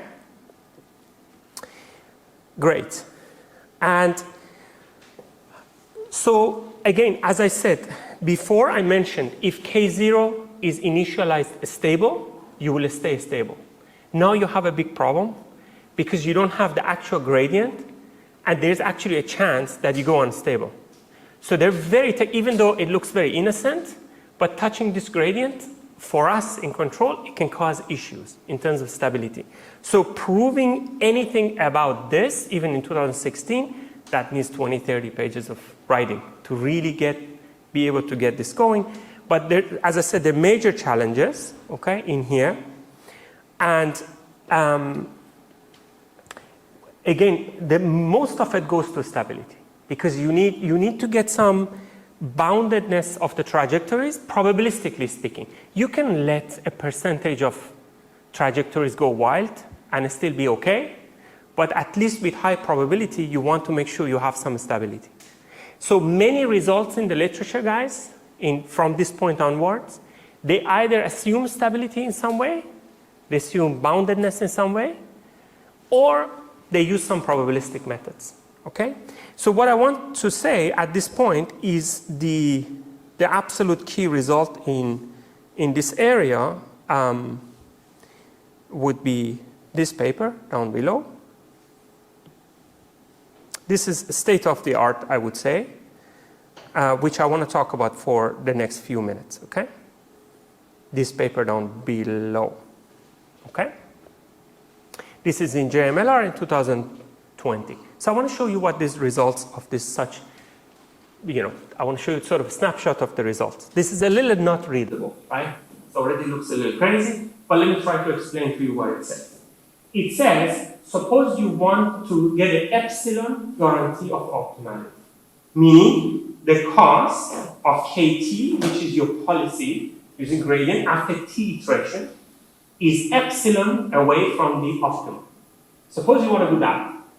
If you want to do that, here is how many iterations you need, basically of t. This is your t. This is the t you need if you want epsilon guarantee. You can see, right, there's this alpha running around here, which is sort of an epsilon square. So this is pretty much in the order of epsilon square. This is how many iterations, guys, you need. Okay? Roughly speaking. And this is, as I said, this is the state of the art. Now, if magically you could do a sort of a 2-point gradient estimate, which is not possible, but if you could magically. So this is just a wishful thinking result. If you could, then you would get 1 over epsilon. But again, this is not something you can do. So you should think about it this way, that the best state-of-the-art result is actually 1 over epsilon squared samples. Okay, any questions so far before I mention the last part? So what we learned so far, there was a RL part at the beginning, not clear where I'm going to use it, but at least I tell you something about the RL portion. Then there was a second part at the top where I talked about LQR. I told you classically use Riccati, but you could use gradient update. If you know A and B, perfect, it does perfect. If you don't know A and B, you have to estimate the gradient, but estimating it is going to cost you a lot. 1 over epsilon squared. If you want epsilon accuracy, 1 over epsilon squared. That's how many samples you need to do. Hopefully this is clear. So, SGD, if you know this, SGD has a sample complexity of 1 over epsilon. So we're losing a 1 over epsilon here for no good reason. So that's what I'm trying to say. And so this is when I kind of started thinking about this with Alex and my student. And so I want to tell you how we went about doing this. And how we went about doing this is exactly the first part of the talk. Because if you remember, policy gradient theorem gave me this crazy formula to calculate the gradient of this function. And so the idea would be, could we estimate this gradient rather than doing this ad hoc gradient estimate, do a gradient estimate through policy gradient theorem. Okay, so that's the key point. But this is easy said, but it's not something that's easily done because our U was Kx. There's no randomness in it. Whereas policy gradient theorem relies on randomness in pi. And so I want to talk about that for a second. So this is the main idea, to try to push this bound to 1 over epsilon squared. And so the way, as I mentioned, the policy that we chose so far is deterministic. I hope you understand this. You have a policy that detects, there's no randomness in it. Okay? So your first task should be, in order to, if you want to invoke some policy gradient theorem, you need to sort of add some randomness here. And so the way we do it is we sort of very carefully create some randomness around this K, right? By just getting the proper distribution that we will tune later. So your policies are from now on are random, okay? But a slight randomness around the K we create. I don't have enough time to talk about this. However, I want you to be able to take at least to have a look at this equation, and even though you may not have seen everything in full, this should remind you of the right-hand side of my equation. For instance, this guy is there already, right? So this is very similar. So what I'm trying to say is, without getting into details, is we apply the policy gradient theorem to get a handle on this gradient, okay? And one of the very wonderful things about this gradient estimate, magically, and that's how we tune the sigma and all of that, is in expectation it produces the gradient, the true gradient. This is, it has to be unbiased. Like, if you don't have this, then there's no hope. So this is not an easy thing to prove, but this is one of the things that we prove along the way. So we use the policy gradient theorem. In expectation, we prove it gives us a true gradient after this, with this new gradient system. Okay, now I can tell you the main result of this, and then have some discussion. So this is a point to discuss later. If you start from a stable initial policy, this can be relaxed, but it's not easy thing to relax. But you can, if you would start from a stable initial policy and use the gradient flow with this estimate. Here's the informal statement of the theorem. If you remember, in the previous result that I showed, the alpha was actually a constant. In the previous result that I showed from 2020, the alpha was actually constant, but it would be a scaling 1 over epsilon squared. One of the big challenges of this work was to use a time varying rate. You can see, by that, I mean this. You see here, this is a very informal statement of this result. The true statement is very hard to write down. Maybe here. So you see this alpha is not constant, it's changing with time. Okay? So the result is saying if you have this n, okay, and basically the samples you're doing, this is n is exactly related to your samples. So the samples you're doing are large enough, but interestingly here is, this large enough is only a scaling with epsilon. Then you can get to epsilon accuracy with high probability. You may look at this and say, well, come on, this is not high probability, this is 4/5. Okay, it's not high, but you can push this all the way to 1 with a little level. Okay, it's just parameters. So what's the punchline? The punchline is the result is a 1 over epsilon result rather than a 1 over epsilon squared, which is the best you can hope for given that it's SGD. As I mentioned, you can improve this to 1 minus delta t. Now, the proof is technical. I only have two more slides or so. It's not something I can sketch here because, for instance, stability in this case is extremely difficult to kind of get a handle on stability. So we had a hard time sort of getting a control of how we go about ensuring stability in a sort of a compact region that we were working with. But as soon as you have a stability, it gives you sort of some probabilistic bounds on the gradient estimates. And the probability of failure, you have to use, martingale theory. And this is why I kind of wrote this. The only reason I wrote is that heavily, it relies on the PL condition. Without the PL condition, none of it would work. That's the lesson you have to kind of have from this talk. It's like, this is that key thing that pushes you to global, okay? And here, it also will be used, obviously, because otherwise there would be no way. So LQR is I think of LQR as a fantastic example of RL. Like when RL works well, it's actually LQR, right? So this is sort of the summary of the result, as I mentioned. As I said at the beginning, the cost of the random initialization and random in dynamics, they're related by a constant. So you can actually extend the result to noisy dynamics, which we've done in the paper. Now, here's the thing, right? If you wanted, you could write another 100 papers, probably, using this, because there's, 700 papers that use the other gradient estimate. So you can grab any of them and put this new gradient estimate, and if I were to make a guess, I'm not encouraging you to do that, but it probably will work. So there's a lot of things you can do after. Now, removing the initial stability that's a tough problem. That's a very hard problem, which there's a paper that I posted again with Alex and Amireza recently regarding removing this initial stability assumption. That's a tough one. The paper is available on arXiv and minor revision in JMLR. Thank you.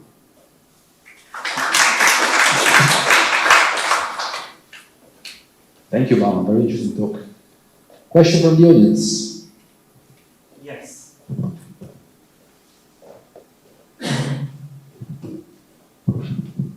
Thank you for the talk. I have a question regarding your estimate of the gradient. You use in the gradient estimate the Q function. Yes. So in particular, is this the Q function that is available in the current iteration step? Is this assumed to be the optimal Q function? Could you comment on this, please? Yeah, so as you can see, the Q function here, we rewrite it in a way that it only uses the cost, which is the one, basically, you have to sample something, right? Because remember, before, we got an empirical estimate of the cost.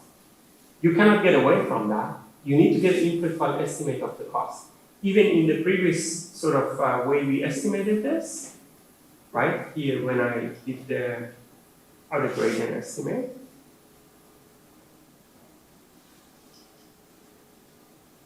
sorry about that. Here, you see, you have to sort of empirically compute this cost. What I'm saying is, as soon as you have this, you're going to have the Q function. But the good thing here, this time you don't have to take the difference of it. That's the key. That's the big one here. But great question. Thank you. More questions?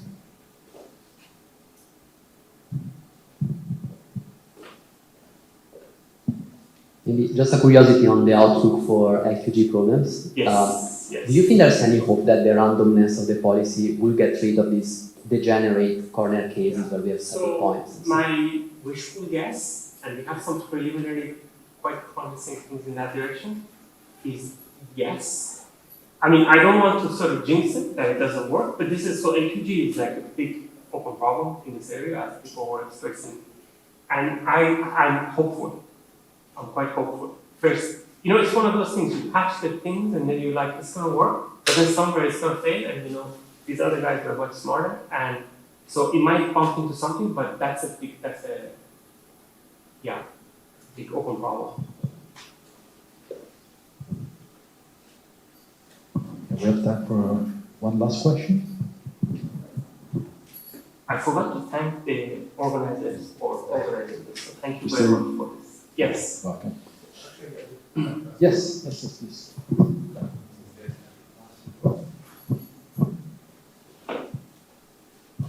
Thanks. Yes.